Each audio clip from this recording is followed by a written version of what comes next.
जी, आपके कहने पे और बिजनेस एडवाइजरी में जो डिस्कशन हुआ, फिर बाद में आपने 17 को जो बुलेटिन इश्यू किया वो कॉन्ट्रडिक्टरी है। और दूसरी चीज, अगर 4 घंटे जो आपने अलॉट किया है, इन दोनों को अगर हम डिस्कशन में लेंगे तो 8 घंटे लगेंगे। मेरा कहना यही है, आपने रेलवे का डिस्कशन शुरू किया है और 2 मेंबर्स ने इसको अपनी बात भी रखी है और इनकन्क्लूसिव था डिबेट। तो आप पहले रेलवे डिमांड पे चर्चा खत्म कीजिए, फिर उसके बाद में लीजिए, हम कोऑपरेट करेंगे। क्योंकि अगर डिमांड जो अधूरा है उसको अगर आप चर्चा नहीं करेंगे और पूरा नहीं करेंगे तो ये अच्छा नहीं होगा। और ये आपका अनाउंसमेंट है, ये यही चर्च से अनाउंसमेंट हुआ है, तो इसलिए मैं आपसे अपील करता हूं कि रेलवे डिस्कशन पहले लीजिए, इसको खत्म करने के बाद वो। धन्यवाद माननीय एलओपी साहब, आप बड़े अनुभवी हैं और संसदीय कार्य को बहुत अच्छी तरह आप जानते भी हैं। मैंने स्पष्ट किया 2 चीजें कि 16 मार्च को डिस्कशन इनकॉन्क्लूसिव था, जैसा आपने कहा। 17 मार्च को ही इंटीमेट कर दिया गया सारे मेंबर्स को। उसके बाद बुलेटिन 2 में भी सूचना दे दी गई और सरकार ने किस तरह से पहले ही बिजनेस एडवाइजरी कमेटी में भी मेंशन किया था कि सप्ताह में 2 दिन 15, 16, 23 और 24 4 डेज मिनिस्ट्रीज डिस्कशन होंगे। उसी के तहत ये प्रोविजन है। इसलिए मैं again request that let us cooperate please. इससे क्या अगर आप रूल्स के मुताबिक, ये रूल्स के मुताबिक है, पुनः मुझे कहना पड़ेगा रूल्स के मुताबिक। रूल्स के मुताबिक यानी आपको डिस्क्रिप्शन है, सारे रूल्स को भी बंद नो नॉट डिस्क्रिप्शन ऑलरेडी। मेरा कोई ऑब्जेक्शन नहीं, आपको पूरा अधिकार है and you have got full powers. Even you can suspend the entire rule book and you can take. That is a different thing. But now I am requesting you, it is half done work. You take this discussion and then you go for supplementary budget. Otherwise, माननीय LOP साहब, आप बहुत clearly मैंने आपको define किया कि ना हमने बिजनेस सस्पेंड किया है, ना इसको सुओ मोटो टेकअप किया है। बाकायदे रूल्स ऑफ प्रोसीजर के तहत ये बिजनेस हम ले रहे हैं आज। Please, now we will take this for consideration and return. The appropriation number 3 Bill 2022, the appropriation number 2 Bill 2022 to be discussed together. Srimati Nirmala Sitharaman to move motions for consideration of the following bills: the appropriation number 3 Bill 2022 and the appropriation number 2 Bill 2022. Clear कर दिया है माननीय LOP seat पर बैठकर कृपया आप न बोले, मैंने क्लियर कर दिया, रूल्स के अनुसार ही सब चीजें हो रही हैं। Please. Thank you sir. I rise to move that the bill to authorize payment and appropriation of certain further sums from and out of the Consolidated Fund of India for the services of the financial year 2021-22 as passed by Lok Sabha be taken into consideration. Motion moved. Motions for consideration of the appropriation number 3 Bill 2022 and the appropriation number 2 Bill 2022 are now open for discussion. The third, now I have to do Bill 2. I rise to move again that the bill to provide for authorization of appropriation of monies out of the Consolidated Fund of India to meet the amount spent on certain services during the financial year ended on the 31st day of March 2019 in excess of the amounts granted for those services and for that year as passed by the Lok Sabha be taken into consideration. Thank you. Now motion moved. माननीय शक्ति सिंह गोहिल जी। धन्यवाद उपसभापति महोदय।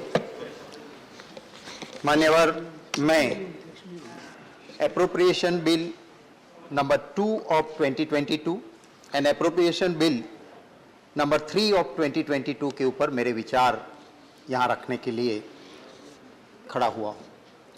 मान्यवर, लोकतंत्र की मजा यही है कि सरकार चाहे किसी की भी बहुमत से बने, पर जब उनकी जवाबदेही की बात आती है तो सरकार की जवाबदेही रहती है सदन के प्रति, हमारी पार्लियामेंट के प्रति। और हमारे संविधान में भी आर्टिकल 114 एंड आर्टिकल 115 में ये बड़े अच्छे से ये बात रखी गई है कि अगर सरकार को एक पैनी खर्च भी करना हो या बजट के बाहर अगर आपने कुछ खर्च कर लिया है और उसकी सब्सिडरी डिमांड लेके भी आना है तो हाउस के पास आना होगा और उसी के बाद सरकार इसकी एक पैनी भी खर्च कर सकती है। ये लोकतंत्र की मजा है। मैं जब ये हमारे सामने कुछ चीजें आई हैं जो डिपार्टमेंट्स आज एप्रोप्रिएशन बिल के अंदर वित्त मंत्री जी लेके आए हैं, उस डिपार्टमेंट की I know my scope in when I speak on appropriation bill, but within my scope जो भी टेबल 2 एंड 3 में जो डिपार्टमेंट की जो बात रखी है मैं उन्हीं की बात करूंगा।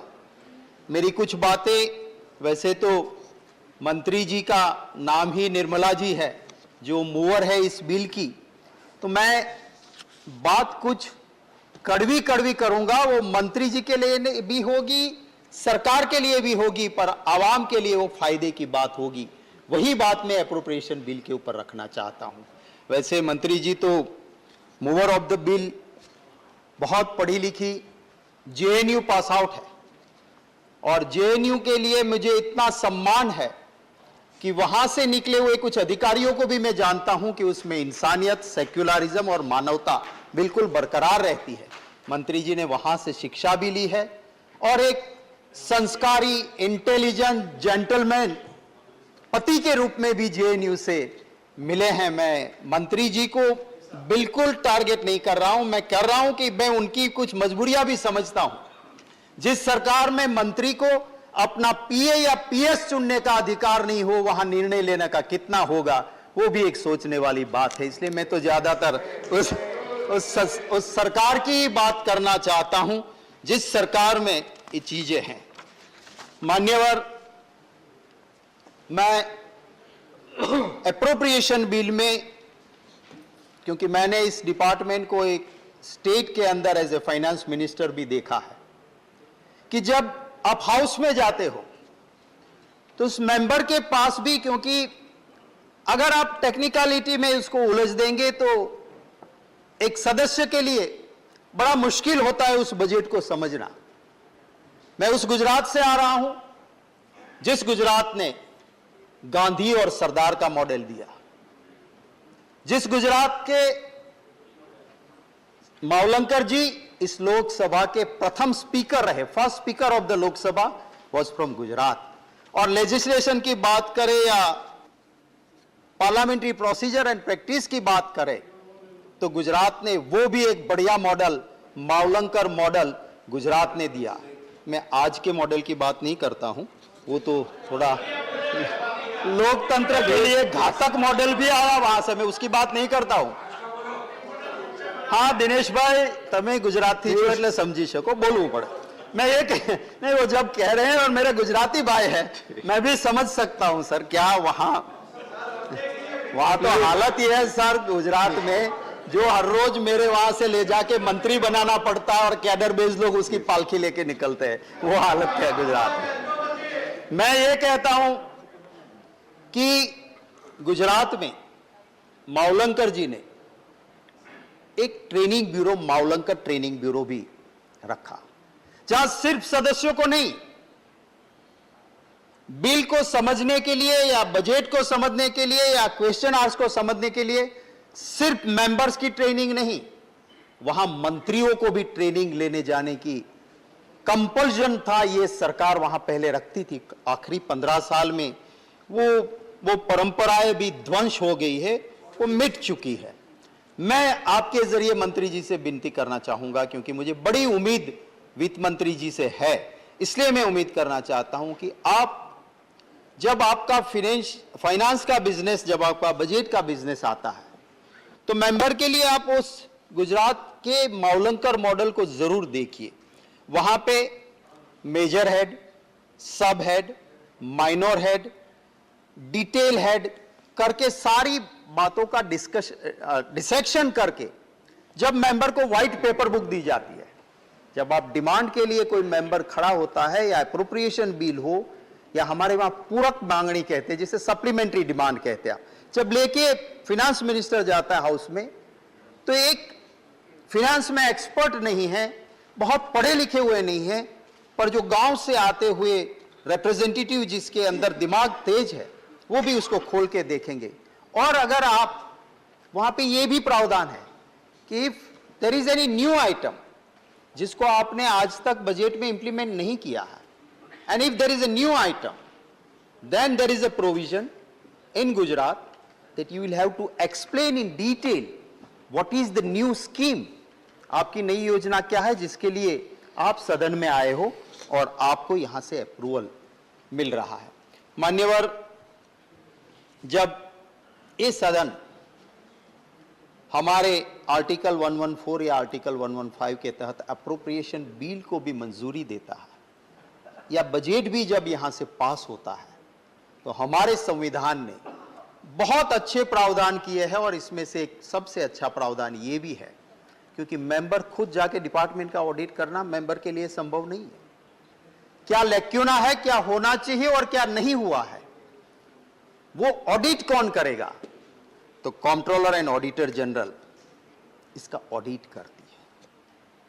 और ये जब ऑडिट होता है, उस ऑडिट के बाद ये पता चलता है कि जो खर्च हो रहे वो सही हो रहे या नहीं। मैं आज उन्हीं डिपार्टमेंट्स की बात करूंगा जिसे माननीय वित्त मंत्री जी यहां लेके आए हैं। जो एप्रोप्रिएशन बिल 3 है, इसमें 1,58,356 करोड़ एंड 10 लाख आप इसके लिए लेके आए हो। और जो आपका एप्रोप्रिएशन बिल नंबर 2 है, उसमें 5,204 करोड़ एंड ऑड आप लेके आए हो। और इसके आपने टेबल 2 एंड 3 में डिपार्टमेंट वाइज डिटेल दी है। उसमें से एक डिपार्टमेंट है मिनिस्ट्री ऑफ रूरल डेवलपमेंट, और कंट्रोलर एंड ऑडिटर जनरल ने इस डिपार्टमेंट का ऑडिट किया और उसके रिपोर्ट नंबर 2 ऑफ 2021 में पारा 10.1 में साफ लिखा कि आपने जो सर्विसेज ली, आपका कानून है टैक्स डिडक्शन एट सोर्स, आपको टैक्स वहां से एट सोर्स डिडक्ट करना था। हर डिपार्टमेंट में, जहां तक मेरी थोड़ी छोटी समझ है उसके मुताबिक, फाइनेंशियल एडवाइजर भी रहते वहां पे, और एफए की ये जिम्मेवारी होती है कि when the payment is made whether TDS is cut और नॉट। मुझे कहते हुए बड़ा दुख होता है कि इस डिपार्टमेंट ने crores of rupees tax deduction at source नहीं किया। इससे करोड़ों रुपया का नुकसान डिपार्टमेंट का हुआ, सरकार की ट्रेजरी का हुआ। अगर वो आते शायद आपको यहां रेवेन्यू में आपका इतना फायदा हो सकता था। किसी की जिम्मेवारी फिक्स होनी चाहिए कि ऐसा क्यों हो रहा है।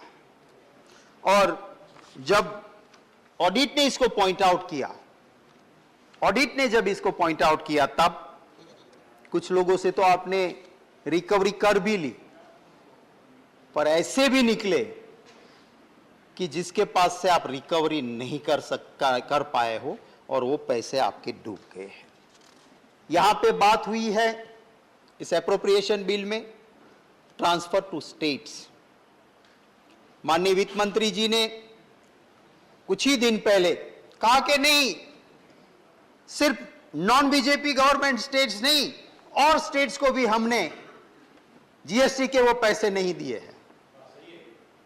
तो भैया मैं 2019 में वित्त मंत्री जी ने जो अपनी YouTube पे अपना यहां दिया हुआ एप्रोप्रिएशन बिल पे भाषण लगाया है, उसको मैं सुन रहा था, और बार बार वित्त मंत्री जी ने ऑन 12 दिसंबर 2019 इसी हाउस में ये कहा था कि GST is a trust deed, it's a matter of trust, कोई चिंता ना करे, पूरा पैसा हम देंगे।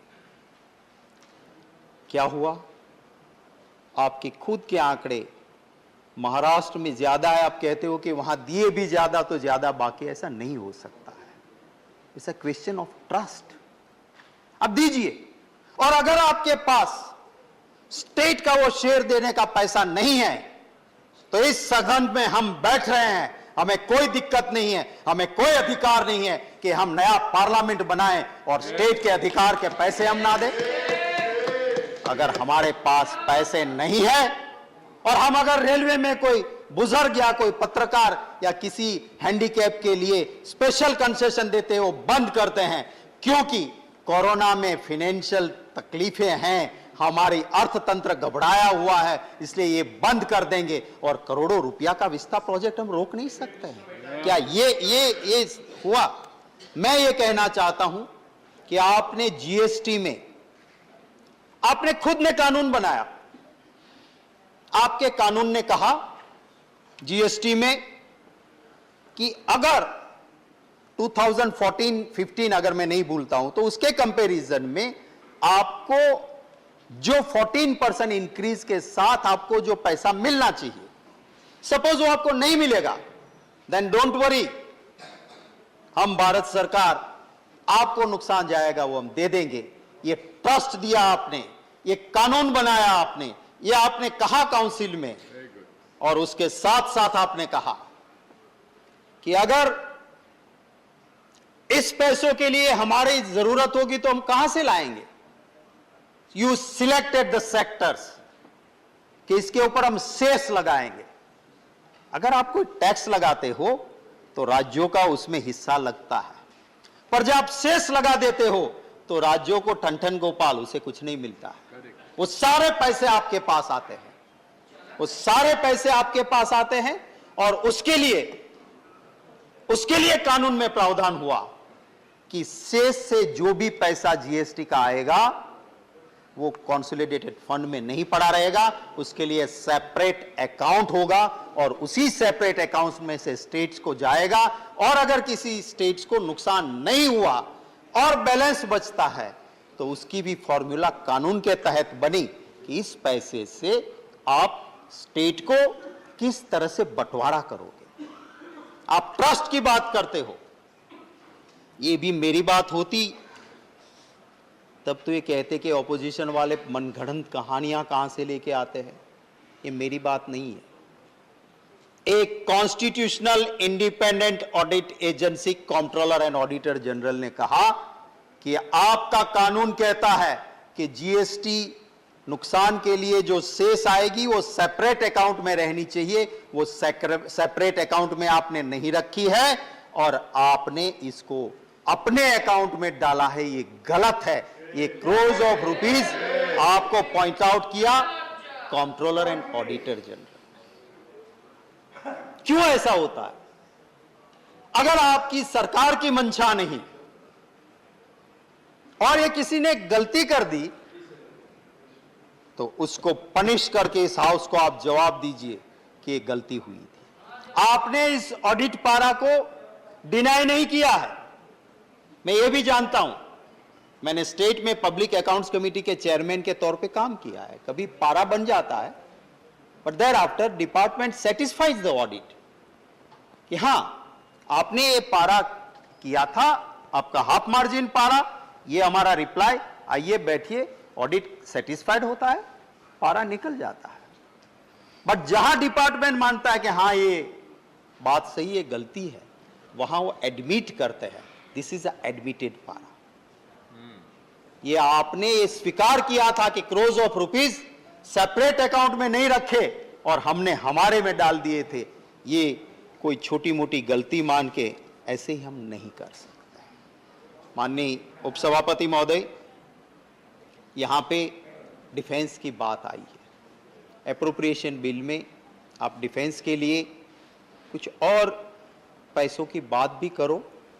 ये पूरा हाउस जय जवान जय किसान, लोगों के हित की बात होगी, हम आपको समर्थन करेंगे। आज का वक्त ऐसा है, आप चाहे माने या ना माने, आप तो चाहे ये भी कह दोगे यहां कोई नहीं आया है, यहां ना कोई गया है, पर एक पार्लियामेंट के आपके पार्टी के मेंबर कहते हैं कि यहां से हमारे लोगों को उठा के जाते हैं, हमारे वहां रोड बना ली है, हमारे वहां ब्रिज बना लिया है, और वो रूलिंग पार्टी के एक स्टेट के प्रेसिडेंट है, लोकसभा के सीनियर मेंबर है, वो जब कहते हैं तो हम सबकी चिंता है।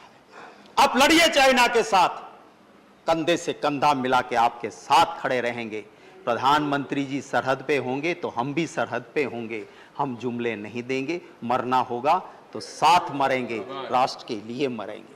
पर ऐसी बातें क्यों करते हो कि जिससे हमारे जो फौज के जवान वहां पे लड़ रहे हैं उनके मनोबल को कहीं दिक्कत आती। आप करिए उसके लिए। मैं इसमें भी माननीय वित्त मंत्री जी को, माननीय उपसभापति महोदय, आपके जरिए गुजारिश करना चाहूंगा कि आप रिपोर्ट नंबर 16 ऑफ 2019 जो सीएजी का रिपोर्ट है उसका chapter 2 provisioning procurement and issues of high altitude clothing, equipment, ration and housing, इस ऑडिट के इस चैप्टर को आप जरूर पढ़िए। कितनी ज्यादा दिक्कतें उस जवान के लिए। आप स्लीपिंग बेड्स की क्वालिटी नहीं ठीक है, जिसको -20 डिग्री में जाके सोना है। उस जवान के जूते की जो डेट एक्सपायरी है वो एक्सपायरी डेट हो गई है, और ऑडिट जाके वहां ढूंढ के बताता है कि आपका ये ठीक नहीं है। आपने एक साइंटिफिक वे में राशन तय किया है उस जवान के लिए वहां, अगर वो हम नहीं पहुंचा सकते हैं, मुझे वित्त मंत्री जी से मैं आपके जरिए गुजारिश करता हूं, इसे पॉलिटिकली ना ले, इसको ह्यूमैनिटेरियन ग्राउंड पे इस राष्ट्र की हित के नाते लेके हमारे उन जवानों के लिए जो भी करना पड़े आप करिए, जितना भी पैसा खर्च करना पड़े करिए, पर उसमें लीकेजेस ना हो, उसमें एक्सपायरी डेट वाला मटेरियल वहां तक ना पहुंचे, वो आप सुनिश्चित करें, ये मैं जरूर आपसे गुजारिश करता हूं। माननीय उपसभापति महोदय, हमारी पार्लियामेंट्री प्रोसीजर एंड प्रैक्टिस, इसकी कुछ बहुत अच्छी चीजें हैं। हम कमिटीज में काम करते हैं, उन कमिटीज के अंदर पार्टी पॉलिटिक्स नहीं होती है, we are above the party politics, और वहां इन कैमरा हम काम करते हैं, ना मीडिया होता है, ना लाइव दिखाया जाता है कि हमें कोई पार्टी की बात करना होता है। We work as a team, चाहे बीजेपी से मेंबर हो, चाहे एनडीए से हो, चाहे यूपीए से हो, चाहे विरोधी दल से हो या सत्ताधारी दल से हो, कोई फर्क नहीं पड़ता, we work as a team. मुझे बड़े दुख के साथ कहना पड़ता है कि आज जब आप एप्रोप्रिएशन बिल में हेल्थ डिपार्टमेंट की, आयुष की, इनकी बात लेके आए, मैं धन्यवाद करना चाहता हूं राम गोपाल यादव बाबू का कि उनकी अध्यक्षता में हेल्थ की जो कमेटी है, हमारी स्टैंडिंग कमेटी, उसने कोरोना के फर्स्ट वेव के बाद, अब जब उस डिपार्टमेंट ने आपके बजट से बाहर खर्चा किया है, उस एप्रोप्रिएशन बिल में उसकी सब्सिडरी डिमांड हम मंजूर कर रहे हैं, तो हमारा भी अधिकार है, और हमारा अधिकार हम वित्त मंत्री जी के जरिए, आपके जरिए वित्त मंत्री जी को पहुंचा के कहना चाहते हैं कि कम से कम उस डिपार्टमेंट को कहे तो सही कि पार्लियामेंट्री कमेटी रिपोर्ट सिर्फ यहां टेबल करने के लिए नहीं बनाती है, it is the duty of the department to go through that committee report and to implement it, it is the duty of the department. और उस डिपार्टमेंट के मंत्री जी को भी, मैं आज कोई ऐसे ही नहीं कह रहा हूं, मैं खुद एक डिपार्टमेंट का, बहुत सारे डिपार्टमेंट का एक मंत्री रहा, और उस दौरान में हर बार विधानसभा के अंदर कोई रिपोर्ट सबमिट होती थी, मैं खुद देख के उसका इंप्लीमेंटेशन करता था, उससे बहुत ज्ञान मिलता है, क्योंकि ये मेंबर्स, मंत्री तो हम में से कोई बनता है, पर वो महान आत्मा नहीं है, ये सभी आत्मा के जैसा वो भी एक आत्मा है, तो बहुत सारे आत्मा जब इकट्ठे होकर कोई ज्ञान देता है तो उसको लेना चाहिए। और उस हेल्थ कमेटी के उस रिपोर्ट में राम गोपाल यादव जी ने जो रिपोर्ट तैयार की, मैं उन कमेटी के सभी सदस्यों को धन्यवाद देता हूं। उन्होंने फर्स्ट वेव के बाद जो दिक्कतें आई, that committee has called all the experts in the committee, सारे एक्सपर्ट्स को बुला के कमिटी ने घंटों तक सुना है, और उसके बाद रिपोर्ट में लिखा था, 8 महीने पहले लिखा था कि साहब सेकेंड वेव आएगा, आपके पास ऑक्सीजन की कमी नहीं है, पर वो ऑक्सीजन इंडस्ट्रियल ऑक्सीजन है, आपके पास स्टोरेज फॉर ह्यूमन हेल्थ के लिए दे सको, ऐसे ऑक्सीजन का स्टोरेज और सिलेंडर पैदा करना है जो कुछ हफ्तों में हो सकता है, आप आज से कीजिए। उस कमिटी ने कहा था don't export medicine, don't export ventilators, you may need in your country, जरूरत पड़े तो बाहर से रेमडेसिविर जैसे इंजेक्शन मंगवा के रखो। काफी महीनों पहले उस कमिटी ने कहा था, उस कमिटी ने कहा था आईसीयू बेड की जरूरत पड़ेगी, आप आईसीयू बेड बनाइए, व्यवस्था कीजिए, दिक्कत आएगी। अगर वो कमिटी जिसने 6 महीने पहले आपको रिपोर्ट दी थी, आपने उसका अमल किया होता, ये दुख के साथ कहना पड़ता है कि एक पंडित राजन साजन मिश्रा, बहुत बड़ा नाम, हमारा सबके लिए फक्र वाला नाम, उस पंडित राजन मिश्रा जी को ऑक्सीजन की जरूरत पड़ी, आईसीयू बेड की जरूरत पड़ी। पद्म अवॉर्डी वो दिल्ली में थे, मैंने प्रधानमंत्री जी को भी, मैंने दिल्ली के मुख्यमंत्री जी को गुजारिश की, हम उनको आईसीयू बेड नहीं दे पाए और वो चल बसे, एक हमारे लिए बड़े दर्द की बात है। और उसके बाद वाराणसी में आप 100 बेड की कोरोना हॉस्पिटल, पंडित राजन मिश्रा कोरोना हॉस्पिटल बनाते हो, पर बूंद से बिगड़ी होज से सुधर नहीं सकती है, मुझे कहना है। ये जो हालत किए, अगर वो कमेटी की रिपोर्ट आपने पढ़ ली होती, शायद वो पंडित राजन मिश्रा जी आज हमारे बीच होते। कई ऐसे गरीब मां के बेटे ना बेड मिलने पे, ना इंजेक्शन मिलने पे, ना उसको ऑक्सीजन मिलने पे चले जाते। अगर उस कमेटी की रिपोर्ट हम सही तरह से इंप्लीमेंट करते तो गुजरात में आज सुप्रीम कोर्ट के कहने के बाद कोरोना से मरने वालों का फिगर 1.5 लाख निकला। जो सरकार कह रही थी सर 10,000 मरे हैं, जब सुप्रीम कोर्ट ने कहा 1.5 लाख लोग, सरकार ने स्वीकार किया कि हां कोरोना से मरे, बाकायदा डॉक्यूमेंट्स दिया, फॉर्म दिया, सरकार को मानना पड़ा कि 1.5 लाख से गुजरात में कोरोना की वजह से मृत्यु हुई है।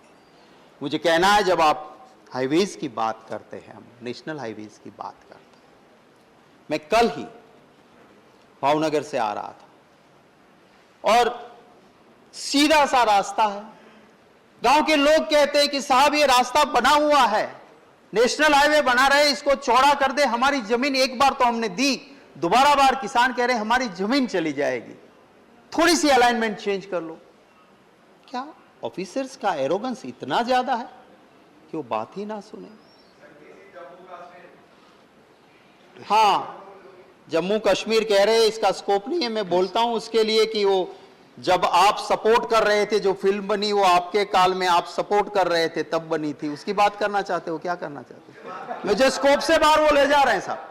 सबसे ज्यादा पंडितों का पलायन वो सपोर्ट कर रहे थे, उनका नेता गवर्नर था तब हुआ, फिर क्यों बोल रहे हो आप? वो तो बोलना बहुत आसान है, बैठे बैठे इतिहास को तोड़ के रजू पेश कर लो, पर इतिहास बदल नहीं सकते हो। इतिहास सच्चाई है, वो है।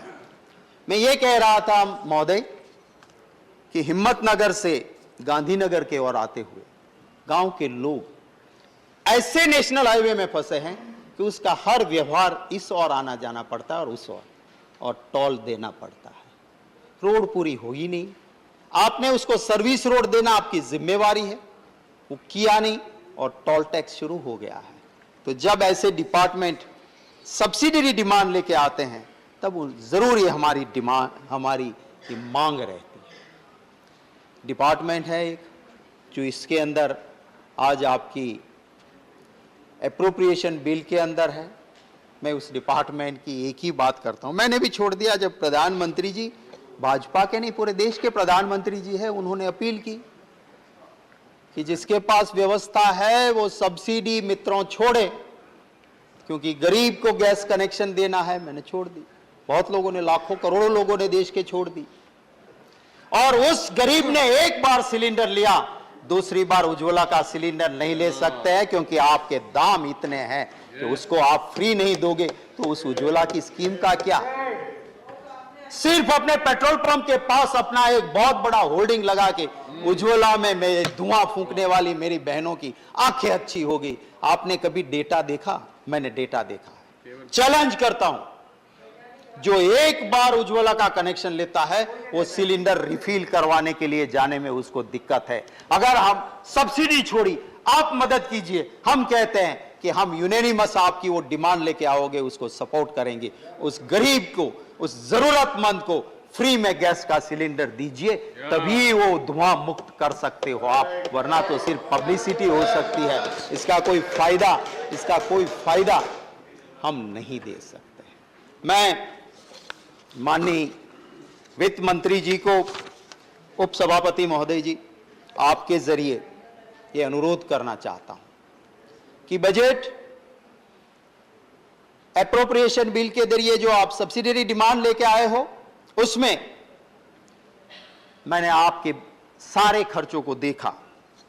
पहले जिसको plan budget and non plan budget कहते थे, फिर हम इसको कैपिटल एक्सपेंडिचर और रेवेन्यू एक्सपेंडिचर चाहे कहते हैं। आप पैसा ऐसा खर्च कीजिए कि सस्टेनेबल डेवलपमेंट हो, जहां से रोजगार भी पैदा हो, जहां से आने वाली पीढ़ियों को फायदा हो। वहां तो नहीं होता है। पब्लिसिटी के लिए हम खर्च कितना भी कर ले, हम ट्रेजरर है, जनता की ट्रेजरी के ट्रेजरर है। हम जनता की ट्रेजरी के मालिक नहीं है। ये हमारे पसीने की कमाई नहीं है, ये उस गरीब ने भी मेहनत की है, उससे आई हुई टैक्स की कमाई है, और इसके ऊपर वैभव करने का हमें अधिकार नहीं है, इसके ऊपर मौज करने का हमें अधिकार नहीं है। गांधी जी गरीब के बेटे नहीं थे, बहुत बड़ी हवेली में पैदा हुए थे। गांधी जी की अफ्रीका में वकालत बहुत अच्छी चल रही थी, पैसे थे, पर दिल में गरीबियों के लिए भाव था, तो सिर्फ धोती पहन के थर्ड क्लास के डिब्बे में जा सकते हैं। और आज अगर कोई कहता है कि मैं गरीब का बेटा हूं, और वो अगर सीधे सामने हवाई जहाज खड़ा है, उसमें नहीं स्पेशल हवाई जहाज से ही जाऊंगा, तो वो भावना गरीब की नहीं हो सकती। गरीब की भावना तो वही होती है जो गांधी जी में थी। एक कोठी में, एक हवेली में पैदा हुए थे गांधी जी, पर दिल में गरीब का भाव था, तो वो धोती आ गई। अगर एक झोंपड़े में भी कोई पैदा हुआ है, पर दिल का भाव उसका बदल जाता है, और लाखों के सूट के अलावा वो रह नहीं सकता है, तो उसे गरीब नहीं कहा जा सकता। ये भाव होना चाहिए। प्लीज प्लीज मैंने कहा प्रधानमंत्री का नाम लिया, आप क्यों ले रहे हो? प्लीज, आप क्यों ऐसा कर रहे हो? मैं बड़ा पार्लियामेंट्री लैंग्वेज में बोलता हूँ। गोहिल जी, आप मैं जनरल बात करिए। आप प्रधानमंत्री को क्यों जोड़ रहे हो उसमें? गोहिल जी, आप चेयर को एडजस्ट करिए। प्रधानमंत्री आपस में बात ना करते हो। मिस्टर गोहिल, प्लीज, मुझे बड़ा दुख होता है, मेरे गुजरात के प्रधानमंत्री आपस में बात ना करें, जोड़ देते हैं। आप आपस में बात करें प्लीज। मैं तो जनरल बात कर रहा हूँ प्लीज।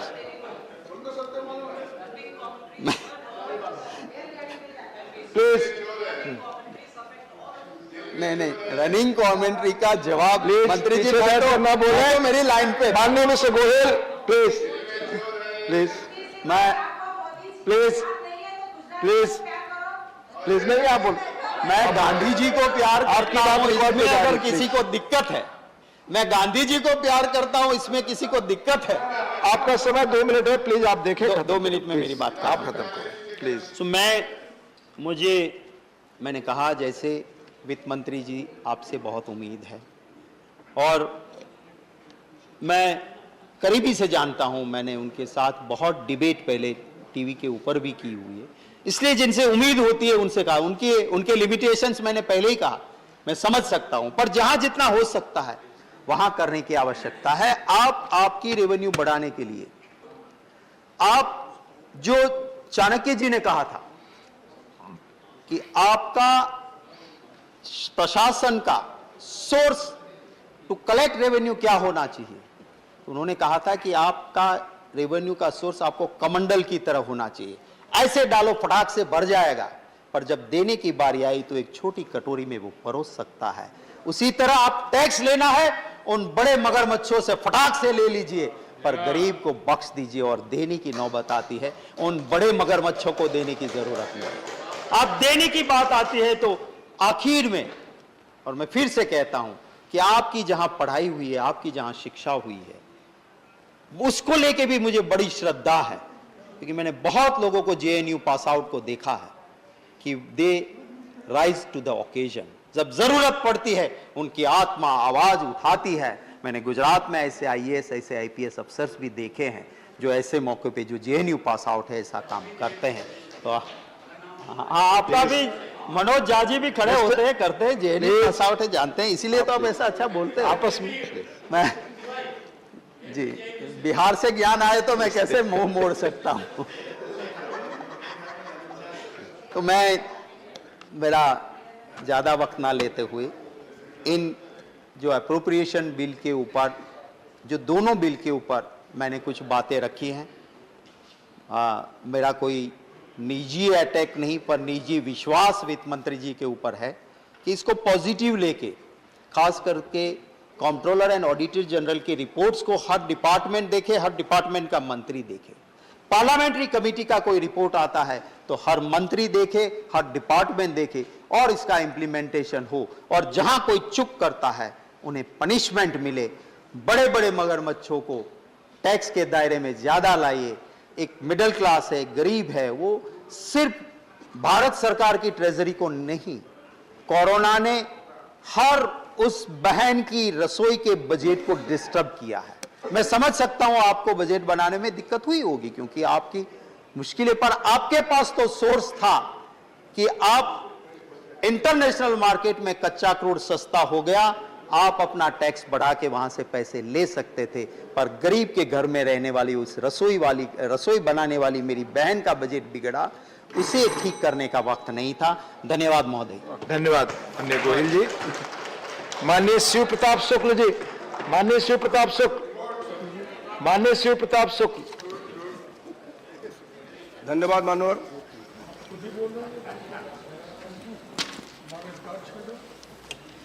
अभी मैं माननीय वित्त मंत्री जी के इस एप्रोप्रिएशन बिल पर समर्थन में खड़ा हुआ हूं। अभी माननीय शक्ति सिंह जी बोल रहे थे और उनको अतिरिक्त एक प्रदेश के कुछ और नजर ही नहीं आ रहा था।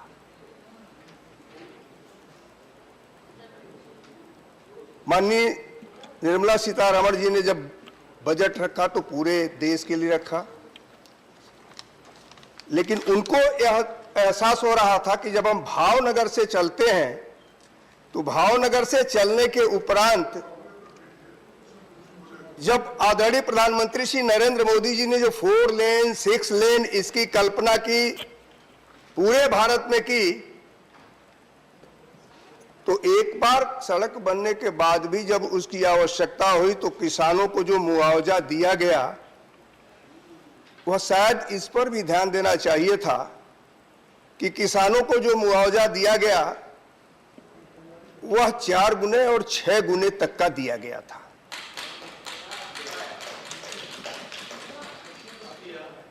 और मैं ये बताना चाहूंगा मान्यवर आपके माध्यम से कि ऐसे ऐसे स्थान जहां दूसर थे, जहां ताल थे, जब वहां भी 4 लेन और 6 लेन गुजरी तो जहां कोई खेती भी करने नहीं जाता था, माननीय प्रधानमंत्री श्री नरेंद्र मोदी जी के नीतियों ने ऐसे जगहों पर उन लोगों को भी जो खेती करने नहीं जाते थे 4 लेन और 6 लेन का जो पैसा दिया, उनको करोड़पति तक बनाने का काम कर दिया था, जहां कोई खेती करने नहीं जाता था। वास्तव में हमें लगता है कि हमें इस बात पर जरूर विचार करना चाहिए कि हम जो सदन में बैठे हुए हैं, तो सदन में बैठ करके पक्ष और विपक्ष को न सोच कर करके देश को सोचें।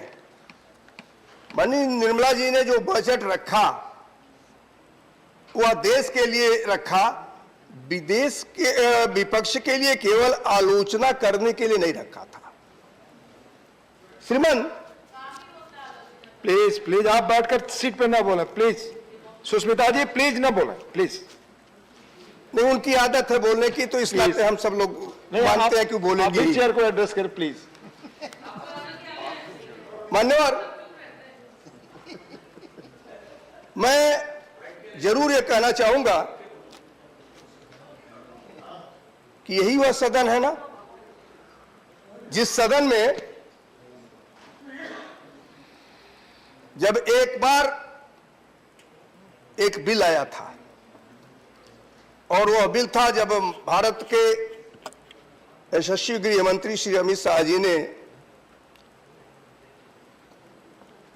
जम्मू और कश्मीर के संदर्भ में रखा था कि वहां बैकवर्ड्स को, शेड्यूल का, शेड्यूल ट्राइब्स को आरक्षण तक नहीं दिया जाता है। मेज थपथपा करके उधर के लोगों ने स्वागत किया था, लेकिन माननीय अमित शाह जी के उस बिल रखने के पहले कभी भी इस पर विचार नहीं किया था कि उस जम्मू कश्मीर में हमको भी आरक्षण उनको देना चाहिए था जो शेड्यूल कास्ट के हैं, शेड्यूल ट्राइब्स के हैं, बैकवर्ड के हैं। कभी भी नहीं सोचा था। हाँ, ये जरूर हुआ कि जब वही 35 और 370 की बात आई तो यही सदन गवाह है कि सदन में कपड़े तो कौन के है, शरीर के अंदर का अंडर गारमेंट जो है वो बंडियां तक फट गई थी, बंडियां तक फट गई थी, नंगे हो गए थे। जैसे कश्मीर के पंडितों के साथ नंगापन करने का काम वह पूरा सदन करता था, वैसे उस दिन भी नंगा होने का काम इन्हीं लोगों ने किया था। It will be examined. I have already told you. Please. आप I have already told you it will be examined. Please. डोला जी आपने देखा था, सुष्मिता जी शायद उस समय देखी नहीं थी, आपने भी वह दृश्य देखा था, आप थी वहां, माननीय वो नहीं थी। तो मुझे लगता है कि आप उस दृश्य के संदर्भ में सोच सकती हैं कि नहीं सही हमने कहा है, गलत नहीं कहा है। मैं कोई गलत तथ्य प्रस्तुत नहीं कर रहा, कभी नहीं बोल, मैं कोई गलत तथ्य प्रस्तुत नहीं। श्रीमान, जिस प्रकार से, अब मैं डाटा वाइज इस नाते नहीं जाऊंगा कि डाटा वाइज कोई भी बजट का, इन्होंने भी स्वयं निर्मला जी के एक भी बजट को कोई डाटा वाइज नहीं किया है, सब वे किया है। और इस नाते मैं माननीय शक्ति सिंह जी का बाहर तो बहुत इज्जत करता ही हूं, अंदर भी इज्जत करता हूं, और मैं ये मान करके चलता हूं। जब ये खड़े हुए तो मुझे लग रहा था कि आज कुछ अच्छा पॉइंट मिल जाएगा, मुझे भी बोलने को मिल जाएगा, लेकिन उस अच्छे इज यील्डिंग। हाँ, पॉइंट ऑफ ऑर्डर बताइए। Rule sir, rule 261। हाँ बोलिए डॉक्टर साहब। Sir, if the chairman is of opinion that a word or words has or have been used in debate which is or are defamatory or indecent or unparliamentary or undignified, he may be in his discretion Dr. Sir, I have seen such it. as word or words I have seen it. from the proceedings I of have the seen it। और मेरा request होगा कि जब भी chair से कोई चीज कही जाती है तो उसको ध्यान से सुने। I've already told that it will be examined. Please. नहीं, 2 दिन के बाद पॉइंट ऑफ ऑर्डर। आप please, mister John Brittas, do not disturb the house please, let the discussion continue. Seat पर बैठकर बोला, वैसे भी आपकी बात रिकॉर्ड पे नहीं जा रही, unnecessary, please not allowed, please. बिल्कुल नॉट अलाउड। मान्यवर, अब इन लोगों के बोलने पर मुझे एक शेर याद आता है। अच्छा, ये नई बात आई। हमारी स्थिति क्या है जो मैं कहने जा रहा हूं, जो होता है वह होने दो, यह पौरुषहीन कथन है, जो हम चाहेंगे वह होगा, इन शब्दों में जीवन है। जो हम चाहेंगे वह होगा का मतलब हम देश का हित चाहते हैं, संघ राज्य है, प्रदेश का भी हित चाहते हैं। प्रदेश और केंद्र दोनों मिलकर के साथ साथ काम करें तो संघ बनता है।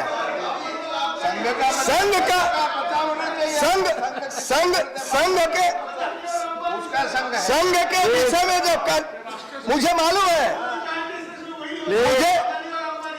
मालूम है कि हम लोगों का कार्य जो केंद्र सरकार कर रही है, हम लोगों का बोलना जो केंद्र के पक्ष को हम रख रहे हैं, हम लोगों की आवाज जो माननीय प्रधानमंत्री और माननीय वित्त मंत्री जी की बात को हम कह रहे हैं, कहीं न कहीं आप सभी लोगों को पीड़ित कर रही है कि हमारी बात जो जबरदस्ती की है वह क्यों नहीं होती है। अब मैं शक्ति सिंह जी का जवाब देता हूं। शक्ति सिंह जी ने यहां इस बात को कहा था कि जीएसटी को क्यों नहीं डिस्ट्रीब्यूट किया जाता है। माननीय शक्ति सिंह जी, जीएसटी के संदर्भ में आपने कहा था मैं आदरणीय आप जीएसटी बोले प्लीज, आप जीएसटी बोलेंगे। मैं आदरणीय तत्कालीन वित्त मंत्री स्वर्गीय अरुण जेटली के साथ उनका एमओएस था। मुझे वह समय भी याद है कि जब उन्होंने यह प्रपोजल रखा था कि अगर सभी वित्त मंत्री इस बात से, सभी प्रदेश इस बात से सहमत हो तो पेट्रोल और डीजल को भी जीएसटी के दायरे में लाया जाए। लेकिन मुझे कहते हुए इस बात का दुख हो रहा है कि उस समय भी कांग्रेस शासित प्रदेशों के लोग और केरल के लोगों ने घनघोर विरोध किया, जिसका परिणाम था कि उस समय श्रीमान अरुण जेटली जी के द्वारा रखा गया वह प्रस्ताव इस नाते ही नहीं पारित हो पाया था और आज भी पेट्रोल और डीजल जीएसटी के दायरे में नहीं आ पाया। तैयार नहीं है कुछ बोले। अरे भैया, मैं जो बोल रहा हूं एकदम सत्य बोल रहा हूं। और जीएसटी काउंसिल की उस मीटिंग को जाकर के देखिए, तो यह नहीं है कि मैं असत्य बोल रहा हूं। आपके वित्त मंत्री ने सबसे पहले इसका विरोध किया था। बंगाल के वित्त मंत्री ने विरोध किया था और उसी समय कांग्रेस की राजस्थान की सरकार बनी थी, छत्तीसगढ़ की सरकार बनी थी, उन्होंने मनोहर छत्तीसगढ़ की सरकार बनी थी, उन्होंने भी इस बात का विरोध किया था। अब पहले मीटिंग में नहीं, मीटिंग के पहले भी एक स्थान पर बैठ करके आकर के हम इसका विरोध करेंगे ये किया था। सदन केवल विरोध का विषय नहीं होता है, सदन में आनंद भी होता है। सदन का विषय यह होता है कि अगर आदरणीय निर्मला जी ने कुछ अच्छी बात कही है तो उस अच्छी बात का समर्थन किया जाए। अगर कोई ऐसी बात कही है जिससे देश का अहित होता है तो आपको छूट है कि पूरी तौर पर कहिए कि यह गलत है। लेकिन वो सब बात सही करेंगी, वो जब सब बात सही कहेंगी तो कम से कम आदर के साथ आपको उस भाव को लेना चाहिए था। बहुत बढ़िया। लेकिन आपने उसको नहीं लिया और न लेने के बाद आप एक बात कहे कि हम इन विभागों के मंत्री थे। भगवान करे और कई विभागों के मंत्री रहे हों। अगर कभी मौका मिलेगा तो और भी बन जाइएगा। ये लोकतंत्र है। इस लोकतंत्र में किसी को भी कुछ अच्छा, इस आप लोग ऐसी बात करते हैं। जरा ये सोचिए, हमारे पास सभी लोग चले आ रहे हैं, अगर वो भी कल हमारे पास चले आए तो फिर कौन सी बड़ी बात हो जाएगी, वो भी हमारे हो जाएंगे। माननीय शुक्ला जी प्लीज, आप सभी से आग्रह है, प्लीज वही माननीय शुक्ला जी प्लीज। मैं माननीय शक्ति सिंह जी के भाषण पर ही बोल रहा हूँ। वो उसी पर ही, मैं माननीय शक्ति सिंह जी के भाषण पर ही बोल रहा उसी हूँ, पर ही बोलेंगे। क्योंकि आदरणीय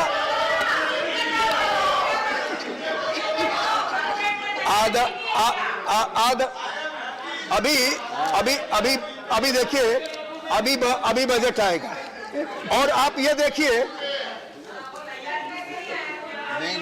नहीं तैयारी करके आने की बात कोई नहीं है। नहीं होता, ये कोई सी बात नहीं है मान्यवर। हर बजट का यहाँ बजट भी आया, जम्मू कश्मीर का भी बजट आया। अब आप सोचिए कि क्या लोग सोचते हैं, जम्मू कश्मीर के बजट आने के पहले समाचार पत्रों ने बड़े मोटी हेडिंग में लिखा कि 1,10,000 करोड़ रुपए तक का बजट निर्मला सीतारमण जी पेश कर सकती हैं। इससे जम्मू कश्मीर पूरा सुधर जाएगा। और मुझे गर्व इस बात का है कि अन्य बजट तो छोड़ दीजिए, अकेले जम्मू कश्मीर के बजट को जब आदरणीय निर्मला जी ने पेश किया था तो जहां 1,10,000 करोड़ की बात हो रही थी, इससे जम्मू कश्मीर सुधर जाएगा, 1,42,000 करोड़ रुपए का बजट इन्होंने पेश किया। यह भारत सरकार है और यह भारत सरकार सबके हित के संदर्भ में जब बात करती है तो स्वाभाविक रूप से यह बात आती है कि किसी राज्य का में कम न हो जाए, हर राज्यों का उसका समान अधिकार मिले। संघ राज्य की कल्पना के अनुसार कोई भी ऐसा राज्य न रहे जिसको हम न दे सके। तो पूरा अभी जो पेयजल की बात आई, हर घर में नल के द्वारा जल, आज स्थिति यह है कि आपके बजट का ही परिणाम है कि कमंडल से नहीं, नल से, कमंडल से बोल रहे थे शक्ति जी। अगर बजट न रहे तो आप नल ले लेंगी क्या? अगर बजट न रहे तो आप नल ले लेंगी क्या? कैसे नल लोगे? आप बिल पर ही बोल रहा हूं, बिल से ही नल उपजा है, नल निकल रहे, बिल से ही नल उपजा है। और आज हम उन गरीबों को जिनको आपने कभी पीने का पानी नहीं दिया था, जब यहाँ जब यहाँ जो हर जनजातीय पर चर्चा हो रही थी तो आप ही के सदस्यों ने कहा कि हम जाकर के तालाब से पानी पीते थे। आज नरेंद्र मोदी की सरकार ने उनके घरों में जाकर के नल लगवा दिया और वो नल का पानी पी रहे हैं। अरे अपनी बात तो सोचो ना, आप अपनी बात को सोचो कि किस स्थिति में आप लोगों को, भारत को खड़ा कर दिए थे और आज किस स्थिति में श्री नरेंद्र मोदी की सरकार भारत को ले गई है कि आज पूरे देश में नहीं, पूरे विदेश में जब चर्चा होती है तो भारत का प्रधानमंत्री लोकप्रियता के शिखर पर पहले नंबर में पूरे विश्व में आता है, पूरे विश्व में आता है। यह नहीं है कि सिर्फ केवल नरेंद्र मोदी, आप जलते तो नरेंद्र मोदी से हो, लेकिन कम से कम भारत का तो इज्जत करना सीखो कि नरेंद्र मोदी की लोकप्रियता अगर शिखर पर आती है तो भारत की लोकप्रियता शिखर पर आती है। लेकिन न तो आपको नरेंद्र मोदी समझ में आएंगे, न भारत समझ में आएगा, न कश्मीर समझ में आएगा, आपको तो एक ही समझ में आएगा कि कैसे हम विरोध करें।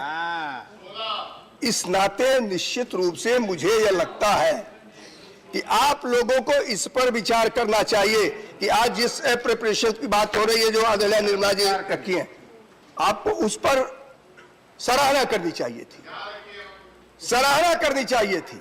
और सराहना करना चाहिए था कि आज उन्होंने जिस प्रकार से सड़कों का पुनर्जीवित किया, जिस प्रकार से हर घर में नल को दिया, जिस प्रकार के शिक्षा पर उन्होंने बजट को बढ़ाया, जिस प्रकार से उन्होंने सांस्कृतिक विरासत को बढ़ाने का काम किया, जिस प्रकार से हर प्रदेशों में उन्होंने प्रदेश सरकारों से पहले बातचीत करके आदरणीय निर्मला जी ने प्रतिनिधियों से, अन्य प्रतिनिधियों से बात करके तब इस बजट को रखा था। बिलिए भाई, बिलिए, जब वो बोल रहे थे तो कोई नहीं आपने पूछा कि बिल पर बोलो। हम जब बोल रहे हैं तो आपको ये लग रहा था कि हम बिल पर नहीं बोल पा रहे। अगर बिल पर नहीं बोल पा रहे हैं तो बोल किस पर रहे हैं? मान्यवर, हम सांस्कृतिक विरासत को मजबूत किए, हम पूरी तौर पर देश को आधुनिक भारत बनाने की तरफ अग्रसर हैं। इस नाते आज स्थिति यह है कि हम एक ऐसा बजट माननीय निर्मला जी ने पेश किया था, इस बजट के आधार पर पूरा, जब उद्योग जगत है उसने भी सराहना किया, पेपरों ने उन्होंने भी सराहना किया, अर्थशास्त्री उन्होंने भी सराहना किया। उन्होंने ये कहा कि इस बजट ने यह सिद्ध कर दिया है कि अब भारत की आर्थिक स्थिति और अधिक मजबूत होगी। उन्होंने कहा कि इस बजट ने यह सिद्ध कर दिया कि भारत जो है अब अपने संसाधनों के द्वारा पूरे विश्व में एक नई ऊर्जा के साथ खड़ा होगा। और उसी का परिणाम था कि माननीय प्रधानमंत्री जी जिसकी बात मैंने आपसे कहा, वही सुने हैं कि नंबर 1 पर आए हैं, जो आप लोगों को पच नहीं रहा है वही सुने हैं कि जो आपको पच नहीं रहा है। पूरा यूपी पहले समझ गया। पहले पचाना सीखिए, पूरा यूपी समझ गया। पहले बांटना सीखिए। जनता के दिए गए मैंडेट को सुनिए, और उसने तो ऐसी स्थिति में आपको ला करके खड़ा कर दिया कि बोलने लायक भी नहीं रह गए, बात करने लायक भी नहीं रह गए। इस नाते हाँ, तो आज हमारा वक्त है तो इसी नाते वक्त चलने दीजिए। हमारा वक्त मेरा नहीं है, हमारा वक्त भारत का वक्त है, हमारे वक्त भारत की जनता का वक्त है। हम भारत की जनता के तरफ से बोल रहे हैं, उसके प्रतिनिधि के रूप में बोल रहे हैं। उसने आज संसद में आपको विपक्ष में रखा है, हमें पक्ष में रखा है, तो हम पक्ष की बात को करते हुए निश्चित रूप से उसके हित की बात करेंगे। आप अपना ही चाहते हैं, आप अपना ही चाहते हैं। मैं उसी पर बोल रहा हूं। अगर आपको नहीं समझ में आ रहा है तो जाइए और सीखाइए। सीख करके जब आएंगे तो आपको भी यह बात जानी होगी कि मैंने जो बोला है वो आदरणीय निर्मला जी के बिल पर ही बोला। प्लीज प्लीज माननीय माननीय उपाध्यक्ष जी,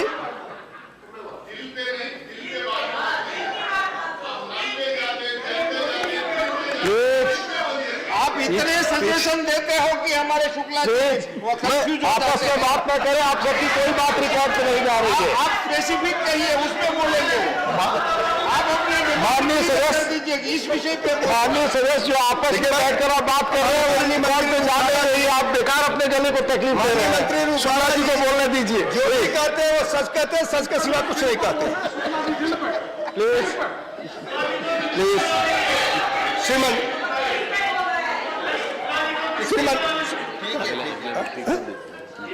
श्रीमान, मैं निश्चित रूप से इस बात को कह सकता हूं कि शक्ति सिंह गोहिल जी ने जिस विषय को रखा था, इस एप्रोप्रिएशन के आधार पर ये जो माननीय निर्मला जी ने जो अपना विषय रखा, अभी आगे भी वो अपने पूरे विषय को रखेंगी। मैं इस बात को कह सकता हूं कि निश्चित रूप से भारत के हित का बजट है, देश की जनता के हित का बजट है, देश को आगे ले जाने वाला बजट है, देश में एक नई ऊर्जा देने वाला बजट है, प्रधानमंत्री की नीतियों के अनुसार का यह बजट है। इस नाते मैं इस बजट पर, इस एप्रोप्रिएशन पर माननीय निर्मला जी के द्वारा रखे गए प्रस्ताव का समर्थन करता हूं। बहुत बहुत धन्यवाद। धन्यवाद। Doctor Shantanu Sen. Thank you, sir. Sir, when in last 10 days, the price of kerosene has become sky high and the poor are crying, I do stand here on behalf of the third largest party of this house and the pro-people party, All India Trinamool Congress, led by Madam Mamata Banerjee, who has already done triple hat-trick few months back and became the third-term chief minister in West Bengal. Sir, the central government is seeking approval for gross additional expenditure of more than 1.58 lakh crore for 21-22. As our party believes in real facts and figures, I would like to draw the kind attention of our learned minister to specific points. Number one, infrastructure. Sir, the central government has sought nearly 5,000 crore for capital injection in the National Bank for financing infrastructure and development and recapitalization of public sector general insurance companies. Sir, we all know that this NABFID is a government setup and it was set up as a corporate body with authorized share capital of 1 lakh crore of rupees. And there are huge resources that are going to be mobilized, and yet there is no external oversight, external surveillance or external monitoring. Moreover, it is still unclear as to why such an entity has been created when in the past similar such entities have miserably failed. Sir, what has the government learned from its previous experiences or failures? Are these being considered before such a huge capital injection? I would say India's biggest problem is a lack of a deep and liquid corporate bond market. So unless the country develops a broad-based liquid bond market, it's difficult to be able to get the pool of domestic savings into infrastructure. Madam, so far the insurance sector is concerned, New India Assurance Company, National Insurance Company Limited, United India Insurance Company Limited, and Oriental Insurance Company Limited. These are the 4 PSUs, general sector insurance companies. Out of these 4 PSUs, 3 of them have been suffering losses over the past few years. So far the National Assurance Company Limited is concerned, the loss in last 2021 is nearly 2,500 crores. And so far the Oriental Insurance Company is concerned, it is nearly 1,500 crores. Sir, in the monsoon session of Parliament 2021, the government has introduced and passed a bill, that is General Insurance Business Nationalization Amendment Bill, which allows for the privatization of these public sector insurance companies. And there are reports that the government will sell United India Insurance Company Limited, which could be followed by privatization of 1 or more of the remaining 3, sir. So this move will impact crores of retail customers and thousands of persons employed by these organizations. Sir, in the Cabinet Committee for Economic Affairs, that is CCEA, they had a meeting in July 2021, and there was a proposal which was passed that a portion of government's holding in LIC will also be sold out. Sir, we all know that policyholders' money for policyholders' welfare, that was the basic ethics and basic policy of the LIC, which is going to be jeopardized miserably. Sir, the assets since 1956, when the LIC Act was enacted, we all know because of certain reasons, these assets were undervalued. But now, when a portion is going to be open in the market, there is a big chance of corruption so far the asset values are concerned, sir. Sir, the shareholders benefit. It will be finally the shareholders benefit and the policyholders loss. The actual fact is, selling family silver has become the government's mainstay nowadays. They are selling out the profitable PSUs. They are shouting Bharat Mata ki Jai, and they are selling each and every ornament of Bharat Mata. That is the most unfortunate part of the story. Sir, so far the health is concerned, it is close to my heart because I am a healthcare personnel, I am a COVID warrior, and fortunately I happen to be the past national president of Indian Medical Association. Let me tell you the fact. The budgetary allocation for India is even much less if you consider the same, compare the same with some small neighboring countries, madam. This is very unfortunate. Sir, do you know the quantum of allocation increase for health for 2022 to 2023? 0.008. Yes, it is. Sir, the budgetary allocation is so miserable. The healthcare sector has been at the cusp of recovery from the pandemic, and the government's apathy. Then as all, when thousands died for lack of resources, we have seen how the miserable situation was during this COVID pandemic. We have seen the dead bodies were floating in the river. We have seen the international journal Lancet, many other countries, they were criticizing our COVID handling policy. Our vaccination policy was being miserably criticized even. But unfortunately, we didn't take any lesson from this, sir. Sir, also in the supplementary demand for grants, the ministry has asked for a mere 500 crore in addition to its initial demand. This shows the inadequacy of the funds being allocated during a pandemic that has caused lakhs of deaths in the country. Not only is there subpar allocation, but also poor utilization, sir. Sir, let me cite some examples. Allocation in 2021 and 2022 was 7% less than the actual expenditure for 2020-2021. Importantly, the transfer to states for COVID vaccination has fallen from 39,000 crores in 2021-2022 revised estimates to 5,000 crores in 2022-2023 budget estimates. This is a huge decrease, sir. This government has never believed in corporate federalism. That is the main problem. Faulty vaccination policy. We have seen on International Yoga Day, we have seen on our Wellness Prime Minister birthday, there was a sharp hike in vaccination. On the next days, there was a sharp fall in the vaccination. Absolutely shameful, sir. Happy birthday, sir. Please. Sir, the problem is this government is full of egos. My suggestion, why don't you keep apart your ego and why don't you follow the golden health policy of our Bengal? Free health for all. Shastha Shati card which empowers the woman to get her parents treated by Shastha Shati card. This is the unique policy in the universe, I must say. Why our government doesn't follow that policy of our Bengal, I don't know, sir. Because they are fully egoistic. So far the MG Narega is concerned, this government has run out of money to fund this Narega project. Actually, the allocation for this year saw a decrease of 25% from the revised estimate of 2021 to 2022 and a decrease of 34% from the actual expenditure of 2020 to 2021. In this supplementary demand of grants, the ministry has requested additional funds of 9,600 crores. Why this massive discrepancy? The reason is, few years back, our learned Prime Minister said that this project, they do nothing but digging the ditches.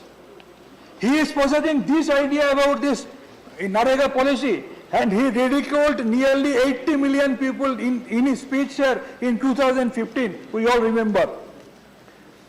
Sir, what we are doing in Bengal? Just let me cite an example.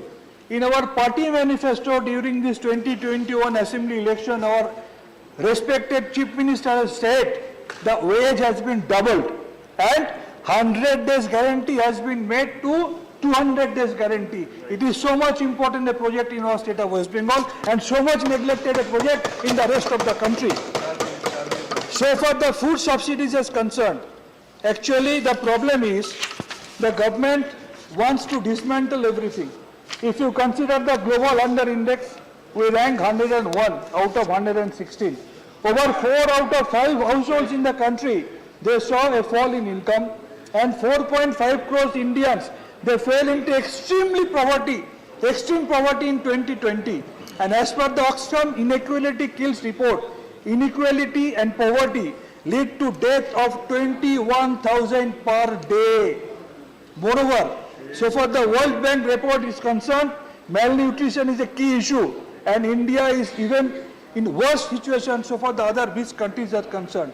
If you consider the report of FAO, that is Food and Agriculture Organization of United Nations, it says India can never reach zero hunger by 2030, the way the declining is going on. Despite this abysmal performance in ensuring the provision of basics, the food subsidy bill has fallen from 28,000 to 286,469 crore to 206,831 crore in 2023. So far the fertilizer subsidy is concerned, in the fiscal year 2021, the government spent 1,28,000 crore. In the union budget of 2021-2022, it was reduced to 79,000 crores. Due to agrarian crisis, this was revised to 1,40,000 crores and now it has been reduced by 25% and it has come down to 1,05,000 crores. Sir, this BJP government promised we will double the income of farmers. And our government in our state of West Bengal, our madam promised in 2011 that we will double and now it has become tripled in our state of West Bengal, sir. Sir, this puts a target income in 2022 is 21,146, but unfortunately it's just the half by now. So far the women and children are concerned. By the way, India and the entire country has witnessed the largest farmers' agitation. They have seen the farmers committing suicide. They have seen the farmers getting run over by the minister's car, and that minister's son is getting bailed out to win a state during the state election. The entire country has witnessed that. So far the women and children are concerned, the budget allocation for Mission Shakti increased by only 2.3%. At a time when crimes against women were as high as nearly 4 lakhs in a single year. Just come to our state of West Bengal. The entire budgetary allocation for Beti Bachao, Beti Padhao is even less than a state project like Konyastree, which was awarded internationally at the Hague city of Netherlands, and our Chief Minister took that award. Sir, so far the education is concerned, as we have seen, there are a lot of controversies in the National Education Policy 2020, which are yet to be clarified. And we have seen the budget allocation made last year for education saw a 6% decrease from the budget allocation made in 2021. This is a huge considering the fact that education is the bedrock of development of future growth. The ministry has also made an additional demand of 4 lakhs. This is shocking considering the impact COVID-induced lockdown had on education, where millions of students suffered and many had to quit studies. But look at Bengal, sir. Our United Nation awarded Conyastree scheme has brought 67 lakhs girls to 18,000 schools and colleges. And it is absolutely a laudable step taken by our government, sir. Sir, I will conclude by saying, I know I raised many major issues like health, like education, like food subsidy, like agriculture issue, like women and child. But I know this government has no answer. And that's why I do believe that the people at large of this country, they are already making up their mind to give a befitting reply to this government in the coming days in due course of time. Thank you. Thank you. Sri T.K.S. Alagoan. Thank you, Honorable Chairperson, Vice Chairman, sir. Sir, I am talking on a bill, appropriation for the funds spent on the year 2019. There were 3 budgets in between. This is the 3rd budget presented now recently. I don't know why this government has delayed in getting the sanction of this house. After 3 years they were waiting. Most of their programs, I have seen this budget since 2014. This is the 9th budget presented by this government. In every budget, they say that next year it is going to be India is going to grow like anything. Even the finance minister earlier had told 2-3 years back that there will be $1 trillion economy. $5 trillion economy. But still, recently, they have resorted to monetization. When they are expecting 5 trillion economy and when they resort to monetization, I don't know the controversy. I think we can understand the controversy. What they speak in the budget is not what is happening in the country. That it shows only that. Every year, even in a small thing, this government, if there is election close by, this government promises many things. In 2019, in the same house, the government had promised that MS Swaminathan committee report will be adopted in full, implemented in full, which means 150% of the cost of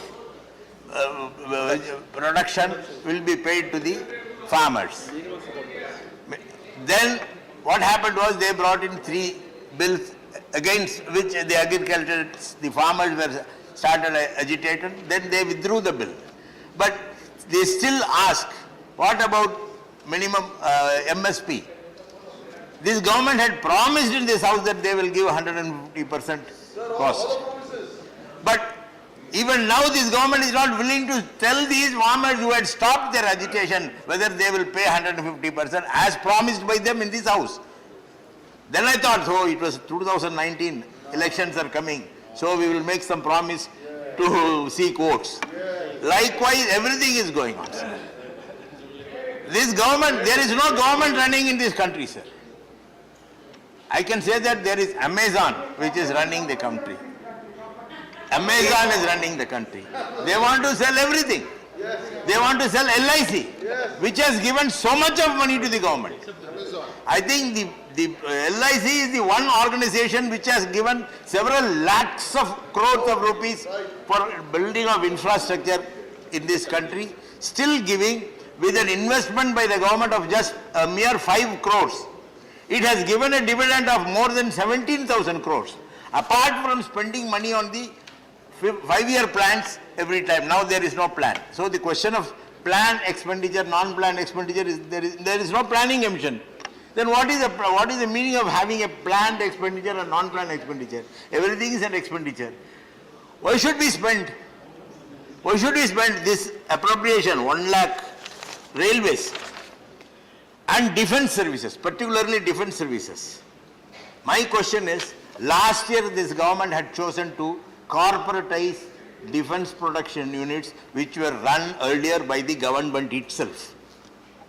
Now they have allocated this much of amount. I don't know what happens, what is happening in this country. They had passed a bill to corporatize defense production units which were run by the government. Defense production units, you know, see, it is like what I can compare it with cooking in a house. If we have 4 members in a house, we will cook for 4 members. If we have 2 guests, we will cook for 6 people. If we see 2 people going out for a day or 2, we will cook only for 2. But in a hotel, it is not possible. In a hotel, they have to cook for 100 people whether they come or not.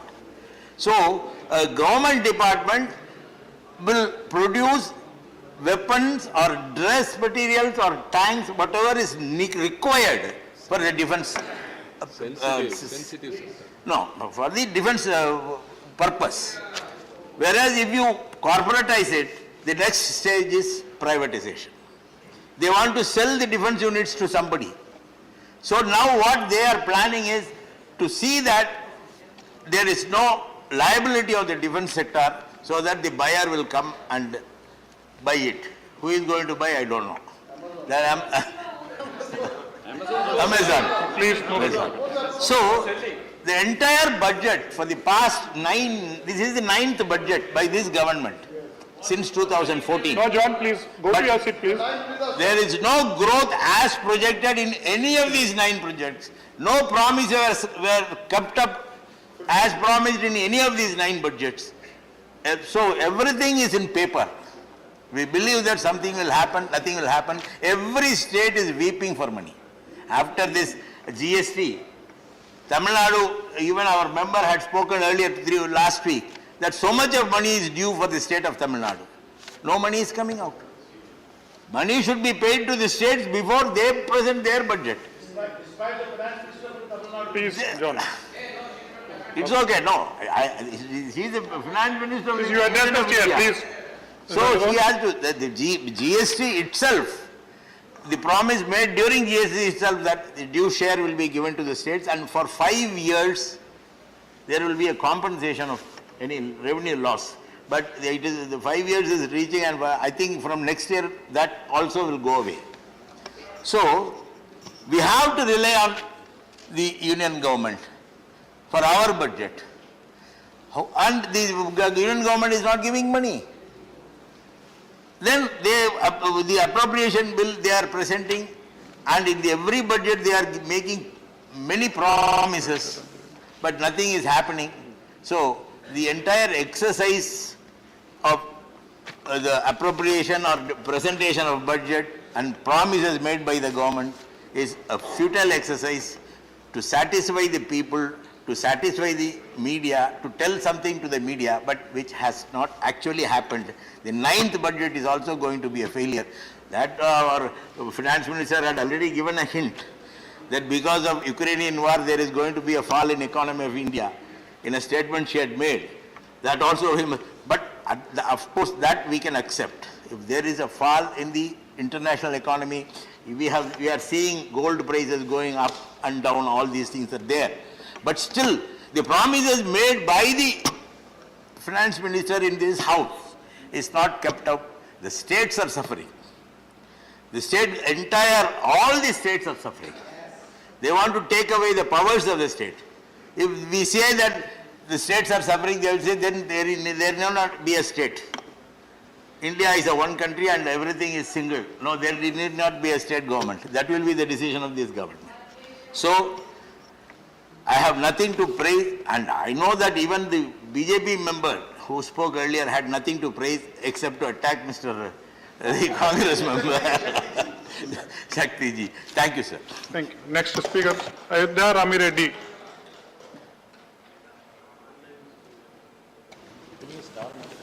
Sir, I want to thank you for providing me this opportunity to speak on the supplementary demands for grants for the year 21-22 and excess demands for grants for the year 2018-19.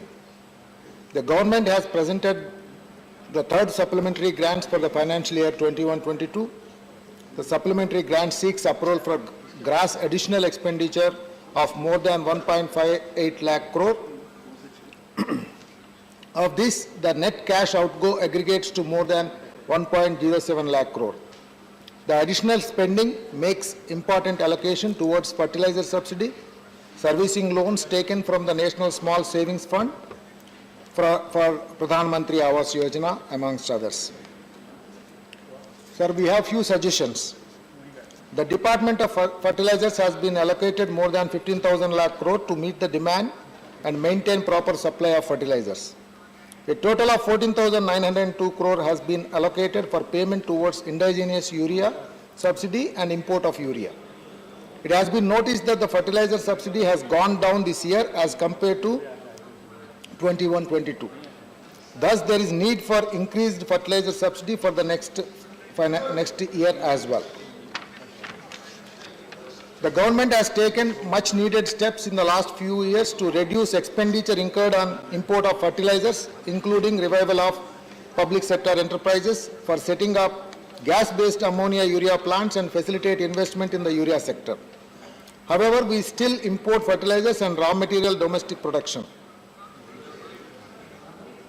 Thus, the international market affects the price and supply of fertilizers in the country. The recent Russia-Ukraine war has disrupted the international supply market in many ways. Russia is a leading supplier of fertilizer and related raw materials. It's also the largest exporter of urea, NPK, ammonia, and ammonium nitrate, and the third largest potash exporter. Due to such disruptions, the fertilizer prices in international market have skyrocketed. We are the world's largest urea importer and also import significant amount of phosphatic and potassic fertilizers. Such disruptions have also affected the domestic availability of fertilizers. Black marketing of fertilizers like DAP and MOP has also increased, which are being sold at exorbitant prices. In such circumstances, I would request urgent intervention of the central government. In the short term, government should increase local production of urea in mission mode. It should make sure that alternative supply arrangements are made. The government should also make allocation to provide additional subsidy if the prices remain at the current levels. It should make arrangements to control black marketing of fertilizers and also ensure adequate availability of fertilizers for all farmers in the country. In the long term, I would suggest that the government should look towards self-sufficiency for fertilizers and at the same time explore ways to move away from chemical fertilizer-based farming. The next one on GST Compensation Fund. The government has also allocated a sum of 8,141.76 crore for meeting expenditure on additional transport to GST Compensation Fund. Under the GST compensation scheme, states were guaranteed compensation at the compounded rate of 14% from the base year 2015-16 for losses arising due to the implementation of the taxation regime for the first 5 years, which will come to an end in June 2022. However, the COVID-19 pandemic and subsequent lockdowns have severely affected economic health of all the states. The states' revenues have gone down massively, while there has been increased spending in the last 2 years to protect the lives and livelihoods of people through various welfare schemes. Further, it was initially thought that tax regime would stabilize in the first 5 years. However, the reforms in the GST regime are still in transition. Sir, Andhra Pradesh has also been affected to the cyclical slowdown and COVID-19. The state was expected to receive 34,833 crore rupees as its share in central taxes in 2019-20. However, it received only 28,242 crore only. Further, the state also had a fall in its own revenues. The outbreak of COVID-19 pandemic had damaged impact on state's finances as well. The state lost 7,780 crores on account of state share in central taxes, 7,000 crore rupees on account of depletion of state's own resources. Additionally, AP also had to incur COVID-related expenditure to the tune of 8,000 crore rupees. If the loss on the account of total economic impact on the citizens of the states were to be taken into consideration, the loss would run into thousands of crores. Owing to such reasons and also to provide necessary financial comfort to the state, I would request the Finance Minister to extend the GST compensation scheme for a further period of 5 years for my state. Coming to Ministry of Housing and Urban Affairs, the government has also sought approval for additional expenditure of 30,169 crore for meeting targeted credit-linked subsidy scheme, houses for economically weaker sections, low-income group housing, under Pradhan Mantri Awas Yojana scheme, and settle the loan taken by Building Materials and Technology Promotion Council for National Small Saving Fund. The allocation has been rightly made under both the schemes, and we appreciate such allocation. Coming to the AP issues, we certainly want the government to take consideration on the infrastructure projects.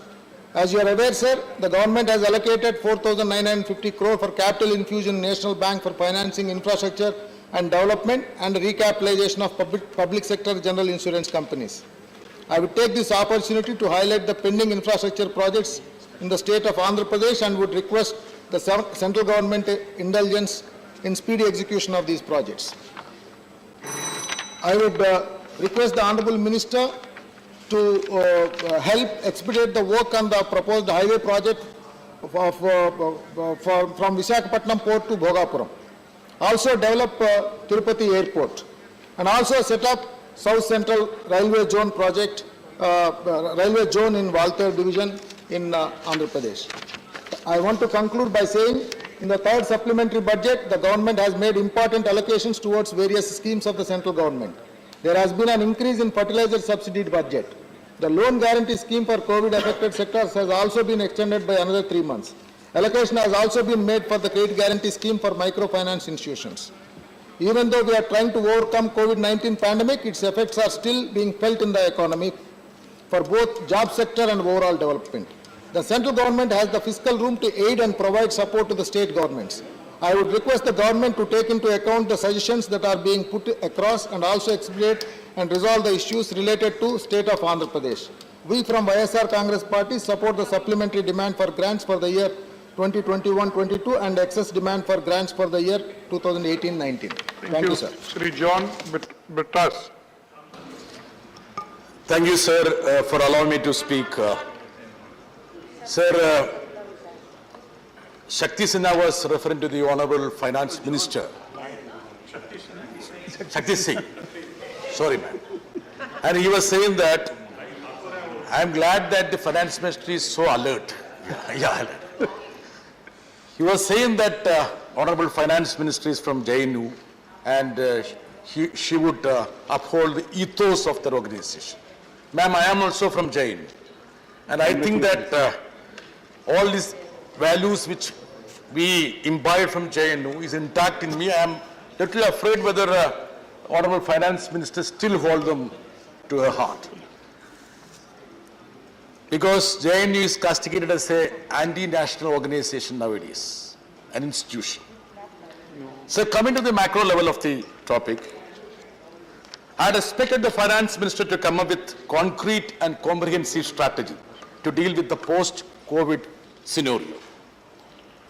What are the broad changes that are taking place globally, and what should be the changes which we need to bring in to face the challenges? Shouldn't we bear the shift in the strategy to deal with the new global challenges and also the challenges at the domestic front? If you read the speech of the Finance Minister, everything is absolutely okay. There is no crisis, no issues, no problems. She is mum on cardinal issues plaguing the country like growing unemployment, poverty or inequality. Shuklaji was speaking at length. He couldn't find a reason to support of the measures of the Finance Minister, and he was going around saying that as the Minister of State for Finance, he was also instrumental in bringing in GST. The poor fellow, he was shunted from the government. I don't know what was the reason. Don't make. Yeah, he was a Minister of State for Finance. No, please.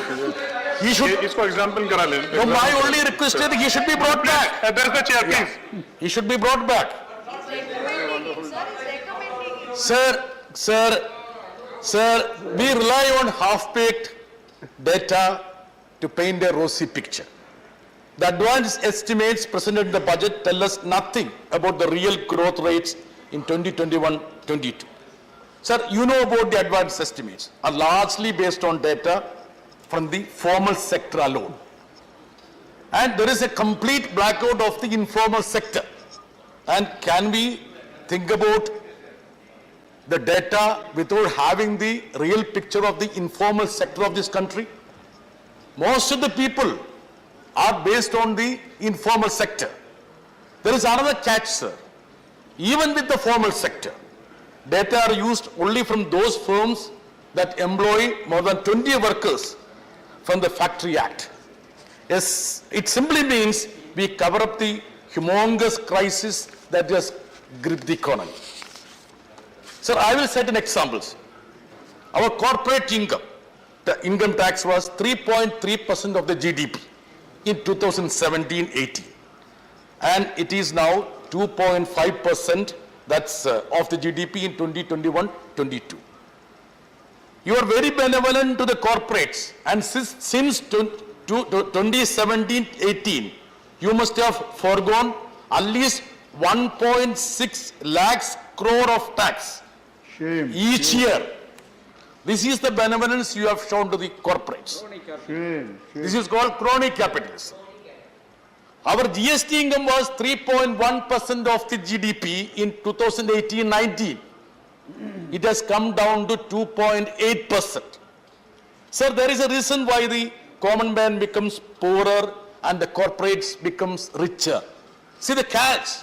See how you are so benevolent to the corporates and see how you are harsh to the poor. And this is what is being reflected now. The rich is becoming richer and the poor is becoming poorer. Shame. So that is the tagline of the performance of this government. Sir, even a peripheral perusal will show that our government's initiative is merely aimed at making the rich richer. Sir, our tax GDP is 12%, but is 25% in a country like UK, 24% in France, 21% in Finland, and 14% in Brazil. That's one country where we try to compare. Sir, the stark reality sharing at us cannot be covered up with mere rhetoric. Our ruling party members are actually concerned with raising certain mantras. And Modi ji is the catchword, nothing else, sir. Yes. Can the word inverted comma Modi ji be a solution for all that who's here? We need to address the issue. Sir, look at the indexes, other indexes. Now the hunger. See, happiness. 3 days back, the happiness index came. Sir, we are 10th from the back. 10th from the back. Please address the chair, please. 10th from the back. Sir, they are all happy with the Prime Minister, but the country is not happy. That is why the happiness index has gone down. Sir, now there is a big talk about the national, monetization pipeline. Everything is connected with pipelines, sir.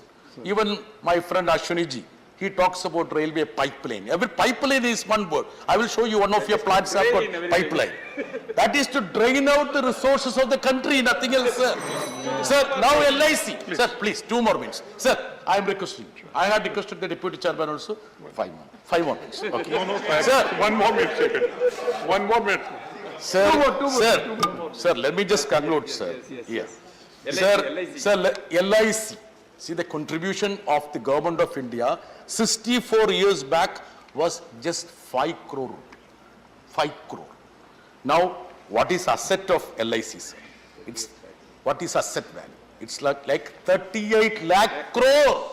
Lakh crores. See, now, this was built on the goodwill of the policy holders. and you regularly got the income from that. Right. Now you want to, sell off it. Now you want to sell off it. You want to discard the policy shareholders. Sir, coming to the state, now they all talk about federalism. See, Honorable Finance Minister also has been very kind enough to, sir, Kerala ke liye 2 minute dena. I have just given you. Yeah, Finance Minister has yielded. Please. Okay. So, now the point is very simple, sir. Sir, Shuklaji was talking about bringing petrol to GST. ये क्या है? बाकी कुछ है क्या? हमारे पास कुछ है क्या? You are making the states to starve. Please address the chair, please. What is the revenue? Please address the What is the revenue? She is looking at me, sir. That's why I was. No, please you address the chair. Sir, I will tell you one more thing, sir. Sir, the Thank you. state of Kerala Please. is being perennially penalized for the performance.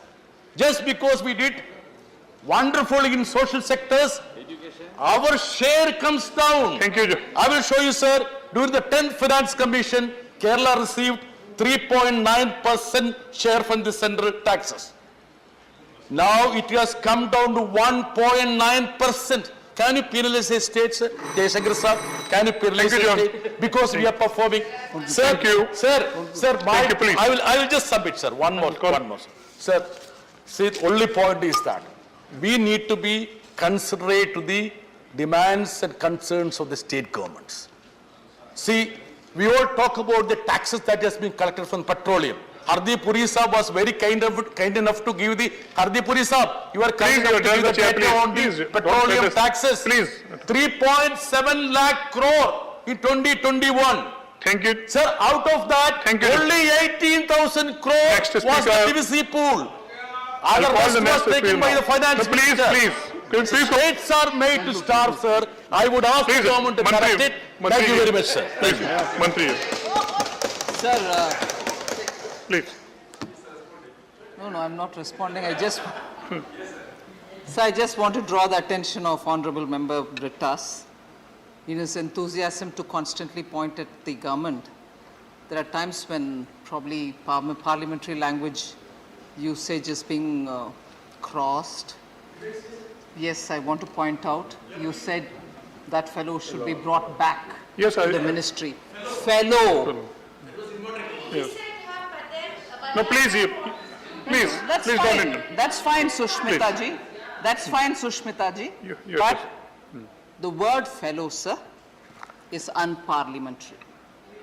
वो examine करा लेंगे उसको. No. Yes, yes. We explain करा. Thank you. Yes. Thank you. Thank you. Next speaker, Sri M. Thambi Durai ji. M. Thambi Durai, we will explain. Thank you, Vice Chairman, sir. Sir, my time has not Explain been kara taken. dijiye. Please allow me to Please, take 1 or 2 minutes extra. I want to say, sir. Sir, I am very happy to support the supplementary bill which brought by the Honorable Finance Minister.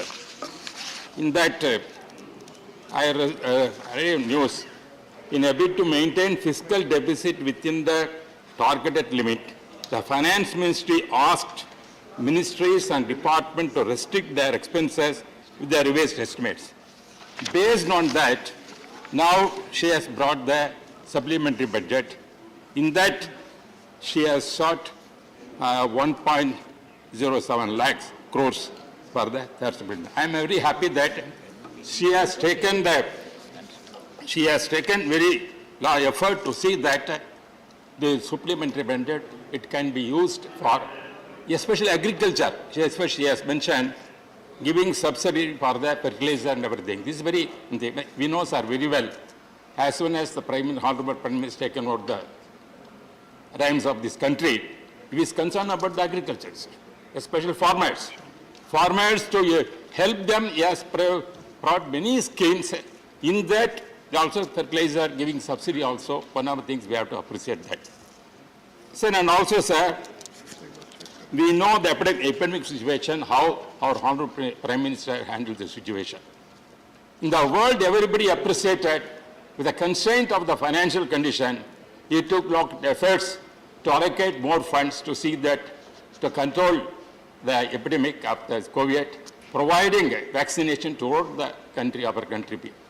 And also encouraged many individual, our countries, laboratories to produce Indian vaccination and give for our people. So now things are, and also at that time when the first wave came, Tamil Nadu suffered a lot. At that time, our party, ADMK party, Edavapadi Palaniswamy was the chief minister of that state. He took lot of efforts to see that allocating more funds and give more financial assistance to the Tamil Nadu people and saved them at that time. Sir, I want to tell you, just now, just now your member, Yelango said what he said. What he said. He is fully depending on the union budget for the state subject.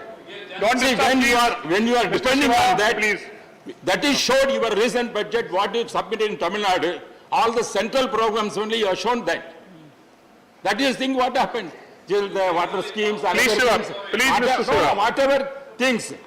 That you are having the state government, Tamil Nadu has a lot of resources now, especially excise department, they exceeded to raise the funds. That way it is the project is now the budget submitted in Tamil Nadu. Why I am telling? Because when I am appreciating my government, I think we cannot criticize our government. Please. No, I am telling you, sorry for interfering that. Mr. Shiva, please. So you Please sit down. Mr. Shiva, please sit down. See, sir, when they are criticizing that government, central government, at the same time, we have to appreciate whatever they are doing good for the people. When you are selling fully depending on the union budget provision, you want to run the government, are you not having resources? That is why I am telling, when don't blame the central government. I am also, today also, when the raised issue, coal and everything must be given to the state government. I requested the Honorable Minister of Tamil Nadu, there is shortage of coal, that government has to come for the people. I have pleaded for the Tamil Nadu government. I am not against that. But why I am telling, this agriculture, education, health, defense, all are law and order very important subject in the country. In that, we are proposing so many schemes and everything. We have to appreciate Modi government because our Sakti Singh, he said, Mavalankar is the his first speaker, came from Gujarat. He praised that. We are appreciating that. At the same time, we have to appreciate our first finance minister from Tamil Nadu, R.K. Shanmugam Chettiar, has come. So many finance ministers we have seen, that T.T. Krishnamacharya, C. Subramaniam, Venkatraman, Mr. Chidambaram, and Nirmala Sitharaman now, she is also there. She knows the country's welfare, what to do. That is why we are proud. Tamil Nadu people are proud that we are having Tamil Nadu, from Tamil Nadu, as a daughter of Tamil Nadu is handling the finance portfolio now and giving a lot of help for us. I am telling sir. Sir, I want to make one more point regarding that. When our railway minister also here, I am going to speak railway ministry when it's coming to certain demands. But I have seen the budget, the provision for the Tamil Nadu. I am telling for defending Tamil Nadu. Roads and railways, it is not provision so much what we are expecting. Therefore, I am requesting Honorable Finance Minister to see that to allocate more funds to Tamil Nadu for this kind of sectors and also health sector. You are supporting that it should be you are supporting. Please address. This I am telling sir. Therefore, these are the things. Please make comments. No. please. As Mavalankar is the nobleman from Gujarat, our Modi is also a nobleman. He is running the government very well, not only now, continuously 10 years. Your next election also is going to win. Yes. Whatever your mindset is, nobody can stop Modi is coming once again to the Prime Minister of this country because we are allied with our party. We are always supporting the government and Modi the government and our Finance Minister and all other ministers. We are extending support to our party. Thank you very much. Shri Vishambhara Prasad Nisad. माननीय उपसभापति महोदय, मैं Samajwadi party के राष्ट्रीय अध्यक्ष माननीय अखिलेश यादव जी और अपने सदन के नेता प्रोफेसर रामगोपाल यादव जी की तरफ से जो मुझे बोलने का मौका दिया उनको धन्यवाद देता हूं। जो ये विनियोग विधेयक है, इसमें मानवर जो बजट में शिक्षा, स्वास्थ्य, कृषि, मनरेगा, ये सभी में बजट में कटौती की गई मानवर, और सरकार ने दावा किया था कि हम अपने रुपये को मजबूत करेंगे। जब से बीजेपी सरकार आई है तब से लगातार हमारे रुपए में गिरावट, डॉलर के मुकाबले गिरावट दर्ज की गई है। कृषि के क्षेत्र में मनोहर इन्होंने कहा था कि हम किसान की आमदनी करेंगे। आज डीजल के, खाद के, बीज के दाम बढ़े हैं। हमने देखा कि 1000 रुपये कुंटल धान बेचने पे इस साल मजबूर हुआ किसान। गत वर्ष 1400 रुपये कुंटल गेहूं बेचने मजबूर हुआ, जबकि जो इनके कृषि विश्वविद्यालय हैं, एग्रीकल्चर यूनिवर्सिटी है, वहाँ इनकी धान की, गेहूं की लागत 25 रुपये कुंटल करीब गेहूं की आती है और धान की 27 रुपये कुंटल आती है, लेकिन किसान को एमएसपी जो है बहुत कम दिया जाता है। वही बीज के रूप में जो 7000 रुपये कुंटल, 8000 रुपये कुंटल बेचा जाता है। तो इसको जो है एमएसपी को बढ़ाया जाना चाहिए, जिसकी लागत है उससे दूनी किए जाने की आवश्यकता है। मानव शिक्षा के क्षेत्र में आज दोहरी शिक्षा नीति है। एक तरफ गांव का बच्चा, एक तो कोरोना काल में वैसे ही बच्चे बर्बाद हो गए, दोहरी शिक्षा नीति के कारण गांव का बच्चा जो है हिंदी मीडियम पढ़ता है और जो पैसे वाला है, अमीर का बच्चा इंग्लिश मीडियम पढ़ता है। जब कोई भी परीक्षा होती है तो एक ही पेपर आता है, तो इंग्लिश मीडियम का बच्चा पास हो जाता है और गरीब का बच्चा हिंदी मीडियम का नहीं सक्सेस होता है। तो इसको वन नेशन वन एजुकेशन लाए कि एक समान शिक्षा नीति लाने की आवश्यकता है। मानवर जो आज डिजिटल इंडिया बताया जा रहा है, बैंकों को खत्म किया जा रहा है।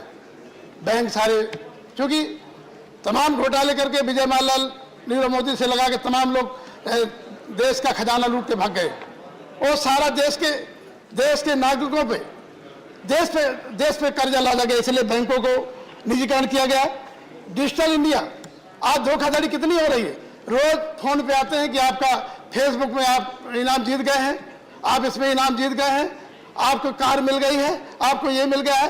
तो हमारा एक्ट जो साइबर एक्ट है इतना कमजोर है कि तमाम करोड़ों लोग रोज धोखाधड़ी होकर उनके बैंकों से पैसा निकासी हो रही है। उस पर साइबर एक्ट को जो है मजबूत किया जाना चाहिए, कानून कड़ा किया जाना चाहिए, जिससे ऐसे लोग धोखाधड़ी कर रहे हैं उनको पकड़ा जाना चाहिए। मानवर स्वास्थ्य के क्षेत्र में देश में डॉक्टरों की कमी है, डॉक्टरों की कमी को पूरा किया जाना चाहिए। मानवर कैंसर जैसे बीमारी है, आज लाइलाज बीमारी है, उसके लिए बजट में अलग से बजट व्यवस्था होना चाहिए था। हम आलोचना नहीं करेंगे, जब चुनाव होते हैं उसमें कई हजार करोड़ बजट अलग से व्यवस्था की जाता है, बूथ मैनेजमेंट प्रतिवोटर के हिसाब से किया जाता है। लेकिन कैंसर से जो पीड़ित मरीज है उसके लिए कोई बजट व्यवस्था नहीं है कि हम निःशुल्क जो है पूरे देश के कैंसर मरीजों की व्यवस्था करेंगे। तो हम मांग करते हैं कि कैंसर मरीजों को जो है बजट में व्यवस्था की जानी चाहिए, निःशुल्क इलाज होना चाहिए। मानव बेरोजगारी, मानव आज देखने मिल रहा है, 2014 में कहा गया था कि हर साल 2 करोड़ लोगों को नौकरी देंगे। लॉकडाउन और इधर नोटबंदी से लोगों की नौकरी चली गई, केवल 60,000 नौकरी देने की बात कही गई है इस बजट में। आज जो हमारे बेरोजगार बच्चे हैं अपनी डिग्रियां जला रहे हैं, हताश हो रहे हैं, आत्महत्या कर रहे हैं, उनको रोके जाने की आवश्यकता है। मानव जब तक हम लोग इनको जो अनएम्प्लॉयमेंट लोग हैं इनको नौकरी नहीं देंगे तब तक इनको जो है ये लोग हताश निराश रहेंगे। मानव रेलवे और हवाई अड्डे, जितने रेलवे स्टेशन है, हवाई अड्डे हैं, लाल के सब बेचा जा रहा है।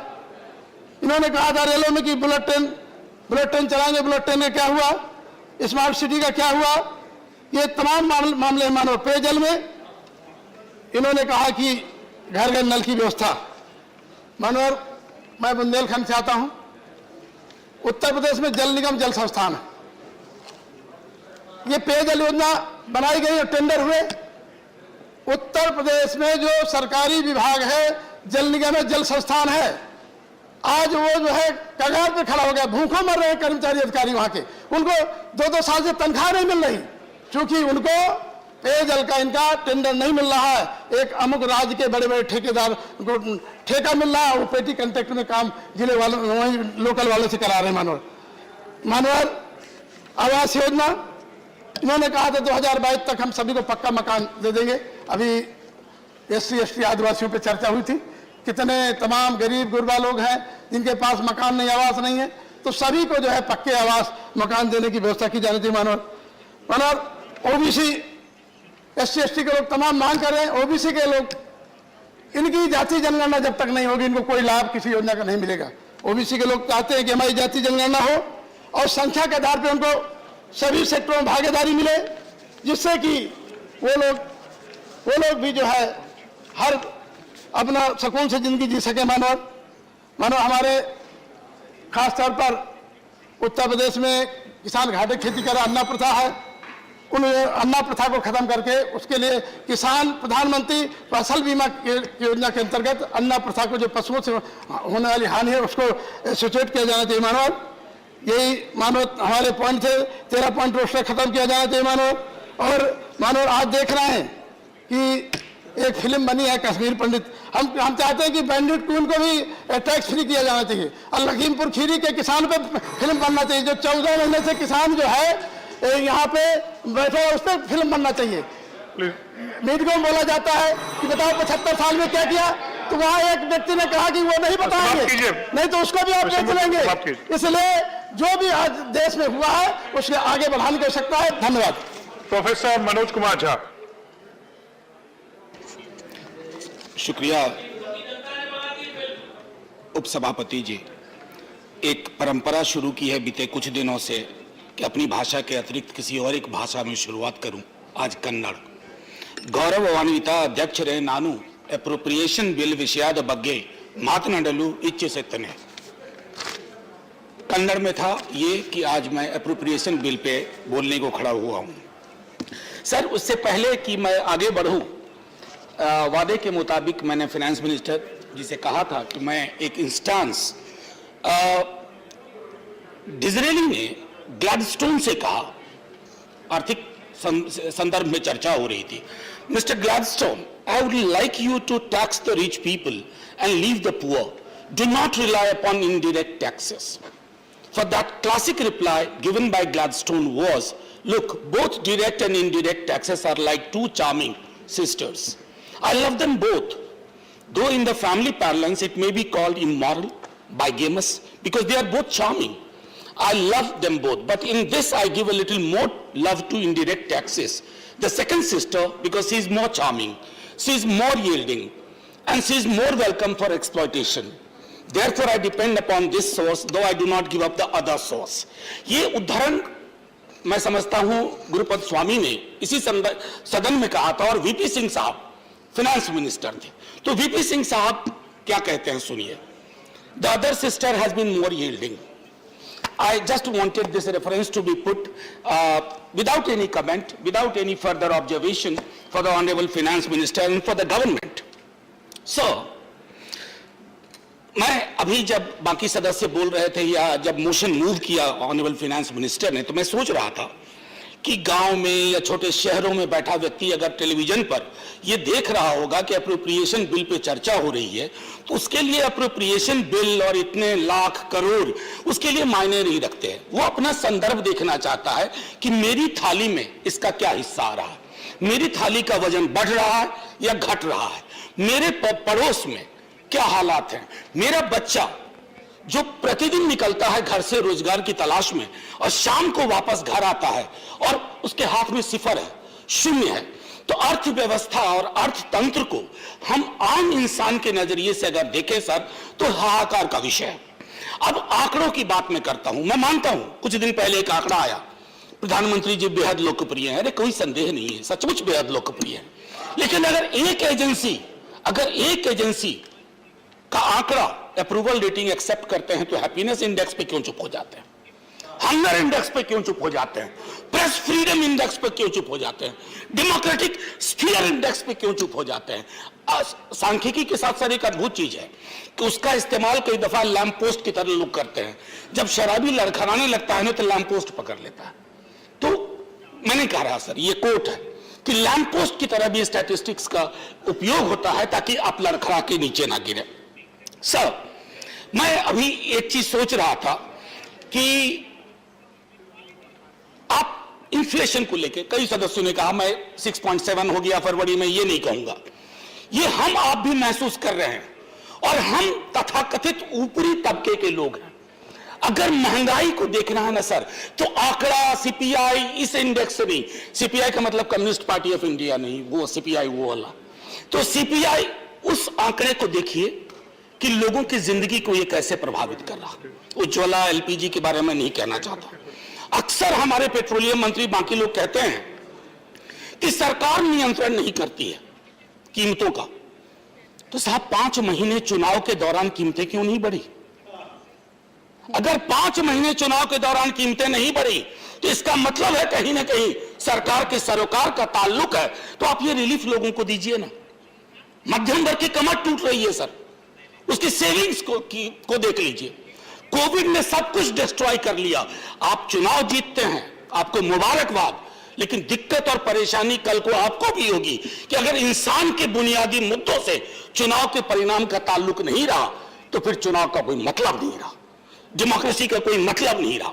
सर, $5 ट्रिलियन की इकोनॉमी, मैं भी अगर आप सच पूछें कि जीरो बिठाने बोल दीजिएगा तो मैं शायद ना बिठा पाऊं, क्योंकि 1000 लाख से करोड़ जाते ही शून्य की संख्या समझ में नहीं आती है।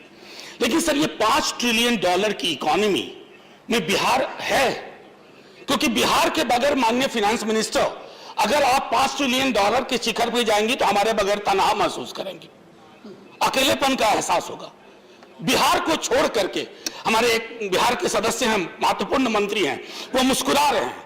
सर बिहार की स्थिति बहुत गंभीर है, और ये मैं सिर्फ बोलने के लिए नहीं बोल रहा हूं, रिटोरिकल पॉइंट नहीं है। हर क्षेत्र में बिहार की हालत खराब है। रोजगार को ले लूं, सामाजिक सौहार्द को ले लूं, गरीबी को ले लूं, भुखमरी को ले लूं, पलायन को ले लूं, क्या छोड़ूं क्या लूं। लेकिन बिहार अगर प्लीज सर प्लीज बड़ी माफी के साथ प्लीज सर 30 सेकंड दीजिए, क्योंकि बहुत सीनियर व्यक्ति हैं, उन्होंने ये टिप्पणी की है। मैं सिर्फ अगर ये कहूं ना, मैंने शुरू में ही आरंभिक मेरे पॉइंट को देखिएगा, मैं एप्रोप्रिएशन और बजट के नजरिए को आम इंसान के बात के जहन से देखना चाहता हूं। अगर इतनी साधारण सी चीज आपकी समझ में नहीं आ रही है, ईश्वर वाला कर। मैं सर वो $5 ट्रिलियन इकोनॉमी की बात कर रहा था। Manoj, $5 trillion economy. अब सर नीति आयोग, मैं इसलिए ये चीजें माननीय वित्त मंत्री साहिबा के समक्ष रख रहा हूं कि उनके जहन में ये होगा। नीति आयोग का बिहार के बारे में टिप्पणी नाम देखिए, आपको चिंता होगी। हम वैचारिक रूप से अलग हैं, पॉलिटिकली अलग हैं, लेकिन बिहार आपकी चिंता का विषय नहीं होगा। मल्टी डायमेंशनल पॉवर्टी इंडेक्स में कहां खड़ा हुआ है बिहार, और फिर भी सर 1-2 मिनट दे दीजिए, ज्यादा नहीं लूंगा। अनएम्प्लॉयमेंट को लेकर के सर, बेरोजगारी को लेकर के मैं पिछली बार भी बोल चुका हूं, अगर हमारी अर्थनीति रोजगार सृजन नहीं कर पा रही है तो ये अनर्थ नीति है, अर्थनीति नहीं है। अभी मुखर्जी नगर में बच्चे बैठे हुए हैं, एक्स्ट्रा अटेम्प्ट चाहिए अलग अलग एग्जाम्स के लिए। देश के अलग अलग हिस्सों में लोग प्रदर्शन कर रहे हैं, सब किस चीज के लिए? रोजगार एक मौलिक चीज है, यह खैरात नहीं है, संवैधानिक। आप डायरेक्टिव प्रिंसिपल्स को देखिए, उसमें इसका जिक्र है। सर आखिरी, सोशल सेक्टर को लेकर के खुद पिछली बार भी मैंने कहा था, सोशल सेक्टर में जो कंट्रीब्यूशन है, जो बजटरी एलोकेशन है, या तो नेग्लिजिबल इंक्रीज है या डिक्रीज है। और ये सोशल सेक्टर, सर बस आखिरी 1-2 पॉइंट कहने दीजिए, सोशल सेक्टर शेप करता है आपका भविष्य, आपके देश का भविष्य। खास करके ग्रामीण उपभोग को अगर मैं देखूं, वो भी एक चिंता का विषय है सर।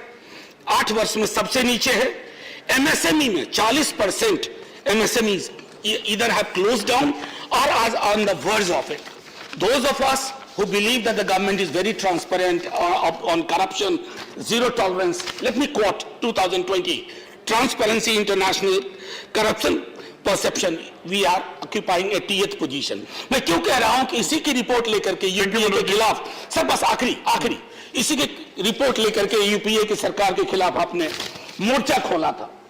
आखिरी सर, मैं पुनः एक बार कह रहा हूं कि जब तक हम अपने एप्रोप्रिएशन बजटरी एलोकेशन को एक आम इंसान के नजरिए से, मध्यम वर्ग, निम्न आय वर्ग के नजरिए से नहीं देखेंगे सर, तब तक हमारे देश के सामने जो चुनौतियां हैं वो कम नहीं होंगी। चुनाव के नतीजे जो भी हो, आखिरी सर जय हिंद से पहले जो मैं सर्वसजदा हुआ कभी, नाम फाइनेंस मिनिस्टर आपके लिए, जो मैं सर्वसजदा हुआ कभी तो जमीन से आने लगी सदा, तेरा दिल तो है सनम आशना, तुझे क्या मिलेगा नमाज में। जय हिंद। श्री विनय विश्वम।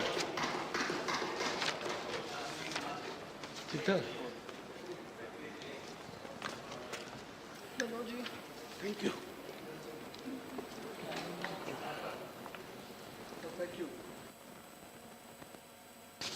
A finance minister has to come with a appropriation bill. It's known to everybody. It has been the practice, it will continue. But when a government like the present government comes to the house with such a bill, we are obliged to ask a question. How this money was spent? For what purpose it was spent? In what direction the government wants to lead this country's economy? So on all these questions, we are not having a promising answers. I may say, not the fault of a finance minister, the fault of a government led by a very disastrous policy on its economics. Sir, everybody was talking about some other languages, but I want to speak in my mother tongue one sentence. ഞാൻ ഈ ബില്ലിനെ എതിർക്കുന്നു. I oppose this bill because this can only be opposed. So today in the morning, I raised an issue here in the House regarding the women participation in the employment. It fell down to 17.2% in April, June 2021. Labor force is the force that creates the wealth. And that force is most significant for the country's future also. But the government forget them. And with the labor force, women consist a very important role. But in this country of ours, the share of the women, it is not going up, it comes down. And the government always closes its eyes to this fact. That's why we ask the question, where this money was spent, for what you spent the money.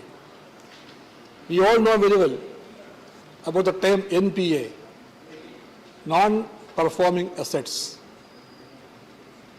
A finance minister who is very, very calm and cool on this issue is a wonder for me. And you find a solution, and that solution is haircuts. I am very sure, Madam Nirmala Sitharaman is well aware of the haircut theory. Sir, haircut theory is nothing but a gimmick of figures. In fact, non-performing assets are performing as non-performed. Nothing is getting back to the government, but a part of it given to them. And the government close the eyes to the rest of it and say that that question is solved and resolved forever. So this kind of haircut and headcut issues, tactics and gimmicks will not help the economy. And this appropriation also is going to make a very negative impact on our country and on its people. What will you give for the MSMEs? What will you give for the people working in the informal sector? They are the maximum in this country's workforce, and the government forget them. So the budget, even though it was acclaimed by the people in the treasury benches as a budget of a growth scenario, the fact is telling us that budget is a budget of decline, a budget of disaster, because that budget was silent on very important issues. What about subsidies? About food subsidy? What about Manrega funds? What about health sector? Or education? On all these sectors, this government's budget is really disappointing to the country. But Madam Nirmala Sitharaman, out of his skill on languages and her goodwill, is trying to tell the country that this budget is going to help the country to reach that goal that they proclaimed. What was the goal? The goal was a $5 trillion economy, $5 trillion economy. And how far we are now? When we heard that statement for the first time, we were at a certain point. Now when we hear it once again and twice again and many times again, we know that we are lagging behind. But still the government is making that words, which are hollow words, before the country. And that government is coming to the House with a bill for appropriating money. Sir, this appropriation for what? Sir, is this for the people to be killed? Is it for the army to be strengthened? Is it to buy the bullets and guns for the people to be destroyed? All these are my questions. And that's why I told this cannot be supported, this can only be opposed. About the cryptocurrency, she spoke in the speech also, digital economy. And that economy is coming to the scene in India. The country is worried about that. Cryptocurrency, in fact, is doing a harmful work on the economy. And nobody is sure how authentic it can be. But the government very, very peacefully is saying that digital economy is coming to save us. What about the Paytm scam? Scams are coming up, propping up every day. Big people whom we thought that are the big saviors of the economy, or the banks and institutions, they are all now facing the music. The government knows it, and the government folds its hand in support of them, and powers are with them. And those powers are just doing their service, not the service of the nation or the poor people. Sir, the workers, the peasants, they ask the government, do you remember us only when elections come? Yes, when polls are coming, you remember them. Once it is over, you forget them. The country cannot close the eyes to the fact that the LIC, the GIC, the public sector, everything is going to be finished up by this government. I don't want to tell you the whole figures of that. LIC, it's a goose that laid eggs that are golden for this country. And that goose is going to be killed by you. The GIC is also facing a trouble because of the government's policies.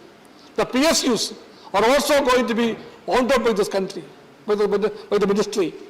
So the finance minister, even though very, very vocal when speak about Atmanirbhar Bharat, is in real times is doing very, very dangerous steps about the Atmanirbhar concept itself, because the government is now supporting the FDI. I wonder how a government and a party talking so loud about the country's Atmanirbhar, that government is now with begging bowls before the FDI. We know what is FDI. It is foreign direct investment, and that investment is from the corporates of the world. The whole economy is now being surrendered before them, and the population is also trying to support that view. So let me finish with the words. We are not expected to be with that move. We oppose it, and we continue to oppose it, and we say that this kind of a policy is not for the benefits of India. India is the country where the maximum people who are poor are living. The country of the hunger, the country of the hungry people, the country where children dies before the age of 5 years of age. This is the country where the maximum number of women are facing the difficulties due to anemia. This is the country where the maximum number of people, crores of them, have no huts to live. and our people, starving people, those don't have the clothing properly, don't have the place to live, no water to drink, safe drinking water, no safe air, and this country is the house of those kind of crowds of people. But you are thinking about the corporate funds of yours, the FDI funds of yours. For them, you come with the budgets and appropriation bills. And I oppose this once again. I conclude here. Thank you. Thank you, Dr. Faujia Khan. Thank you, Vice Chairman, sir. Mike. Mike.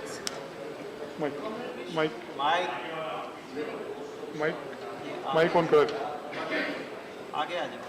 Mike. I am here to discuss on the reappropriation bill, sir.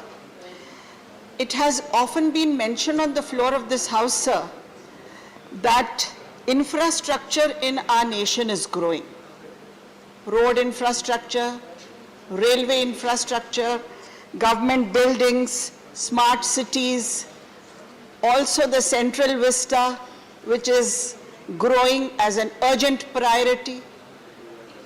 But, sir, while I appreciate the government for all these efforts, my question is, at the same time, shouldn't our concern be on the rising economic disparity that is there in the nation? Isn't it a cause of great concern, particularly post-pandemic? Sir, when businesses are permanently shutting down, laborers are migrating with no intention to return, consumers are increasingly becoming reluctant, and the RBI underlying the fact that some of the damage to India's GDP is permanent. Sir, we talk about unemployment, and it is said that more than 3 crore youth have lost their jobs during this pandemic period. So our economy must truly carry the benefit to every section of society. So veins and arteries carry blood to every part of the human body. If one part of the body doesn't receive the blood, it dries up, it paralyzes, it dies. In the same way, sir, there is an Urdu poet who has spoken very well about this, Mirza Ghalib. Everybody must have heard his name. रगों में दौड़ते फिरने के हम नहीं कायल, रगों में दौड़ते फिरने के हम नहीं कायल, फिर जो आँख से न टपका तो वो लहू क्या है? सर, लहू अगर सिर्फ रगों में दौड़ रहा है तो उसका क्या फायदा है? जब वो आँख से टपकता है दर्द बनकर, तब वो सही फायदामंद है अपने देश के लिए, सर। तो मैं आदरणीय वित्त मंत्री जी से यही कहूंगी कि आज हमें इंफ्रास्ट्रक्चर की जरूरत तो है, लेकिन उस दर्द की भी जरूरत है जो हमारी हर घर की एक महिला आज अपने घर में सह रही है इस महंगाई के दौर के दौरान। Sir, when we talk about publicity and broadcasting, I would like to say that we should increase the budget for publicity and broadcasting. Everywhere you turn your head, you go on the road, everywhere you turn your head, there is a poster which is showing you the achievements of the government, proclaiming these achievements: free ration, free vaccines, gas connections, toilets. While I have no objection, sir, to this proclamation, I wish to add that these digital banners at petrol pumps, these advertisements must also carry, must mandatorily also carry schemes for the poor, how to apply for these schemes, how to take benefit of these schemes, sir, PMAY, Ayushman Bharat. My own experience, sir, is that many people, they are hospitalized, they spend money, and then they call up and ask us okay, ma'am, please give some money. We have spent so much money on our medical bills. And we tell them, oh, there is a government scheme. Why don't you take advantage of it? They said, abhi ho gaya, ma'am. Ab aap humko madad kijiye. Humko pata nahi tha. Pata nahi tha. That is very important. So wherever we are proclaiming our achievements, we should also proclaim our responsibility. And we should also make sure that the people come to know about the schemes that are there for them. Years and years these schemes sometimes are unutilized. Sometimes people don't know, and the poor people are the real beneficiaries, don't take advantage of it. So if we do this, sir, it will be Sacha Saath, Sacha Vikas. And I think that's what we have to move to. Sacha Saath, Sacha Vikas. Sir, defense के बारे में बात करना चाहती हूँ. 5.2 lakh crores have been allocated for the defense budget, which is 9.84% increase over the last year, sir. The revenue budget, which is mostly based for establishment, 2.33 lakh crores, increased by 16,000 crores.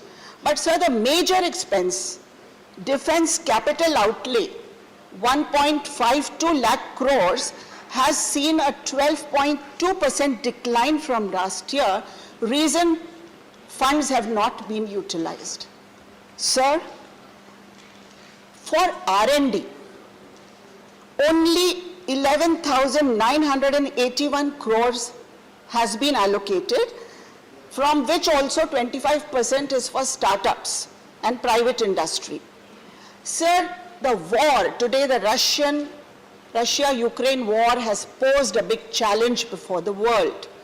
And although I really feel that the strategy that our nation has adopted is laudable, we have been trying to maintain a balance, but it also draws our attention to the fact that we need to become self-reliant in defense as soon as we can. We cannot be doing it in the way gradually as we have been doing it all these days. And therefore, we have to have more spending on R&D, sir. We have spy softwares coming. There is technological advance. Now, this technology is also posing threats, security threats before us. So when we import war equipment, we have to be cautious that there is spyware, there is cyber warfare, and for instance, sir, we have purchased fourth generation fighters from France recently. Now, we have to depend on France for maintenance, for technology, for trainings, for everything. So when we buy something from somewhere, we have to depend on that country, and we cannot go against that country, even if strategically we feel that we should have a stand. That is our compulsion. The world has moved to 5th and 6th generation Air Force, especially the Air Force, where they have moved to 5th and 6th generation fighters, sir. So our effort, my point is that our effort on R&D must be focused on, must be speeded up at a much higher pace than it has ever been. And this is what I would like to I would like to request our Honorable Finance Minister that this should be our focus if we really want to become Atmanirbhar. Sir, Arun Mishra in his article today, in today's Indian Express, has said, I would like to quote that, the de-Russification of the armed forces and the genuine Indianization of India's defense technological and industrial base is necessary. We need to de-Russify ourselves. We cannot depend on Russia all the time. And therefore we have to become Atmanirbhar. Sachi Atmanirbharta isi mein hogi, sir. Sir, when the government learns to listen, when the situation demands it, and when the opposition learns to appreciate when the situation demands it, democracy can move forward more resolutely and more strongly. So just as my colleague, Mr. Manoj Jha, he made a comment saying that, he quoted something saying that I will not make any comment on it.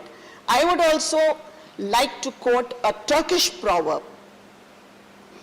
The forest was shrinking, but the trees kept voting for the axe.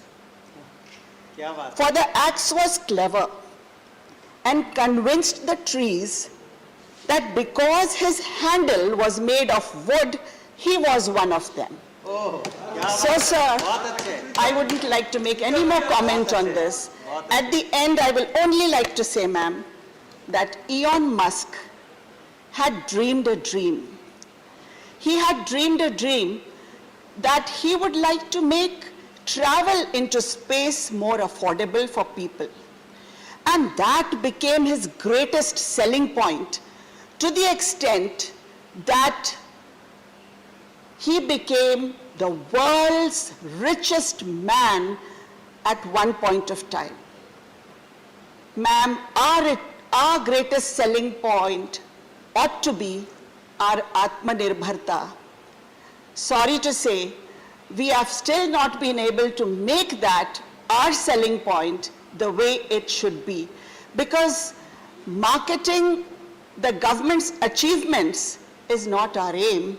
Our aim is to benefit the poor, the middle class, and to remove the economic disparity that is there in our nation. Thank you, sir. Shri K. Ravindra Kumar. Thank you, sir, for this opportunity for speaking on appropriation bills regarding supplementary demands for grants 21-22 and excess expenditure during 18-19. By taking up these two bills for discussion and passing this August House is meeting an important constitutional provision. The provision stipulates that not even single rupee can be spent by the government of the day without the approval of the Parliament. These provisions and processes also ensure that there is no misappropriation of monies sanctioned by the Parliament for various items of specific expenditure. Funds sanctioned for ensuring the health of the people cannot be spent on building guest houses. If it is done, it amounts to misappropriation and serious misuse of sanctioned funds, besides blatant violation of the constitutional provisions and sanctity of the legislative approvals duly accorded. The Parliament and other legislatures of the states are mandated with the responsibilities of preventing such misuse of monies collected from the people. But unfortunately, this kind of misuse of funds has become an order of the day and routine in case of present Andhra Pradesh government. There is no sanctity for budgeting, expenditure norms and accounting the expenditure transparency in Andhra Pradesh. This is all because of serious financial indiscipline in the state. The finances of Andhra Pradesh have been converted into big black hole by the present government in my state. Whatever the central government gives to the state further to the approval of the Parliament, whatever the people of the state are paying in the form of the various taxes is vanishing into this black hole. These are the total lack of accountability and transparency in the spending by the state government.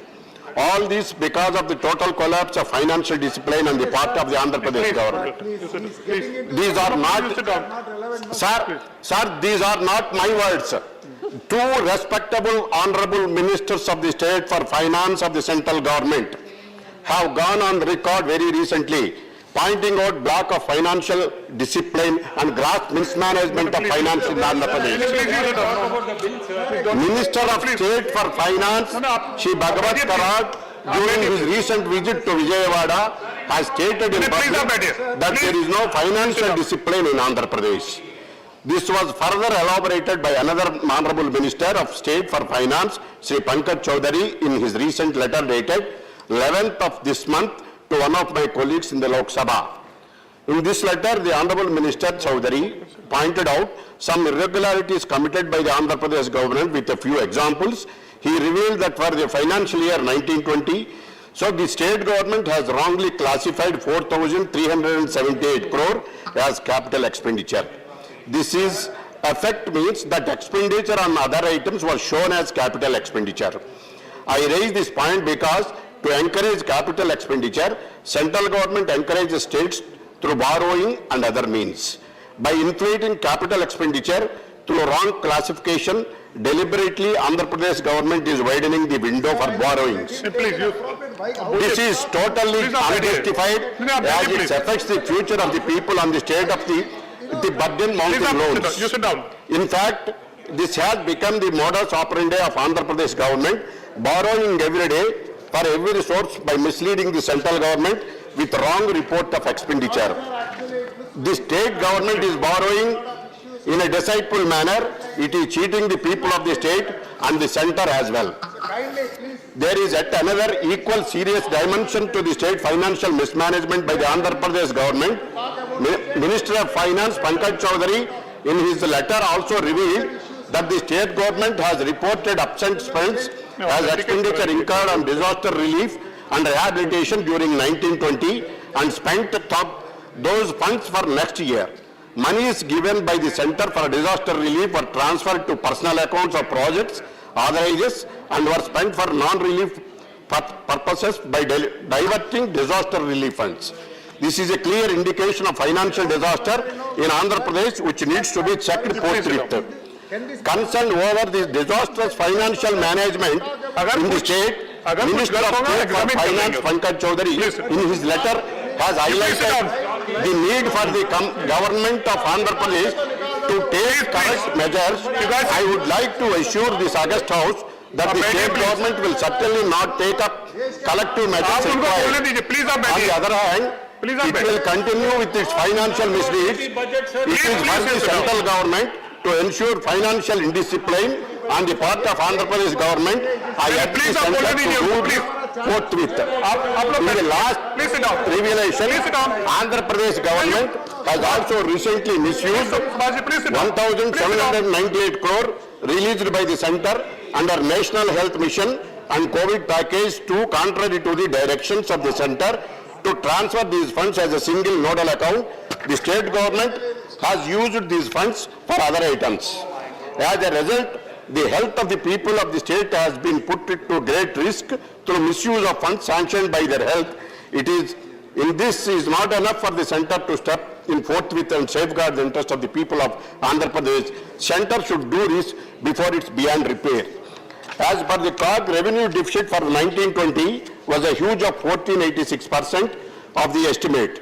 For the current financial year, it was 40,829 crore for the 7-month period of April to October 2021. As against the budget provisions, only 5,000 crore planned for full financial year. It reveals an excess expenditure of 816%. The Principal Accountant General, a letter dated 4/5/2021, to the state government objected withdrawal of 41,043 rupees, bypassing the treasury unit violations. These highlights use unauthorized diversion of funds. The state government has also withdrawal recently 7,000 crores from panchayati bodies for this purpose.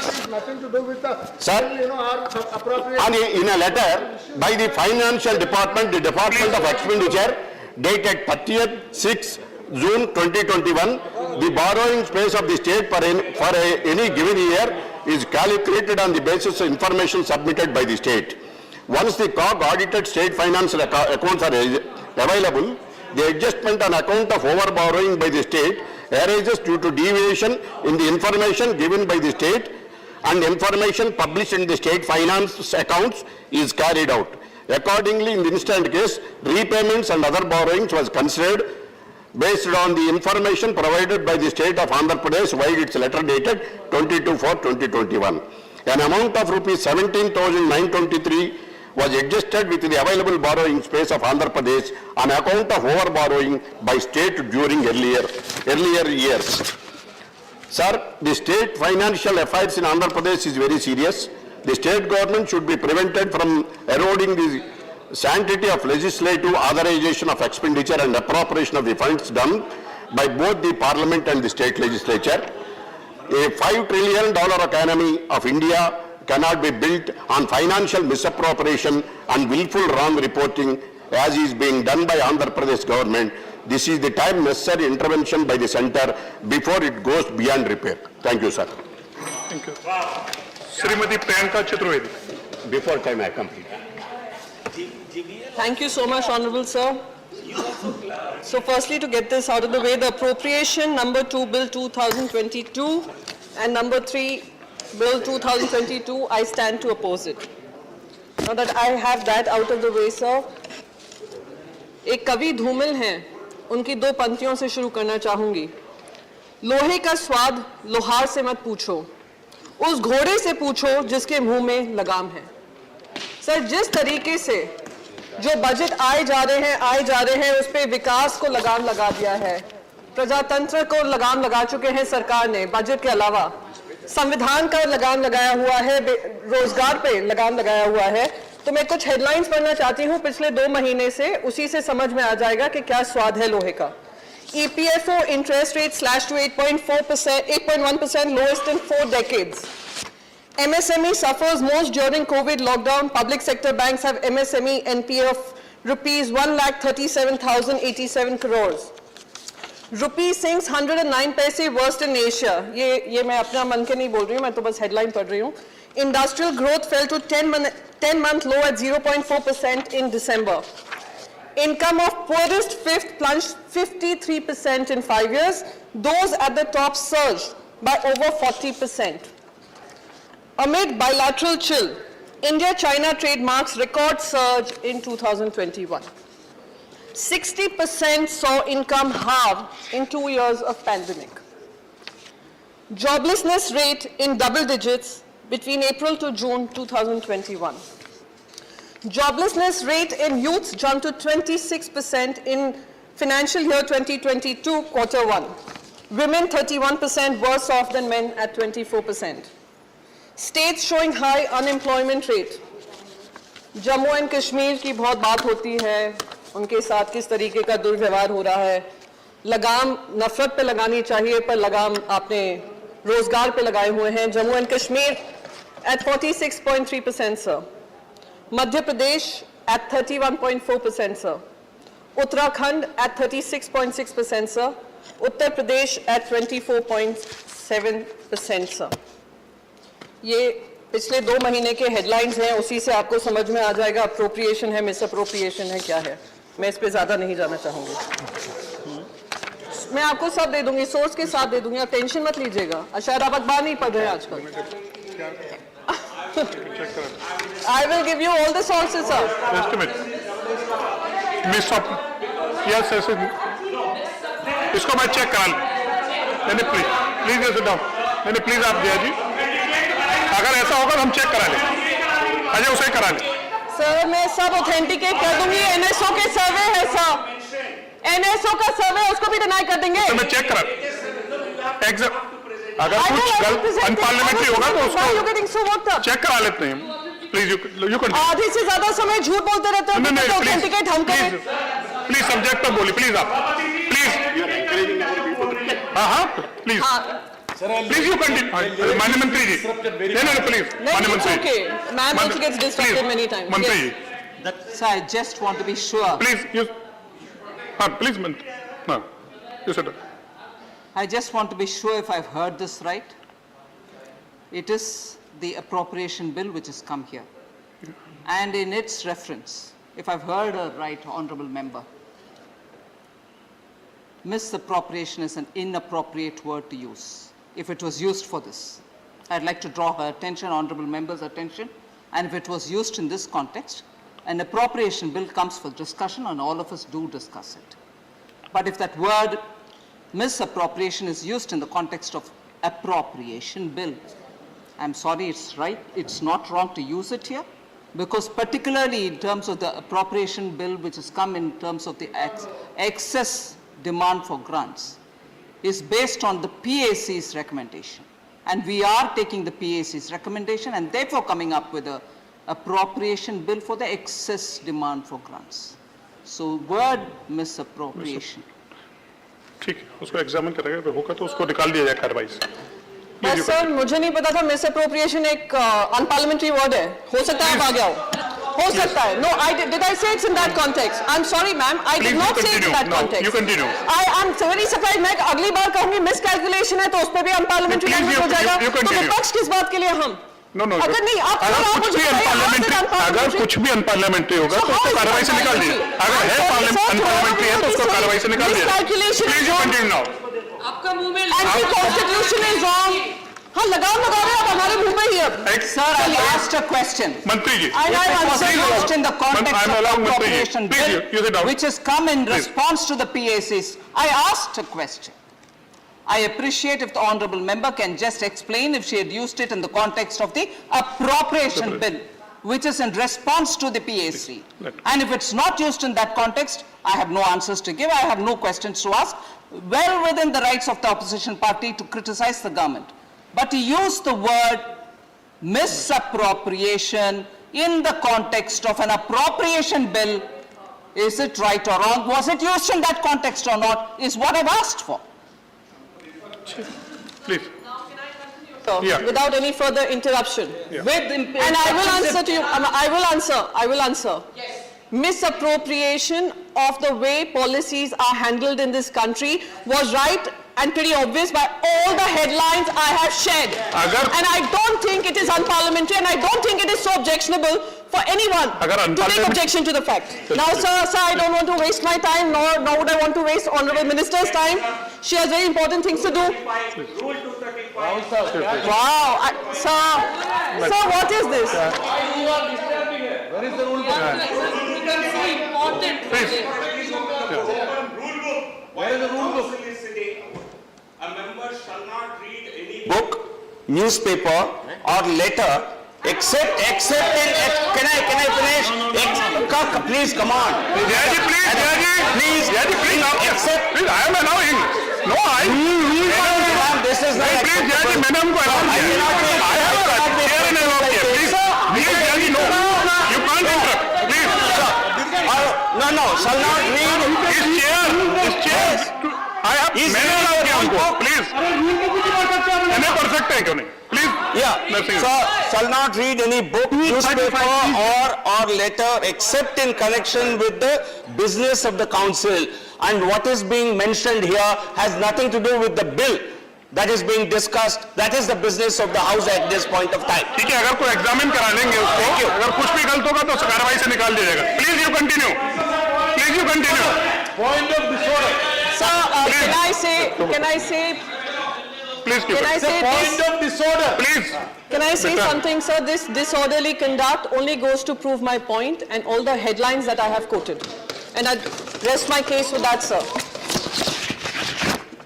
Now, with regards to GST compensation to the states, there was a question answer that was discussed 2 days ago, where it was quite obvious with the way GST refunds are sent back to the states, there is a delay. Nobody is questioning the formula that has been arrived by a GST council. What we are questioning is your authority of disposal to disperse the GST refunds to the state. And Maharashtra has been repeatedly asking for its rightful due in the GST.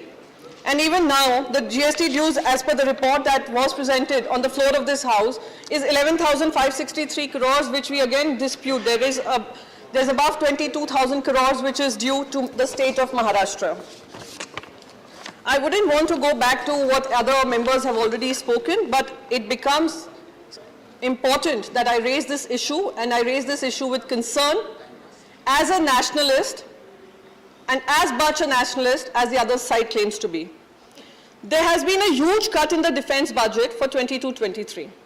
At a time when we are seeing a conflict rise all of a sudden between Russia and Ukraine, and disregarding the rule-based order. At this particular point in time, we are surrounded by a neighbor who does not believe in a rule-based order. And our defense budget should be working to ensure that we provide our army and our armed forces with all kinds of appropriate equipment needed for their safety and safeguarding our nation. It is unfortunate to see that there has been a cut. What really surprises me, that a party which continues to say Atmanirbhar Bharat, and we all support Atmanirbhar Bharat, we would want to see an Atmanirbhar Bharat, has a defense research spending of 0.088% in 2016-17 and 0.083% in 2020-21. And it should be a cause for worry for all of us, sir. Rising wholesale inflation. Wholesale price index rose to 13.11% year-on-year in February from 12.96% in January. It was 4.83% in February 2021. The WPI continues to be in double digits for the 11th consecutive month. And these double-digit figures should be alarming for us because it would lead to high prices that we are already burdened under. Consumer Price Index, I won't call it CPI. Consumer. CPI पीछे बैठा है. Yeah, I won't call it CPI. Consumer Price Index spiked to an 8-month high of 6.07%. Retail inflation rose 6.38% for rural consumers, whereas food inflation climbed by 5.85%. So, and I will continue to stick to India, not what is happening in the rest of the world, because it is the Indians at the end of the day who are suffering the consequences. I had tried to raise this in the zero hour, sir, but it wasn't permitted, but I must raise this now. Depreciating value of Indian rupee at 17.5% in the last year. It has been slumped down by over 17% in the last 5 years. It should be a cause for worry. The most important part, sir, which I think it should be a cause for concern, which I read out in the headline, and I'm sure he wouldn't ask me for source now. Please address this. Interest rates of EPFO have been slashed to 8.1%, lowest in 40 years. But at the same time, senior citizens who are non-government employees depend on these interest rate savings once they retire. They are facing a hard time with high inflation and low interest rates in their savings. Interest rates in small savings schemes such as Public Provident Fund, Senior Citizen Savings Scheme, National Savings Certificate have all been falling. Even the bank fixed deposit has fallen. Last but not the least, sir, I wouldn't want to touch on unemployment because it's quite a touchy topic and they ask for sources, but I must tell you the sources are NSO survey which was released just recently. I hope they don't disregard that. Now to women and children. The budget, unfortunately, did not cater to children and women either. In fact, the proportion of allocation of funds for children is the lowest in the last 10 years. It's a cause of shame. Shame. In financial year 2019-20, even for the ICDS, what was allotted has been reduced. Allocations for Poshan Abhiyan decreased by 82%, from 3,400 crores to 600 crores during the same time period. So I'll take just one last minute before I end this. Now, I just want to remind my dear friends in the treasury benches, sir, just one last minute. One last minute because it's about women. Very important point. BJP's manifesto in 2004, sir, 1 minute, sir, 1 minute. कितना disruption हुआ मेरे बीच में? 2014 and 19 said, 2019 का quote कर रही हूँ. Women's welfare and development will be accorded a high priority at all levels within the government, and the BJP is committed to 33% reservation parliament and state assemblies through a constitutional amendment. चलिए आप reservation नहीं दे रहे हैं, आप welfare schemes पर तो ध्यान दे लीजिए, वो भी नहीं हो रहा है. 2014 में we promised the women voters that if the BJP forms a government at the center, it will pass the women's reservation bill. चलिए वो भी फिर से same चीज है जो कांग्रेस led UPA नहीं कर पाया. Sir, 1 minute. Despite introduction of the legislation for representation of women in 96, 98, 99 and 2006, it continues to languish and no further action has been taken. So considering that we are 50% of India's population, not just reservation, even the welfare schemes should be adequately compensated to the women of this country. Thank you so much, sir, and thank you for allowing me to speak. Shri Mahesh Poddar ji.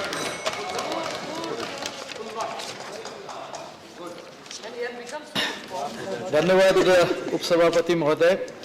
महोदय, मैं appropriation bill number 2 और 3 जो आज सदन के समक्ष उपलब्ध है 2022 का समर्थन करता हूं. महोदय, ये दोनों बिल जो पहले के जो प्रावधान किए गए थे बजट में उससे अधिक कुछ खर्च हुए हैं और उसको बढ़ करके जो अब हो गया है, जो बिल नंबर 3 जो है 1,58,356 करोड़ और विभिन्न मदों में मात्र 10 लाख के करीब ये जो खर्च हो गया है, इसकी अनुमति के लिए इस सदन के समक्ष उपलब्ध है. बिल नंबर 2 5,204 करोड़ 57,35,163 रुपये जो 18-19 के बजट से संबंधित है उसके लिए उपस्थित है. महोदय, अभी हमारे साथी कॉमरेड विनय विश्वम जी पूछ रहे थे कि किस चीज़ में खर्च हुआ ये अधिक, तो मैं देख रहा था, मुझे भी उत्सुकता हुई, उनकी बात सही है कि हम किन चीज़ों पे ये एक्स्ट्रा खर्च कर रहे हैं। तो शायद उन्होंने देखा नहीं होगा कि जो हमारा अप्रोप्रिएशन बिल नंबर 2 है उसमें जो खर्च किया गया है वो मिनिस्ट्री ऑफ रेलवेज के लिए किया गया और एक छोटी सी रकम ministry of housing and urban affairs के लिए की गई है। और जब जिसमें 1,58,000 का जो रकम है उसमें जो अधिक खर्च किए गए हैं वो मुझे खुशी बताते हुए कि काफ़ी बड़ी मात्रा में करीब 1,100 crore transfer to the states, राज्यों को देने के लिए अधिक खर्च किए गए हैं, डिफेंस के लिए अधिक खर्च किए गए हैं और रेलवे के लिए अधिक खर्च किए गए हैं। तो महोदय, ऐसा नहीं है जो भावना यहाँ पे व्यक्त की गई कि शायद लगता है ऐसा कि कोई फिजूल खर्ची की जा रही हो, ऐसी कोई भावना नहीं है। और माननीय मंत्री जी ने बताया भी कि ये पीएससी वगैरह की सारी स्क्रूटनी के बाद में ये प्रस्ताव आपके समक्ष आया है, जो कि प्रायः होता आया है और एक सरकार की और संविधान की बाध्यता है जिसके तहत हम यहाँ पे इस पर चर्चा कर रहे हैं। महोदय, हम लोगों ने पिछले 1-2 बजट में देखा है और हम सब ने देखा है, जब ये सरकार आयुष्मान योजना की प्रस्ताव लेके आई थी बजट भाषण में, यदि मैं सही बोल रहा हूं तो माननीय जेटली जी थे उस समय, तो विपक्ष ने बड़े जोर से ये प्रश्न उठाया था कि ये पैसा कहां से आएगा। चिंता वाजिब थी। उन्होंने कहा था कि पैसे की चिंता छोड़ दीजिए, पैसे का भी हम प्रावधान कर रहे हैं। और इस योजना को लागू करने के लिए उन्होंने सारे राज्यों से अपील किया था कि सारे राज्य इसमें सहयोग करें, क्योंकि ये गरीबों के लिए, पिछड़ों के लिए, वंचितों के लिए ये योजना है जो कि गरीबी के कारण अपना इलाज नहीं करा सकते। और उन्होंने ये कहा था कि हम इसके लिए बजट में कभी पैसे की कमी नहीं होने देंगे, और ऐसा हुआ भी। महोदय, जब मनरेगा के लिए बात हुई बजट में, तो कहा गया कि प्रावधान आपने जो पिछला जो खर्च हुआ था उससे भी कम प्रावधान किया। हमारे वित्त मंत्री जी ने बहुत स्पष्ट रूप से कहा कि मनरेगा इज ऑनगोइंग प्रोजेक्ट, इसमें जितने भी पैसे की जरूरत होगी ये सरकार देने के लिए कटिबद्ध है। और मैं कह सकता हूं दावे के साथ, आज तक किसी भी राज्य ने शिकायत नहीं की है कि हमें मनरेगा के लिए पैसा नहीं मिला। हाँ, हम दो घटनाओं का, विश्व की 2 घटनाओं को ध्यान में रखें। एक तो यूक्रेन और रूस का जो युद्ध अभी चल रहा है, जिसके कारण चंद दिनों में ही पूरी विश्व की आर्थिक व्यवस्था गड़बड़ हो गई है, बहुत सारी चीजों के दाम बढ़ गए। और दूसरा कि कोविड के कारण जो घटनाएं हुई उसका असर हमारी भी आर्थिक व्यवस्था पे हुआ, सारे विश्व में हुआ। लेकिन मजा यह है कि इस आर्थिक चैलेंज को हमने किस तरह से आगे निकले, किस तरह से इसको संभाला, किस तरह से आगे बढ़े। हमारे कांग्रेस के साथी ने कहा कि ये संविधान के प्रावधानों का मामला है, और उन्होंने कुछ कड़वी बातें की। महोदय, विपक्ष और पक्ष के बीच में कड़वी बातों का तो कोई शिकायत नहीं होनी भी चाहिए, लेकिन तकलीफ वो होती है जब वहां पे कड़वाहट होती है।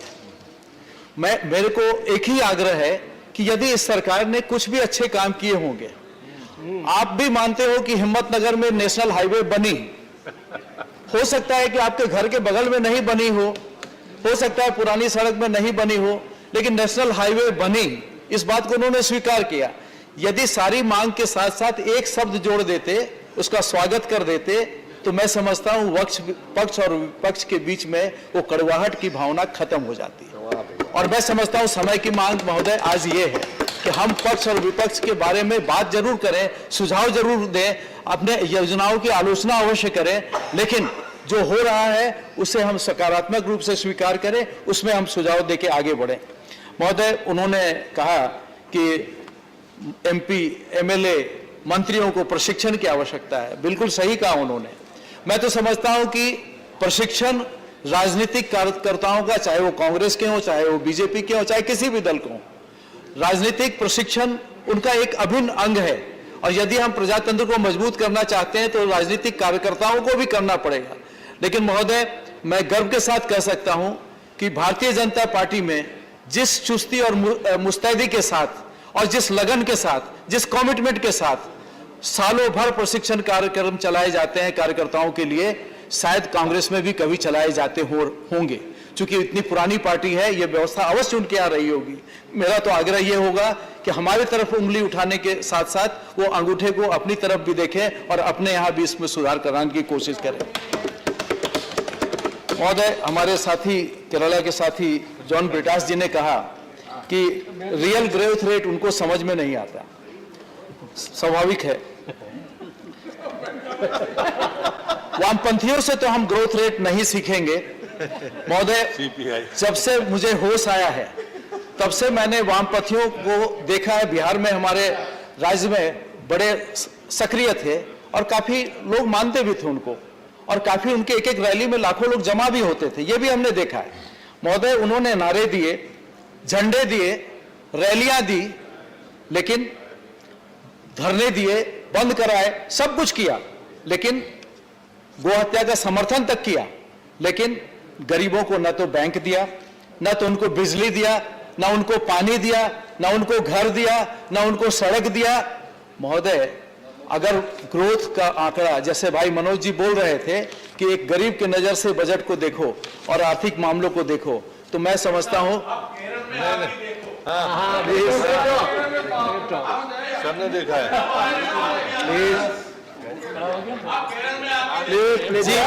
जी, केरल में भी देखेंगे।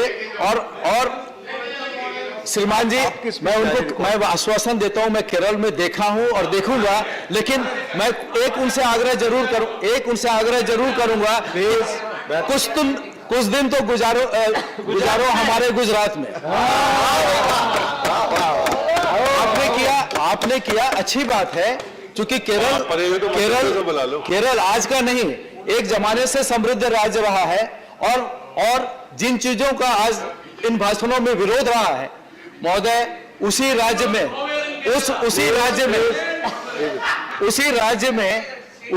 में उन्हीं नीतियों का उन्होंने समर्थन किया और उन्हीं नीतियों से उन्होंने आगे बढ़े हैं। महोदय, ये इत्तेफाक नहीं है कि इस देश का पहला प्राइवेट एयरपोर्ट, आज सारे एयरपोर्ट के बारे में प्राइवेटाइजेशन की बात कर रहे हैं, आज सारे कांग्रेसी या वामपंथी सारे लोग प्राइवेट एयरपोर्ट प्राइवेटाइजेशन के विरोध की बात कर रहे हैं। पहला एयरपोर्ट इस देश में बना तो वो कोची में बना, प्राइवेट एयरपोर्ट, जिसकी चिंता आज सामान्य सदस्य कर रहे थे। प्लीज मिस्टर जॉन ब्रिटास, जब आपको मौका था आपने बोला आपकी बात रिकॉर्ड पे नहीं जा रही है। प्लीज, आपकी बात रिकॉर्ड पे नहीं जा रही है, आपकी बात रिकॉर्ड पे नहीं जा रही। जब आपको मौका था आपने बोला, दूसरों को सुनने का धैर्य रखिए। धैर्य, उनको तो मालूम है, उनकी बात नहीं जा रही है, लेकिन उनको वैधान करने में, शायद मेरे को ट्रैक से उतारने में, एड्रेस करें माननीय, लेकिन मुझे ट्रैक से उतारने के पहले प्लीज मेरे को ट्रैक से उतारने के पहले देश ने उन्हीं को ट्रैक से उतार दिया। महोदय, इस बात को हम ना भूलें। महोदय, ये बात कर रहे थे अभी हमारे मनोज जी कि उनको भी कुछ इंडेक्स के बारे में बात कर रहे थे। हैप्पीनेस इंडेक्स एक गरीब के लिए, यदि पूरे कोरोना काल में उसकी थाली में अनाज आ गया और यदि हैप्पीनेस इंडेक्स का निर्धारण करने वाले को समझ में नहीं आया, अगर एक गरीब के घर में बिजली आ गई, उसको पक्का घर मिल गया, तो भी इंडेक्स का आंकड़ा करने वाले, आकलन करने वालों का हैप्पीनेस समझ में नहीं आया, तो दोष उनका है। महोदय, हमने तो आईआईटी दिए, आईआईएम दिए, और उनको जब मौका था उन्होंने क्या दिया बिहार को? चरवाहा विद्यालय, गैस कनेक्शन दिया, गैस कनेक्शन। महोदय, लोग भूलेंगे नहीं इस बात को कि उनकी प्राथमिकता क्या थी और हमारी प्राथमिकता क्या है। महोदय, हम आज गर्व के साथ कह सकते हैं, हमारे प्रधानमंत्री जी ने जब मौका हमें आया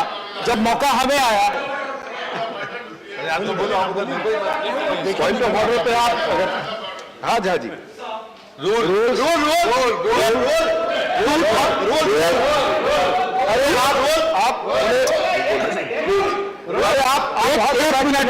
एक मिनट चुप हो जाइए। सर, सदन में आने के बाद सबसे पहले मैंने रूल बुक ही चाट लिया था। 238 and 240 combined together. 238 and 240 combined together. मैं सीधी सी बात कहता हूं सर कि अनसेवरी, अनकैरेक्टरिस्टिक रिमार्क्स आप अगर देंगे तो कम से कम हमने अपनी तरफ से कभी कुछ ऐसा नहीं किया है कि आपको तंज भी ऐसी जुबान में की जाए। चरवाहा विद्यालय समझने के लिए आपको जहर पैदा करना होगा, चरवाहा विद्यालय को समझने के लिए जहर पैदा करना होगा। आप सामंती लोग हैं, आप सामंती लोग हैं।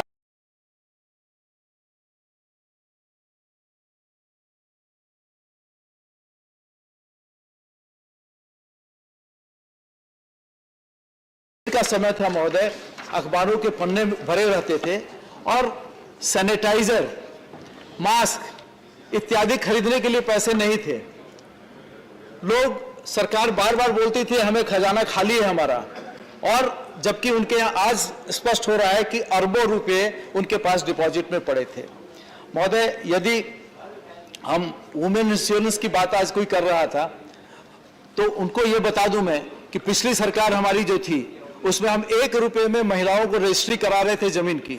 इस सरकार, जब से कांग्रेस और जेएमएम की सरकार आई है जिसमें आरजेडी भी पार्टनर है, इन लोगों ने पहला निर्णय जो लिया उसमें उन औरतों का जो रजिस्ट्रेशन, जो सशक्तिकरण का कार्यक्रम था, उस व्यवस्था को खत्म कर दिया गया महोदय। और आज हमें बताया जा रहा है कि औरतों को इंश्योरेंस कराइए। महोदय, अब हम दूसरी बात बताते हैं कि किसानों के लिए हमारी सरकार ने प्रावधान किया था, और कांग्रेस पार्टी बराबर कहती है कि सीधे योजना फायदा पहुंचाया जाए। अच्छी बात है, हमने भी वही किया। हमने 5,000 रुपया प्रति एकड़ प्रति किसान को देने की व्यवस्था की थी और वो चल रही थी। इस सरकार ने आते ही हमारे पास में, इस झारखंड सरकार ने सीधे उस योजना को बंद कर दिया। हजारों किसान, लाखों किसान जो इससे बेनिफिट पा रहे थे वो वंचित हो गए। महोदय, लोन वेवर का एक स्कीम लाए जिसमें कि उन्होंने, सबको मालूम है कि लोन किस तरह दिए जाते हैं और किस तरह वेव किए जाते हैं, तो उसके बारे में उनकी प्रायोरिटी जो देश में बोलते हैं पॉलिसी स्टेटमेंट, दैट इज की डायरेक्ट बेनिफिट, लेकिन जब वहां आता है तो उनको होता है कि लोन दे दो और उसके बाद में उसको वेव कर दो। हमारे मंत्री जी, जल विभाग के मंत्री हमारे बगल में बैठे हैं, कुछ दिन पहले झारखंड में दौरे पे गए थे। One of the poorest performance Nal Se Jal में is about not even about 40%। ऐसी स्थिति है, तो अब वैसी स्थिति में यदि आप राज्य को केंद्र की नीति के साथ में चलाएंगे नहीं, तो जनता को जो अधिकार मिलने हैं, जनता का जो सशक्तिकरण होना है, उसको हम जल्दी से जल्दी कैसे पूरा करेंगे महोदय, इस बात की चिंता करने की आवश्यकता है। महोदय, जब हम भविष्य की ओर देखें तो हम सभी घरों में नल से जल देने वाले हैं। अच्छी क्वालिटी, आज बिजली की क्वालिटी के बारे में कोई बात नहीं करता। हमारे बंगाल के साथी लोग हैं, मैं देखा था, मैं जब बड़ा हुआ उस समय वो दिन भी उन्होंने देखे, मैं ये नहीं बोलता उनकी सरकार थी, लेकिन ऐसे दिन भी बंगाल में देखे हैं जबकि 12-12 घंटे पावर कट लगातार होता था बिजनेस सेक्टर में। कभी 12 घंटा इधर, आज इस हफ्ते 12 घंटा दिन में बिजली आएगी तो कभी रात में बिजली आएगी, ऐसे दिन भी देखे, ऐसे दिन भी अब नहीं है, मैं मान रहा हूं अब नहीं है, लेकिन ऐसे दिन भी देखे हैं।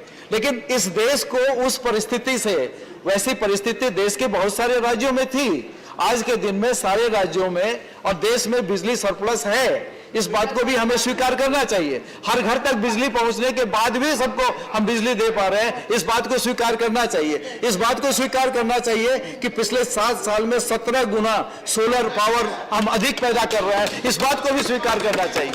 महोदय, ये कोई आसानी से नहीं हुआ, इसमें सरकार ने एक व्यवस्था की और निजी क्षेत्र ने अपनी उद्यमिता दिखाई, दोनों ने मिलजुल करके ये काम किया है, और मैं समझता हूं कि सही तरीका यही है। और जो मैं पहले भी कहा था कि जो 70 साल में जो काम हुआ उसके आंकड़े देख लें, किसी भी चीज के, किसी भी विकास के आंकड़े को देख लें और 7 साल में देख लें और दोनों की रफ्तार को जोड़ लें, तो आपको पता चल जाएगा कि यदि अगले 17 वर्ष तक यदि इसी रफ्तार से हम चलते रहे तो कोई कारण नहीं कि हम विश्व के सबसे समृद्ध देशों में से एक होंगे। सही बात। महोदय, इस साल का बजट न केवल इस वित्तीय वर्ष का बल्कि आने वाले 25 वर्षों में आने वाले दशकों का प्रतिबिंब है, चाहे वो गति शक्ति मास्टर प्लान हो।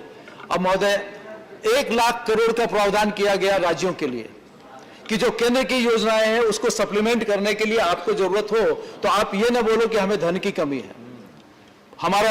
हमारे राज्य का बजट आया पिछले दिनों, महोदय, एक भी योजना ऐसी नहीं है जो इस केंद्रीय योजनाओं के साथ में जोड़ करके उसको सप्लीमेंट करने के लिए बनाई गई। महोदय, यदि ये काम राज्य नहीं करेंगे तो किसका दोष है? यदि वो वहां के लोग वंचित रह जाएंगे तो किसका दोष है? अभी हम जो देख रहे हैं कि 13 नेताओं के वैश्विक सर्वेक्षण में, जिसमें सारे बड़े देशों के लोग थे, और उसमें पीएम मोदी जी को 77% की रेटिंग हुई। मैं नहीं समझता हूं कि इस देश के बाहर कोई बहुत बड़े एडवर्टाइजमेंट किए गए जहां, जैसे कि यहां राजनीति की सरकार करती है, या कोई प्रभाव करने की कोशिश की, और मैं ये मान के चलता हूं कि उन्होंने कुछ इंडिपेंडेंस रखा होगा अपने सर्वे के मामले में, तो जो दूसरे इंडेक्सेस थे उनके साथ इनको हम ना जोड़ें, क्योंकि इसका एक पॉलिटिकल ओवरटोन भी होगा।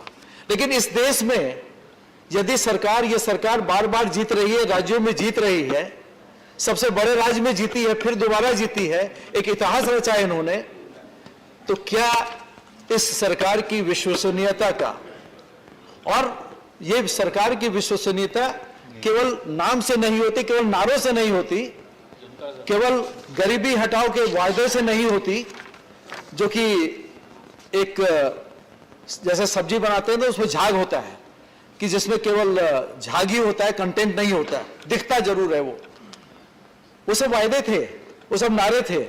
ये वो नहीं है। अगर हम डिलीवर नहीं करते तो हमें ये विश्वास दोबारा नहीं मिलता। और मैं कह सकता हूं कि ये विश्वास अब हमने डिलीवरी मैकेनिज्म को, अब हमने यही सच्चा और अच्छा विकास है। इसे आप भी स्वीकार कर लें, और आप इसमें सुझाव दें, साथ चलें। लोगों ने आपको भी विश्वास दिया है, लोगों ने आप पे भी विश्वास जताया, आपसे भी लोग अपेक्षा करते हैं, आपको भी मौका दिया, आपने नहीं कर पाए, हम कर रहे हैं, तो हमें रोकिए मत, बल्कि हमें सहारा दीजिए, हमें प्रोत्साहन कीजिए। महोदय, ये जो धारा अनुच्छेद 370 के हटाए जाने पे विपक्ष रो रहा था और पूरा देश परेशान था कि ये हो कैसे रहा, और हो गया। इसी सदन में जो एक चार्ज्ड एटमॉस्फेयर था, और किसी को विश्वास नहीं हो रहा था कि ये हो गया, पूरा देश अचंभित था। उस समय बहुत सारी आशंकाएं व्यक्त की गई थी इसी सदन में। आज कृपया मैं आग्रह करूंगा अपने मित्रों से, वो उन आशंकाओं को पढ़ लें और आज की वहां की जो स्थिति है उनको पढ़ लें। यदि आप प्लीज बैठकर पीछे ना बोले, प्लीज पीछे बैठकर ना टिप्पणी करें। अब मैं डेटा दे रहा हूं आपको। महोदय, कश्मीर में एक रोशनी कानून था, मैं डेटा जानना चाहते हैं ना। करीब सीएजी ने इसको 25,000 करोड़ का घोटाला बताया है। Are you happy? ये डेटा सुनिए। 25,000 करोड़ का घोटाला बताया जम्मू कश्मीर जैसे छोटे राज्य में, 1.5 करोड़ की पॉपुलेशन वाले राज्य में, रोशनी घोटाले के। और करने वाले कौन थे घोटाला? वहां के अभिजात वर्ग के लोग, सत्ता में बैठे लोग। अभी उसको हटाया गया।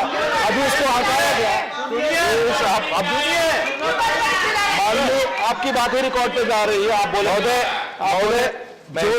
जो लोग डाटा चाहते हैं ना, मैं उन्हीं से कहूंगा वो हमसे ना मांगे, वो डाटा जो पब्लिक में डोमेन में अवेलेबल है उनसे मांगे, और उससे ज्यादा उनसे मांगे जो इनको वोट देते हैं। पब्लिक ने यदि वोट इनको नहीं दिया, मुझे याद है कि एक राज्य के मुख्यमंत्री ने कहा था कि यदि हम चुनाव जीत के दोबारा आ जाते हैं तो हमारा सब कुछ।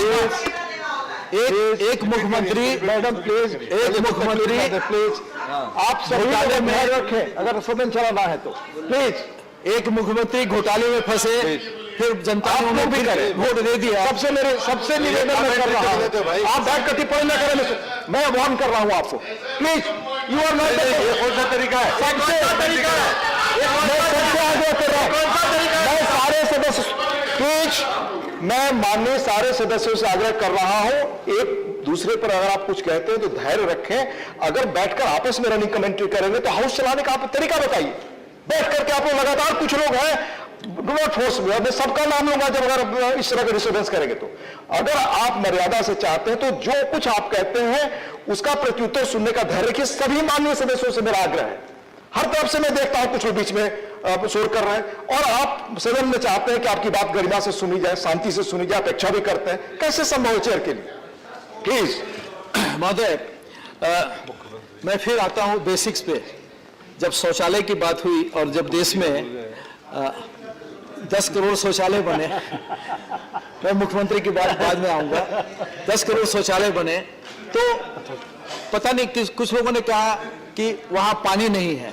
बात सही है कि हमारे गांव में पानी नहीं थी, पानी की किल्लत थी, लेकिन फिर आप देखिए कि इसको हमने किस तरह से स्वीकार किया। आपकी आलोचना को हमने इस आलोचना को रचनात्मक कार्यक्रम में बदला और ये तय किया कि हर घर तक नल से पानी देंगे। देखिए आज 6 करोड़ हो गए, 6 करोड़ घरों तक पानी पहुंच गया। महोदय, आपकी आलोचना ऐसा नहीं है कि हम इस कान से सुनते हैं उस कान से निकालते हैं। आपकी आलोचना को हम स्टोर करते हैं और सोचते हैं कि ऐसा क्यों बोला, इसमें हम बेहतर क्या कर सकते हैं। आपने कहा टॉयलेट में पानी नहीं, हमने कहा बिल्कुल नहीं है, कहीं कहीं ऐसी दिक्कत थी तो हमने उसको दूर कर दिया। अब आपको पीने के लिए भी पानी मिलेगा, टॉयलेट के लिए भी पानी मिलेगा, लेकिन शायद इनको वोट नहीं मिलेगा, क्योंकि वोट हमको मिलेगा।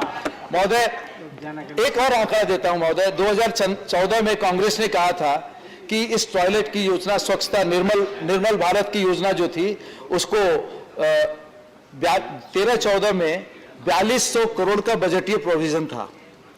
महोदय, ये निर्मल भारत में मान गया कि ये उनकी ही योजना है, लेकिन संशोधित अनुमान, revise estimate was only 2200 crore.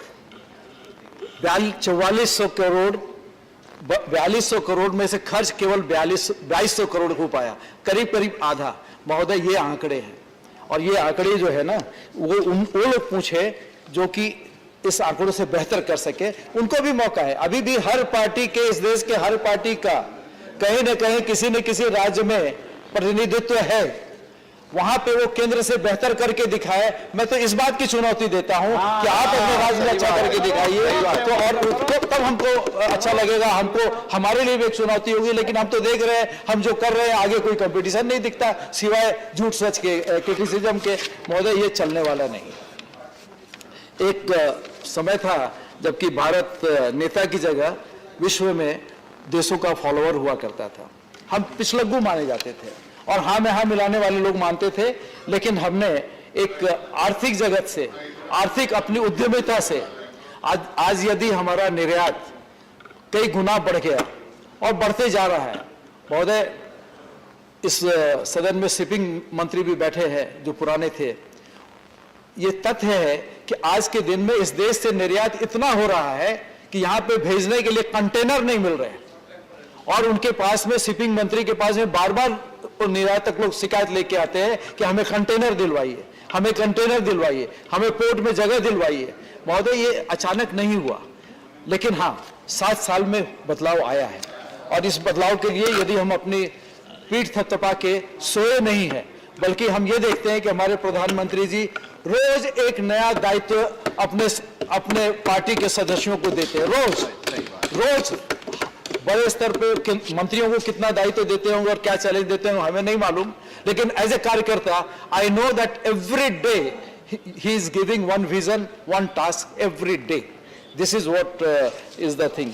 और जब हमने अपने उपराष्ट्रपति जी ने अभी हाल में एक बात कही शिक्षा प्रणाली के बारे में कि भारतीयता के महत्व को क्यों हम नकार रहे हैं, क्या हम भारतीयता के पद्धति से शिक्षा नहीं दे सकते? हम समझते हैं हम दे सकते हैं, हम समझते हैं हम दे सकते हैं। महोदय, 35 साल को लग गए हमें शिक्षा नीति बनाने में। यदि हम शिक्षा, जी भगवा में, यही मैं पूछना चाहता हूं कि भगवा में आपको दोष क्या नजर आता है? सही बात। यदि लाल में दोष नहीं है, यदि हरे में दोष नहीं है, तो भगवा में क्या दोष? हरे में दोष नहीं, हरे में दोष नहीं, लाल में दोष नहीं, तो भगवे में क्या दोष? महोदय, माननीय अटल जी ने एक बार कहा था, सरकारें आएंगी जाएंगी, पार्टियां बनेंगी बिगड़ेंगी, मगर ये देश रहना चाहिए। महोदय, इस देश में बड़ी तेजी से हम आगे बढ़ रहे हैं। एक साधारण सदस्य के नाते, एक साधारण कार्यकर्ता के नाते, एक साधारण नागरिक के तौर के नाते मैं इस सदन के सारे सदस्यों, चाहे इधर बैठे या उधर, कहते हैं कि हमें हर कुछ वो कदम उठाना चाहिए जो इस यात्रा को हम अधिक तेजी, गति और शक्ति दे सके। धन्यवाद महोदय। धन्यवाद। Honourable minister to reply.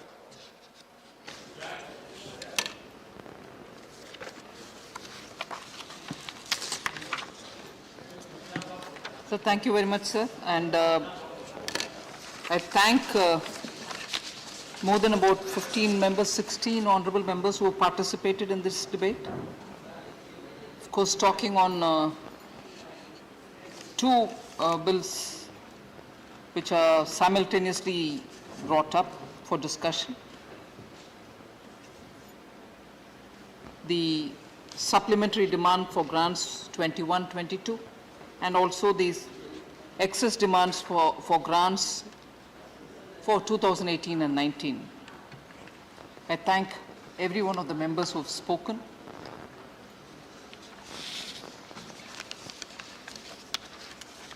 Quite a few points which are part of the supplementary demands have been raised with questions about why at all such demands will have to be raised by the government if only it looked into these matters in time. This was raised by a few members, particularly on the excess demand for 18 and 19, which has been brought here now. I would like to take a minute to explain as to why the excess demand for grants pertaining to 2018 and 19 is coming in now in 2022. I quite appreciate the concern of the honorable members, particularly when it comes to the question of utilizing public money. And if there is a delay in coming and seeking approval of the House, it's only natural that members will raise concern about it. And I'm here, duty bound, surely, to answer and remove any apprehension that may be in the minds of the honorable members. I would first of all like to say, although it is coming in for approval for the excess that has been used in 18 and 19, there has not been any delay in coming here. It is, of course, related to 2018-19. But why has it come now here? It has come here for regularizing the excess spending of that year, and the need for regularizing it arises because the PAC, the Public Accounts Committee of the Lok Sabha, has clearly looked into it and said that we will have to go back to the House for certain heads of expenditure that has been spent in 18-19 in excess of what has been mentioned in the budget. And although it has been picked up, the PAC felt it has to go back to the House to get regularized, in the sense it should be again looked into by the House and then given that regularization and approval. And therefore we brought it. And when did that PAC report come to us? The PAC report suggesting that we regularize this, looking at the excess expenditure of 18 and 19, was submitted on 14th December 2021. And on 14th December 2021, when it was submitted, the time given for us to get the regularization, meaning approval again from the House, was up to June 2022. We are in March 2022. They have given us time to get the regularization done by June 2022. And abiding by that suggestion given by the PAC, we have brought that as a supplementary demand for grants to meet that expenditure which is already incurred in 18-19 as a regularization step. And that is why that has come. There has not been any delay. And from December, we have immediately taken and therefore come up with this supplementary demand for that excess expenditure which has been incurred for regularizing it. I just want to highlight the point. And what were those excess which was spent at that time? And if we can very quickly highlight the point, I would strongly believe that the members would appreciate as to why those expenditures were incurred and why, after the PAC having had a look at it and felt that it might be better for us to go to the House to have it regularized. The amounts spent were clearly narrated in the papers which have been distributed. I just want to recall that for defense services, 3,841 crores has been taken up for ration, fuel, oil, lubricants, medicals, and many other emergency requirement payment for the HAL. We are talking about 1819, sir. I'm sure the honorable members will recall the circumstances in which these expenditure would have been incurred. For statutory and customs duties for critical ammunitions which were being brought in, imported stores, replenishment of and procurement of airborne and ground weapon armaments, and so on. So these were not expenditures which were incurred otherwise, but very essential, and therefore it has been brought in. Again, capital outlay for defense services has taken 1,257 crores. And where did they go? Allocation made at the B stage was insufficient, and therefore we had to spend more. Advanced light helicopter approvals were given by the CCS. Strike-off of wastage happened at the component levels for repair for T-90 tanks which came from Russia, and also progress of Rohtang Tunnel CSG roads which were built at that time, critical for connectivity, and some of the work progress which happened at that time happened faster than we thought, such as vehicle procurement cases, National War Museum and Memorial, obligatory contractual payments for shipbuilding contracts, and so on. So none of these expenditure could have just been met with what amounts were given in the BE. They had to be spent and later included. Therefore, when it came to PAC, they wanted to go back to the House, and that's where this is here. So, the supplementary demand for grants otherwise, except for the excess grant about which I've explained, are also aspects which are very important for us to appreciate for a moment.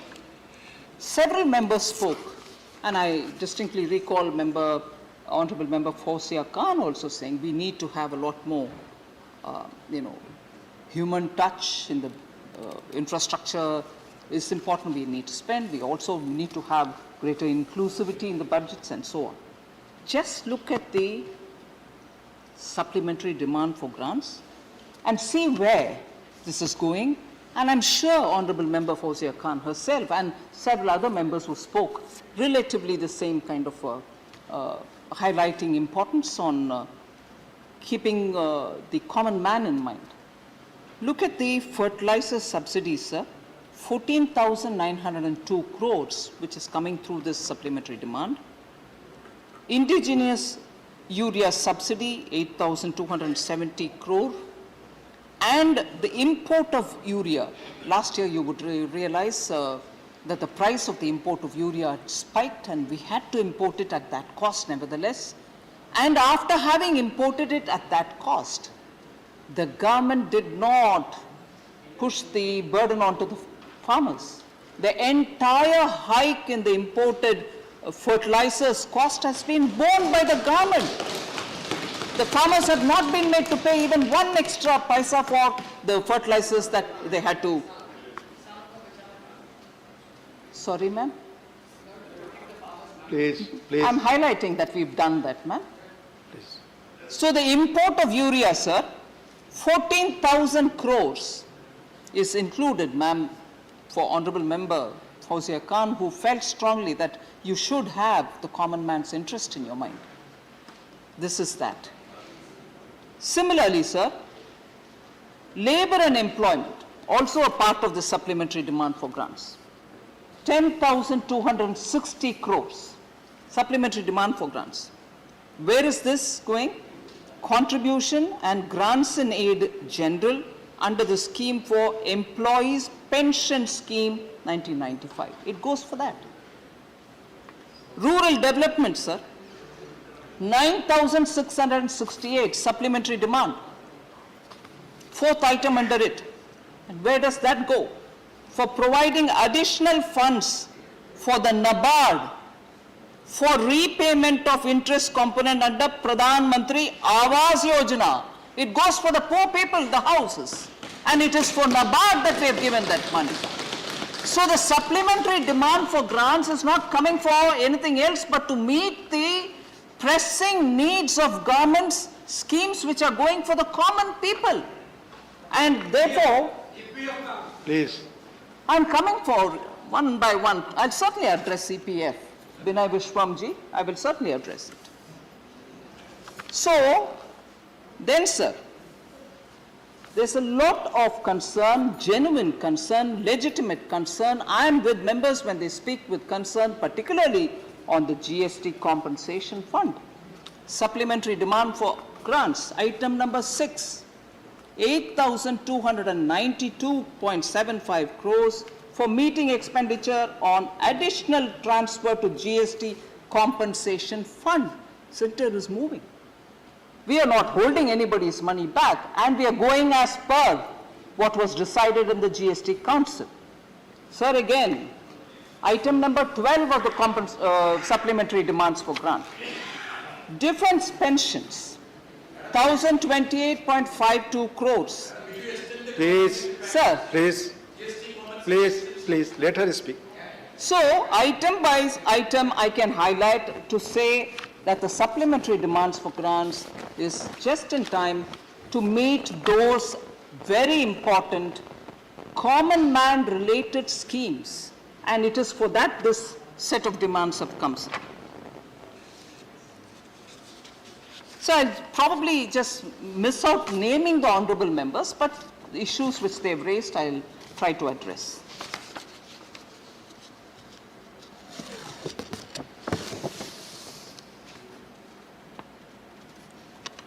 Devolution of funds to the states was a very important part of Honorable Member Shakti Singh Gohil when he spoke about various things. Although we were talking about the supplementary demands for grants, Honorable Member has raised very many larger issues, some of which I would like to respond. Devolution of the state share in central taxes, sir. Just to set the background, I want to lay this. In the RE 2021-22, 7.45 lakh crores have been done. And in 22-23B, 8.17 lakh crores are being projected already for 22-23. The entire RE, revised estimate 21-22, has been released in February to enable states to spend in time. So the entire release for this year, as projected in the RE 21-22, has been released in February. There were some honorable members who also said you should do it in time, otherwise when the states are planning their budget, they won't be in a position to understand how they're going to get. I'm not even indicating to them, I have released it to them, totally. Therefore, Center has no interest, in fact, on the contrary, Center has an interest in helping states to get it in time. I take it as my duty, so that at least in these times when states are at the front end getting the economy to revive and also to come out of the pandemic related setbacks, states need the money, and so I have personally supervised once in November to release double the installment within 1 month, and again in February to release double the installment within 1 month, and in February itself clear the entire year's dues to the states so that they can plan for their next year coming. Another important such transfer, sir, which on the basis of what was agreed in the council, is that we borrow the money for paying the compensation because we were not earning as much as we need to pay to the states on the compensation. Transfer to the states based on the back-to-back loan arrangement which was agreed in the council was 1.59 lakh crores.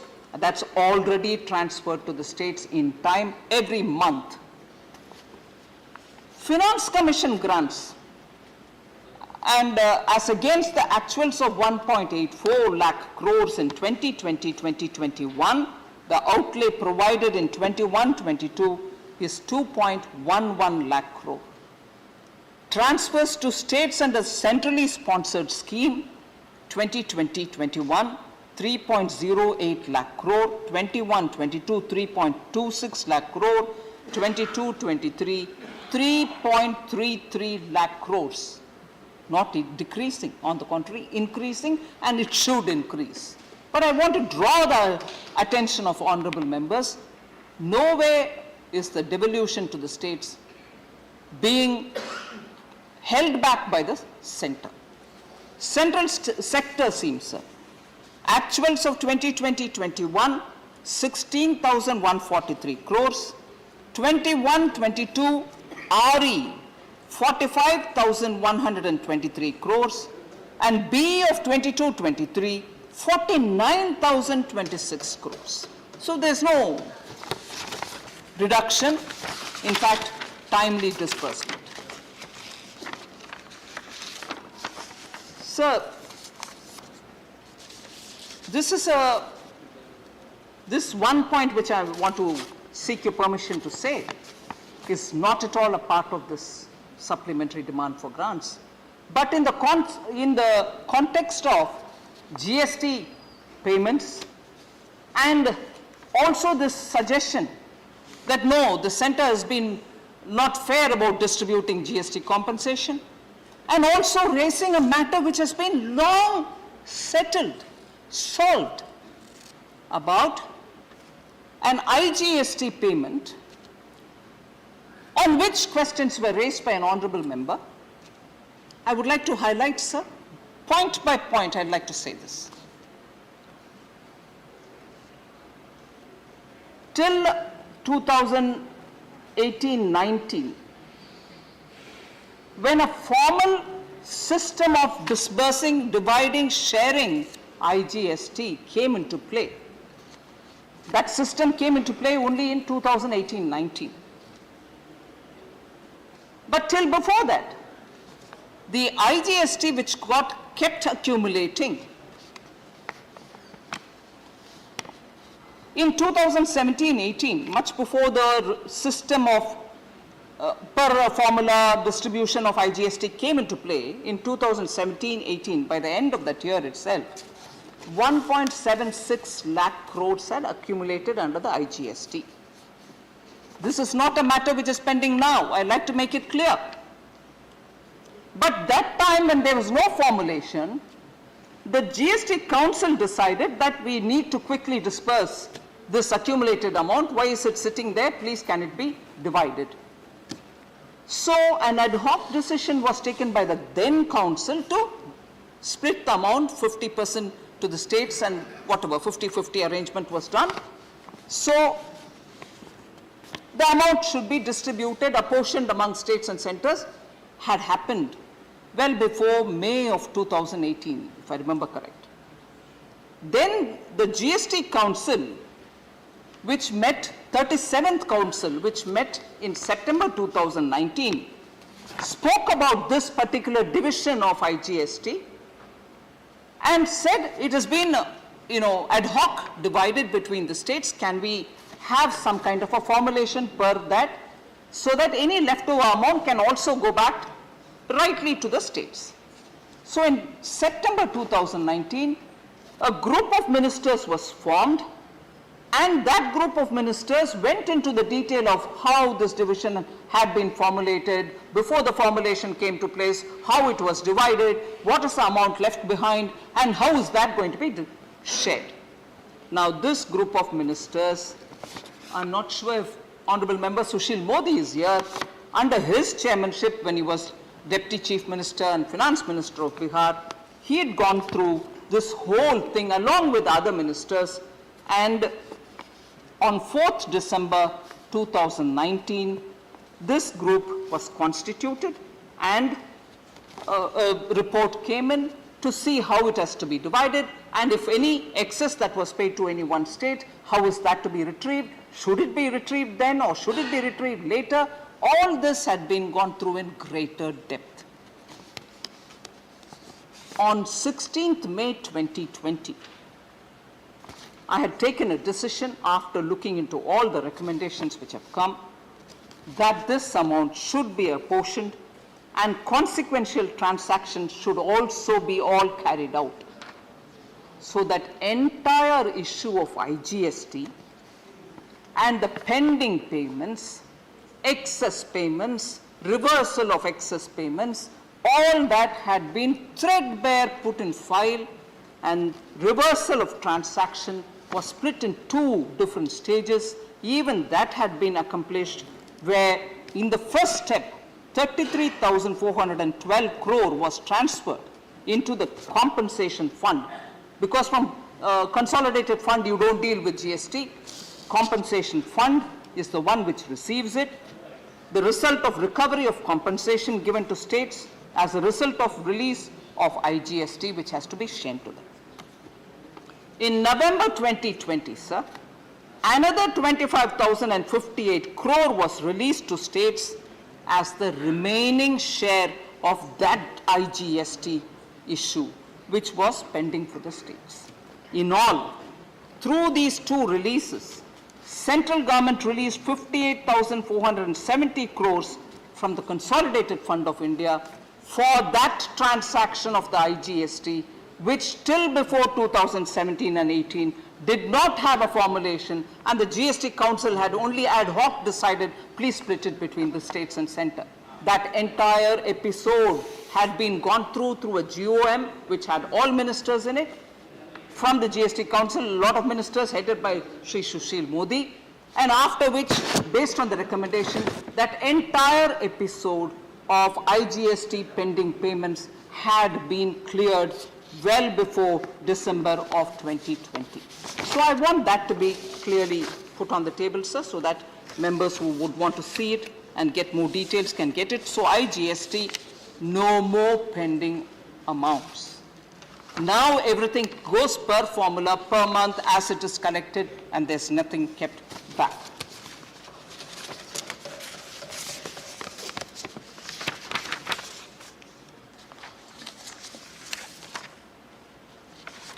So there was a small confusion, I think, or if I have not understood correct, I'd like to stand corrected. Talking about GST cess collection, based on which compensation is paid, and that cess in the GST dispensation is levied only on sin goods, and those sin goods are already specified, notified and mentioned. That is one thing on which the center doesn't do anything. It is per the GST formulation that money keeps going to the states as and when that collection comes into the compensation cess fund. That is the compensation cess, which is under the GST regime. That cess is not to be mixed up with, say, the education and health cess, or the road cess, or any such cess which the central government collects, over which the usual observation would be, oh well, that doesn't come under the part of the Finance Commission's devolution formula, it is something which the center takes away, it doesn't come to the states. Of course it goes to the states, but never mind, that's a different debate. But the GST compensation cess need not be confused with the cess that the central government collects, and that GST compensation cess, the central government has nothing to do with it. It is done and disposed of per the formulation which is in the GST Council. So if there is any confusion about, oh, cesses are all with the government, no, sorry, GST compensation cess is under the control of the GST Council. So there were one or two questions on insurance companies and their increasing losses. So I'd like to respond by saying 5,000 crores have been proposed for recapitalization of public sector insurance companies in this third batch of supplementary demand for grants. This recapitalization, sir, is linked with improvement in certain performance indicators of these companies. This will help them to reduce their losses and to improve their overall financial condition. Because we are talking of insurance companies also, and because many members raised this issue, sir, eligible policy holders of LIC will also be entitled to get the IPO issue, because there is a reservation of up to 10% of the issue size for policy holders, and they may also get a discount on the offer price. So as regard the LIC issue, policyholders' concerns were raised, and also on the embedded value itself. Member Shantanu Sen had raised it. The embedded value, sir, the Indian embedded value of LIC has been calculated in an extremely scientific way and disclosed in the draft red herring proposal which was filed with the regulator and which now has been put in the public domain. The IEV of LIC is actually an actuarial metric, and it's based on the value of in-force business and has been reported by globally renowned actuarial firms. So investors and experts, particularly belonging to the actuarial field, have assessed the overall valuation of the life insurance company based on the IEV, and also the financial statements are also available for people to have a look at it. So EPFO, Binay Vishwamji, I can't see him here. And also I think Priyanka Chaturvedi ji had raised the EPFO issue. So EPFO has a central board, which is the one which takes the call on what rate has to be given for them. And they had not changed it, I don't know, for quite some time. They've changed it now. From 8.4, it has come down to 8.1. And on that, a lot of questions were raised. And I appreciate I quite recognize the concern of the honorable members. It's a decision taken by the central board in which representatives of the various segments which are part of the EPFO are all seated in the board, inclusive of workers' representatives, management representatives, government representatives, all of them are seated in the board. And they have taken this call to bring it down to 8.1. And I think the Honorable Minister, Bhupendra Yadav ji, had explained as to why he had to take this call. I just want to place before Honorable Sir, you, and also to have it put on the record of the government, of the Rajya Sabha, Sukanya Samriddhi Yojana is at 7.6%. Senior Citizen Savings Scheme, sir, is at 7.4%. PPF is at 7.1%. State Bank of India's highest rate given for some portfolio, which is like 5 to 10 year fixed deposits, is at 5.50%. And it has a markup for senior citizens, which takes it to 6.3%. Government's own borrowing, the G6, on an average for across various tenors, is at 6.28%. That is, if government goes to borrow from a certain fund, it has to pay that kind of a rate. With all these, the EPFO has taken a call to give it at 8.1%. I just want to lay these facts before, sir, so that the fact that EPFO's central board, which has representatives from various different stakeholders for the pension fund, employees' pension fund, have taken a call 40 years it has not been brought down to, yes, 40 years. There are today's realities which do keep us in the context of decisions which are being taken by a central board of the EPFO. It has yet to come to the finance ministry for approval.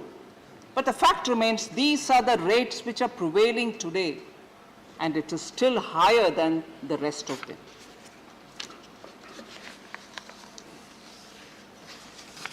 So quite a few members had concern about defense. Basic equipments are not available. You're not taking care of purchases in defense. And with due respect, Manya Shakti Singh Gohil also spoke about it, I think. Shoes, suits are not even available. Bullets are not available. Pardon me, sir, if I sound a bit cynical. Hearing it from Manya Shakti Singh Gohil worries me a bit. If that kind of concern could have been voiced during the Congress's 10 years in rule, Indian defense forces would have been much better in their position. And I'll tell you some of the situations which arose. Sir, in 2000, Manya Jaitley ji's quotations are available, which I want to read.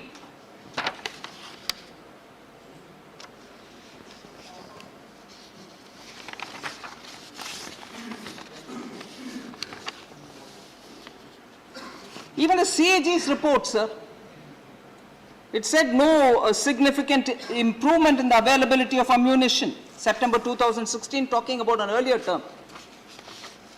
So the situation, sir, for our defense forces was so helpless at that time. And I remember myself sitting and looking into the defense procurement in my capacity at that time in defense ministry. I distinctly remember in February 2018, the DAC at that time accorded the approval for 41,000 light machine guns of over 3.5 lakh crores urgently to be bought.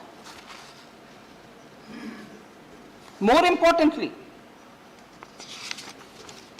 I'll quote Shri Rajnath Singh, who had sometime later made this observation, but it captures the pictures. I'm quoting Shri Rajnath Singh. In 2009, there was a shortage of 3,53,755 bulletproof jackets in the country. But procurement was not done for a long time. A request for proposal for procurement of 1,86,138 bulletproof jackets has been issued in April 2016, and the tender in this regard was allotted in April 9th, 2018 to an Indian buyer. It addresses, unquote, it addresses two things, sir. That we had very quickly ramped up purchases of essentials, inclusive of bulletproof jackets, and I'll give you other examples of what other things were bought also, and also making sure that such essentials for our soldiers are bought from Indian buyers. Atmanirbhar defense, sorry? You want the name of the supplier so that you can accuse me of doing some crony business? Not at all. Vinay Viswamji, please. Vinay Viswamji, please. No, please. Not a please. Kindly please explain us why and what provoked you or prompted you to close down the defense ordnance factories. No, I'm coming to Thank that. you. Don't keep asking me a Thank you. question for which I've already said I'll answer. I'll answer Please. that. I'll answer that. Sir, so for people who are worried about basic essentials for defense, for soldiers, for their guns, for their bulletproof jackets, for the bullets, for the carbines, and even for fighter aircrafts. 10 years of Indian defense history has recorded nil purchases, sir. 10 years were lost. 10 years were lost that after 2014, rapidly we had to buy from pin to aircraft, everything. And I will go on repeating a list of things, sir, which made our defense completely disarmed. And I will repeat this line that Honorable Member Shakti Singh Gohel, with such intensity when he questions me, I would say, I wish he had said this during that set of 10 years, when none of this was done, none of which has been purchased. Oh yes, please. Please मैं सिर्फ यही request करना चाहता हूं कि आप CAG report जो है, मैंने आपको पैराग्राफ दिया, मैंने आपको चैप्टर दिया, मैंने आपको साल दिया, मेरा कोई एलिगेशन नहीं था. This was the fact bye a independent constitutional audit agency. So kindly reply on those things rather than going here and there blaming previous government, this government. I didn't make any political observation. I raised the concern which was highlighted by the independent constitutional agency. Sir.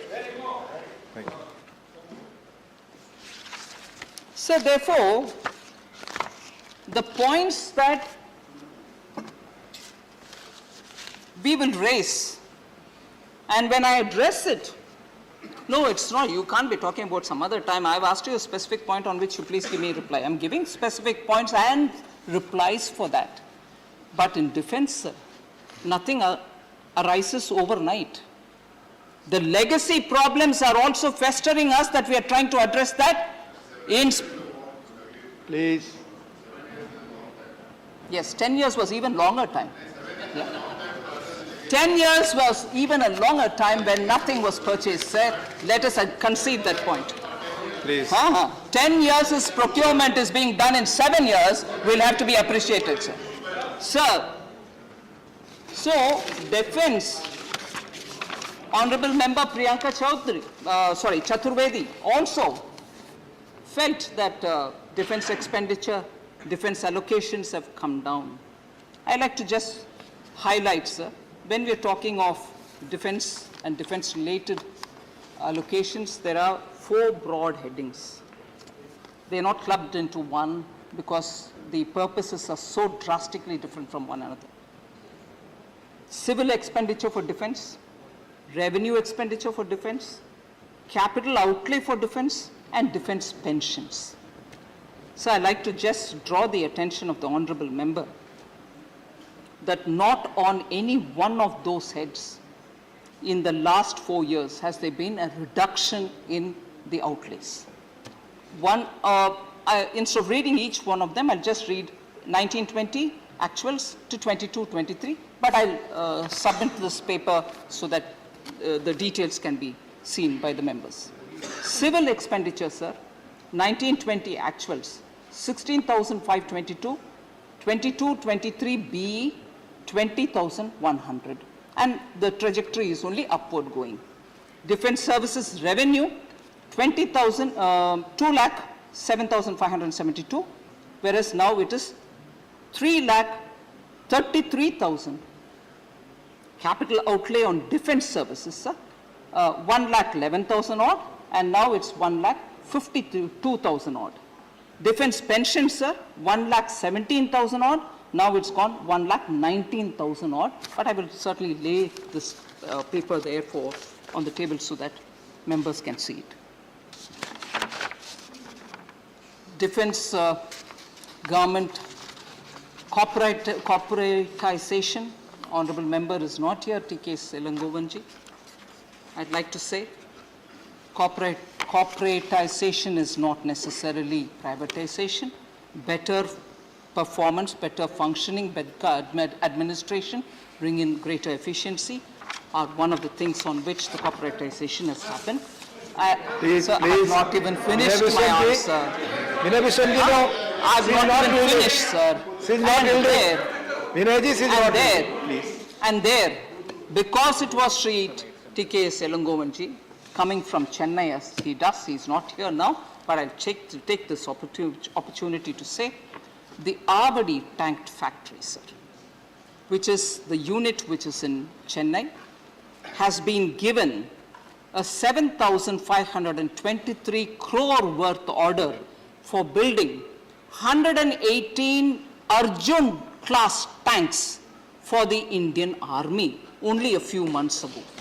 7,523 crore worth of orders for Chennai Avadi tank factory for building 118 Arjun tanks. Atmanirbhar, Indian manufacturer, public sector manufacturer, money is already given, order for 118 tanks. Thank you, So- madam. When he is not here. Please, let her speak. I'm thankful for that. Giving so much amount for Kavadi tank factory. Thank you. Thank you.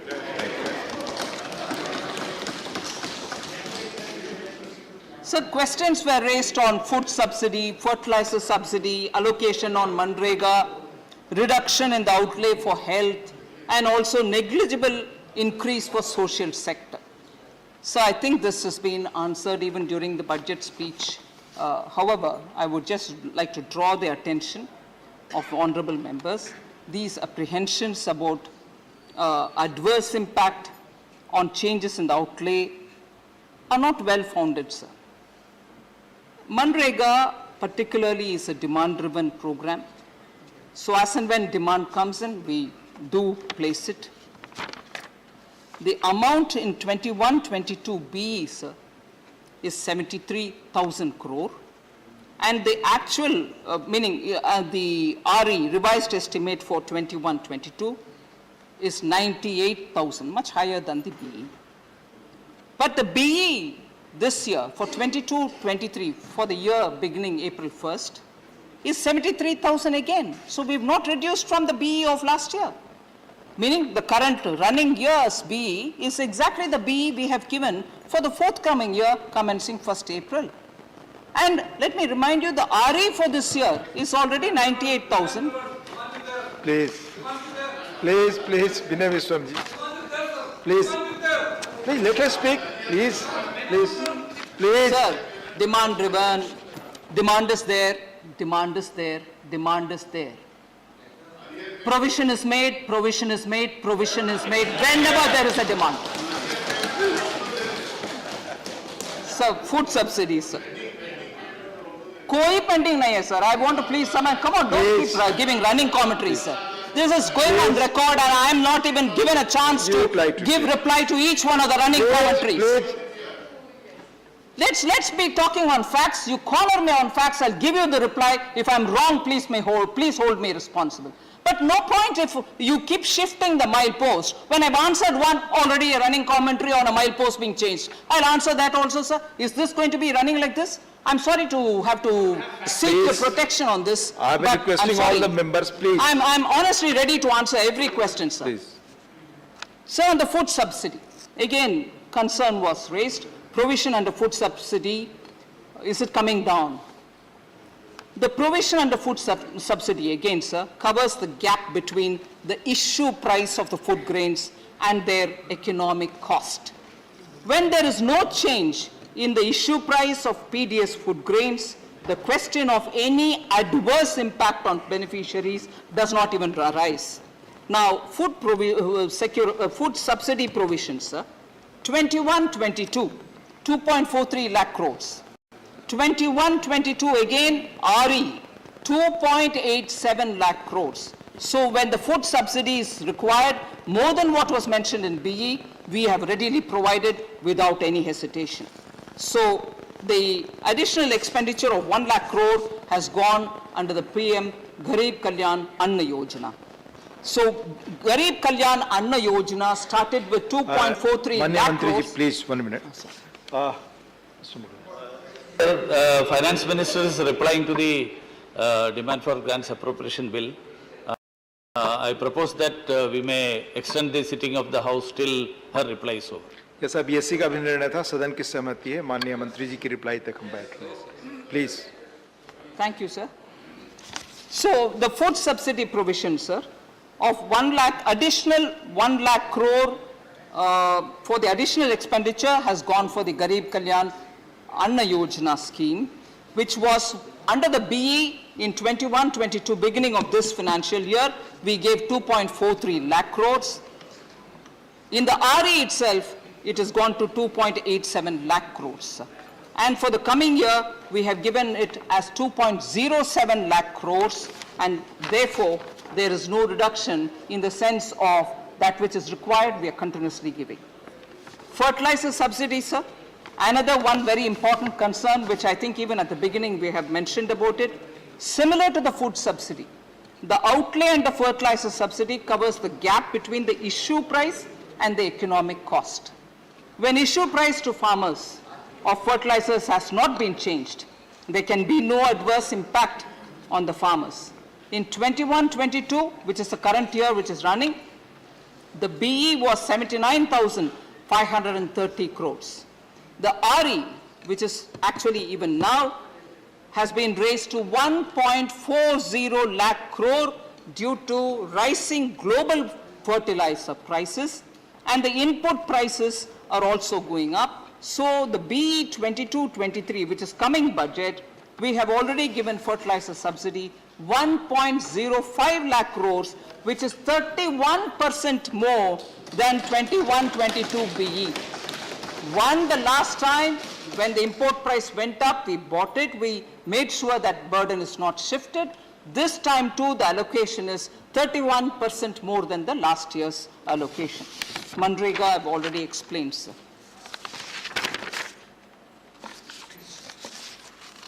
So largely, I think issues raised by honorable members have all been, I think, addressed.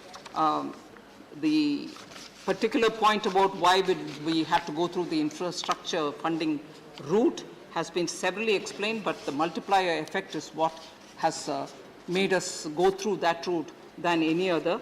Revenue expenditures multiplier effect is not substantial, and therefore we have chosen to go through that route.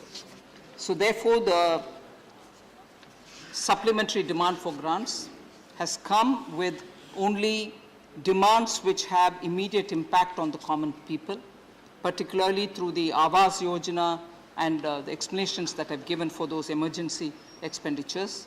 I seek the House and the cooperation of the entire House for supporting this demand for grants, and also for the excess demand for grants, which is as a result of a PAC's recommendation.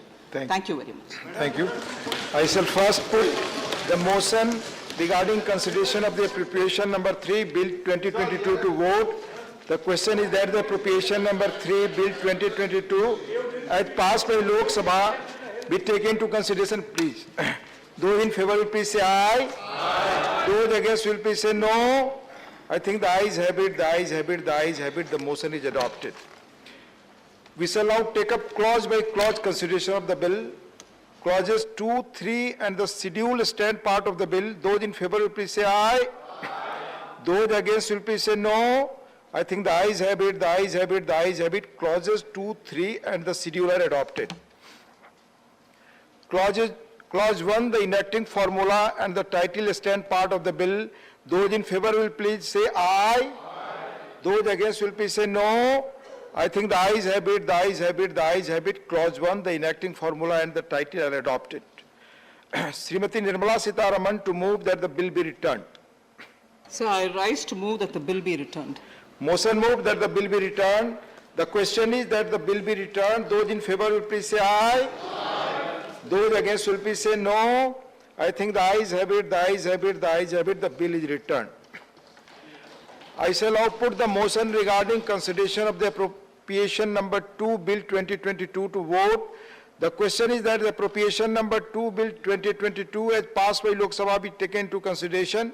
Those in favor will please say aye. Aye. Those against will please say no. I think the ayes have it, the ayes have it, the ayes have it. The motion is adopted. We shall now take up clause by clause consideration of the bill. Clauses 2, 3 and the scheduled stand part of the bill. Those in favor will please say aye. Aye. Those against will please say no. I think the ayes have it, the ayes have it, the ayes have it. Clauses 2, 3 and the schedule are adopted. Clause 1, the enacting formula and the title stand part of the bill. Those in favor will please say aye. Aye. Those against will please say no. I think the ayes have it, the ayes have it, the ayes have it. Clause 1, the enacting formula and the title are adopted.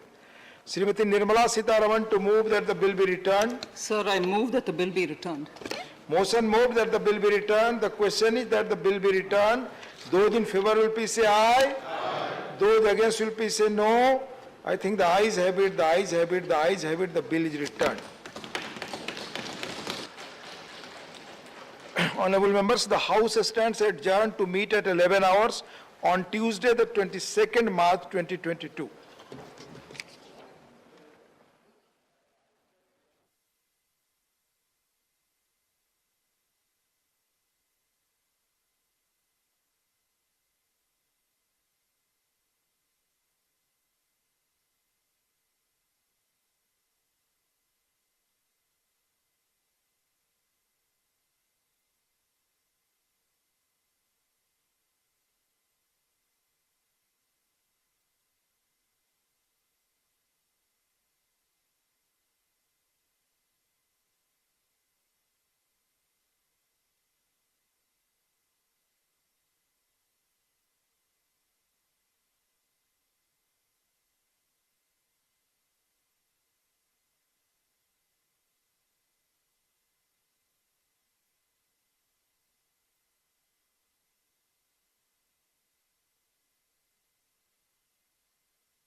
को आने जाने में सुविधा मिलेगी और development भी वहाँ का होगा सर। एक सर थोड़ा सा आग्रह आपसे है कि NH 91 जो गाजियाबाद लाल कुएं से बुलंदशहर दादरी टोल से लेके अलीगढ़ टोल तक जाता है, वहाँ पे कुछ गड्ढे बरसात के समय में उसमें हुए थे। मैंने आग्रह किया था माननीय जनरल VK सिंह जी, तो गड्ढे तो भर गए, लेकिन सर जो गड्ढे भरे हैं उन गड्ढों को जो पैच लगाए हैं वो रोड से ऊँचे हो गए, इसलिए लोगों को जाने में भी समय अधिक लगता है और उस पर दुर्घटनाएँ भी काफ़ी होती हैं। तो मेरा आपसे अनुरोध है कि उसको अतिशीघ्र ठीक कराने के आदेश दे दें, वो ठीक हो जाए। और आपका एक बार मैं पुनः बहुत बहुत धन्यवाद करता हूँ माननीय सभापति जी, और बहुत बहुत आभार। ऑनरेबल मेंबर श्री तिरुमालावन जी, तोल तिरुमालावन जी।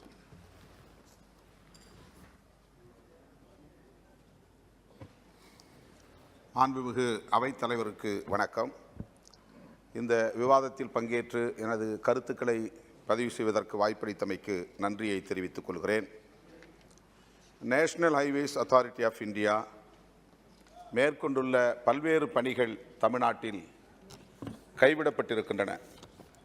குறிப்பாக கன்னியாகுமரியிலிருந்து கேரளா வரையில் அமைக்கப்படவிருந்த 4 வழிப்பாதை, அதேபோல விக்கிரவாண்டியிலிருந்து சோழபுரம் வரையில் அமைக்கப்படவிருந்த 4 வழிப்பாதை, சென்னைக்கு அருகே திருப்பெரும்புதூரிலிருந்து வாலாஜா வரையில் அமைக்கப்படவிருந்த 6 வழிப்பாதை ஆகிய இந்த முக்கியமான 3 திட்டங்கள் கைவிடப்பட்டிருக்கின்றன. இந்த திட்டங்களை மீண்டும் நடைமுறைப்படுத்துவதற்கு அரசு, இந்திய ஒன்றிய அரசு உரிய நடவடிக்கைகளை மேற்கொள்ள வேண்டும்.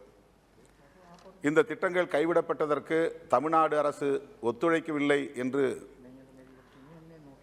மத்திய அமைச்சர், ஒன்றிய அமைச்சர் அண்மையிலே கருத்து சொன்னபோது தமிழக முதல்வர் மாண்புமிகு தளபதி மு க ஸ்டாலின் அவர்கள் அதை மறுத்திருக்கிறார். நாங்கள் உரிய ஒத்துழைப்பை நல்க தயாராக இருக்கிறோம். இந்திய ஒன்றிய அரசு கைவிடப்பட்ட அந்த திட்டங்களை மீண்டும் நடைமுறைப்படுத்த வேண்டும் என்று வலியுறுத்தி இருக்கிறார். Yeah, translation. What about translation? You're right. We will call him after 5 minutes. No. Okay, you sit down. Because translator is not available. You will call later. Shri Raja Naik. Honorable Member Shri Raja Naik.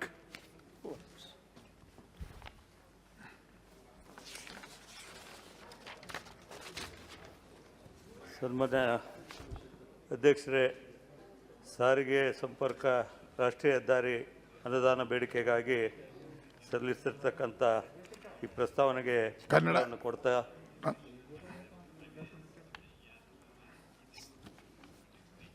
ಹೆದ್ದಾರಿ ಅಭಿವೃದ್ಧಿಯು ಇತರೆ ಅಭಿವೃದ್ಧಿ ದೇಶಗಳ ಪರವಾಗಿ ಆಗಿರ್ತಕ್ಕಂಥದ್ದು ರಾಷ್ಟ್ರೀಯ ಹೆದ್ದಾರಿ ವ್ಯವಸ್ಥೆ ಮಾದರಿಯಲ್ಲಿದೆ. ಮಾನ್ಯ ಮಾಜಿ ಪ್ರಧಾನಮಂತ್ರಿಗಳು ಶ್ರೀ ಅಟಲ್ ಬಿಹಾರಿ ವಾಜಪೇಯಿ ಅವರು ರಸ್ತೆಗಳ ನಿರ್ಮಾಣವು ಅಭಿವೃದ್ಧಿಯನ್ನು ಪ್ರಚೋದಿಸುತ್ತದೆ ಎಂದು ನಂಬಿದ್ದರು. ಸನ್ಮಾನ್ಯ ವಾಜಪೇಯಿ ಅವರು ಸುವರ್ಣ ಚತುಷ್ಪಥ ಹೆದ್ದಾರಿ ಯೋಜನೆಯನ್ನು ಪ್ರಾರಂಭಿಸಿದರು. ಮಾಜಿ ಪ್ರಧಾನಿಗಳು ಕೆಲವೇ ವರ್ಷಗಳಲ್ಲಿ ದೇಶದ ಪ್ರಮುಖ ಮಹಾನಗರಗಳನ್ನು ಸಂಪರ್ಕಿಸುವ 4 ಲೈನ್ 6 ಲೈನ್ ಭಾರತದ ಅತ್ಯಂತ ಜನಪ್ರಿಯ ಹೆದ್ದಾರಿ ಯೋಜನೆಗಳನ್ನು ದೇಶಕ್ಕೆ ಸಮರ್ಪಿಸಿದರು. ಅದೇ ರೀತಿ ಪ್ರಧಾನಮಂತ್ರಿ ಗ್ರಾಮ ಸಡಕ್ ಯೋಜನೆ, ಗ್ರಾಮ ರಸ್ತೆಗಳ ಯೋಜನೆಯ ಬಗ್ಗೆ ವಾಜಪೇಯಿಯವರ ಮತ್ತೊಂದು ಕೊಡುಗೆಯಾಗಿದೆ. ಅದೇ ರೀತಿ ನಮ್ಮ ನೆಚ್ಚಿನ ಪ್ರಧಾನಮಂತ್ರಿ ಶ್ರೀ ನರೇಂದ್ರ ಮೋದಿಜಿ ಅವರ ನೇತೃತ್ವದಲ್ಲಿ ಸನ್ಮಾನ್ಯ ನಿತಿನ್ ಗಡ್ಕರಿಜಿ ಅವರು ಅನೇಕ ಅಭಿವೃದ್ಧಿಪರವಾದಂಥ ರಸ್ತೆ ಮಾರ್ಗಗಳನ್ನು ನಿರ್ಮಿಸಿಕೊಟ್ಟಿದ್ದಾರೆ. ವಿಶೇಷವಾಗಿ ವಿಜಾಪುರ ಮತ್ತು ಸೊಲ್ಲಾಪುರ ನಡುವೆ ಚತುಷ್ಕೋನ ಹೆದ್ದಾರಿ 25 ಕಿಲೋಮೀಟರ್ ಉದ್ದದ ಏಕಪಥ ರಸ್ತೆಯನ್ನು ಕೇವಲ 18 ಗಂಟೆಗಳಲ್ಲಿ ನಿರ್ಮಿಸುವ ಮೂಲಕ ವಿಶ್ವ ದಾಖಲೆ ನಿರ್ಮಿಸಿದೆ. ಅದೇ ರೀತಿ 22 ಗ್ರೀನ್ಫೀಲ್ಡ್ ಪ್ರವೇಶ ನಿಯಂತ್ರಣ ಎಕ್ಸ್ಪ್ರೆಸ್ ವೇಗಳನ್ನು ಅಭಿವೃದ್ಧಿಪಡಿಸುವ ಮೂಲಕ ರಾಷ್ಟ್ರೀಯ ಹೆದ್ದಾರಿ ಜಾಲವನ್ನು 25ರೊಳಗೆ 2 ಲಕ್ಷ ಕಿಲೋಮೀಟರ್ ಹೆಚ್ಚಿಸುವ ಗುರಿಯನ್ನು ಹೊಂದಿದೆ. ಪ್ರಸ್ತುತ ಭಾರತ್ಮಾಲಾ ಪರಿಯೋಜನಾ ಅಡಿ ಕರ್ನಾಟಕದ ಗಡಿಯಿಂದ ನನ್ನ ಮತಕ್ಷೇತ್ರ ರಾಯಚೂರು ಜಿಲ್ಲೆಯಿಂದ ಪ್ರಾರಂಭಿಸಿ Solapur, Kurnool, Chennai NH 150C 6 line ಪ್ರವೇಶ ನಿಯಂತ್ರಿತ ಗ್ರೀನ್ಫೀಲ್ಡ್ ಹೆದ್ದಾರಿಯ ವಿಭಾಗ ನಿರ್ಮಾಣಕ್ಕೆ ಸುಮಾರು 927 ಕೋಟಿ ಘೋಷಿಸಿ ಈಗಾಗಲೇ ಟೆಂಡರ್ ಕರೆಯಲಾಗಿದೆ.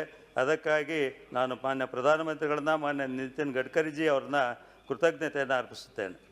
ರಾಯಚೂರು ಲೋಕಸಭಾ ಕ್ಷೇತ್ರವು ರಾಯಚೂರು, ಯಾದಗಿರಿ ಜಿಲ್ಲೆಗಳನ್ನು ಒಳಗೊಂಡಿದ್ದು ಆಸ್ಪಿರೇಷನ್ ಜಿಲ್ಲೆ ಆಗಿದೆ. ಅದೇ ರೀತಿ 371J ವಿಧಿಯಡಿಯಲ್ಲಿ ವಿಶೇಷ ಸ್ಥಾನಮಾನವನ್ನು ಪಡೆದಿದೆ. ಆದರೆ ಈ ರಾಷ್ಟ್ರೀಯ ಹೆದ್ದಾರಿಗಳು ಅನೇಕ ರಾಷ್ಟ್ರೀಯ ಹೆದ್ದಾರಿಗಳನ್ನು ಈಗ ಘೋಷಿಸಿರುವುದರಿಂದ ಅದರ ಉಪವಿಭಾಗಗಳು ಕಲಬುರಗಿ, ಹೊಸಪೇಟೆ, ವಿಜಾಪುರಗಳಲ್ಲಿದೆ. ವಿಶೇಷವಾಗಿ ಇದನ್ನು ರಾಯಚೂರದಲ್ಲಿಯೇ ಉಪವಿಭಾಗ ಸ್ಥಾಪನೆ ಮಾಡಬೇಕಂತ ಈ ಸಂದರ್ಭದಲ್ಲಿ ಕೋರಿಸ್ತೇನೆ. ಅದೇ ರೀತಿ ಈಗಾಗಲೇ ಕೃಷ್ಣಾ ಬ್ರಿಡ್ಜ್ ಏನು ಕರ್ನಾಟಕ ಮತ್ತು ಆಂಧ್ರಕ್ಕೆ ಸಂಪರ್ಕವನ್ನು ಕಲ್ಪಿಸುವಂಥ ಬ್ರಿಡ್ಜ್, ಸುಮಾರು 160 ಕೋಟಿಯ ಬ್ರಿಡ್ಜ್ ಈಗಾಗಲೇ 4 ಲೈನಲ್ಲಿ ಚಾಲನೆ ಆಗಿದೆ. ಅದೇ ರೀತಿ NH 167 ಸಹ ಈಗಾಗಲೇ ರಸ್ತೆ ನಿರ್ಮಾಣ ಆಗಿದೆ. ಅದೇ ರೀತಿ 150 ಯಾದಗಿರಿಯಲ್ಲೂ ಸಹ ಈಗಾಗಲೇ ಜನರಿಗೆ ಅದು ಈಗ ಉಪಯೋಗಕ್ಕೆ ಬರ್ತಕ್ಕಂಥ ನಿಟ್ಟಿನಲ್ಲಿ ಆಗಿರೋದ್ರಿಂದ ಮತ್ತೊಮ್ಮೆ ಈ ಯೋಜನೆಗಳು ಮಾಡಿದ್ದಕ್ಕೆ ಕೃತಜ್ಞತೆಯನ್ನು ಸಲ್ಲಿಸಿ ಮುಂದೆ ಆಗಬೇಕಾದಂಥ NH 50A ಜೇವರ್ಗಿ, ಶ್ರೀರಂಗಪಟ್ಟಣ, ಸಿಂಧೂರು, ಲಿಂಗಸೂರು, ಮಸ್ಕಿ, ಅದೇ ರೀತಿ ಭಾರತ್ಮಾಲಾ ಅಡಿಯಲ್ಲಿ ಬೆಳಗಾವಿನಿಂದ ಹೈದರಾಬಾದ್, ರಾಯಚೂರು, ಅದೇ ರೀತಿ 167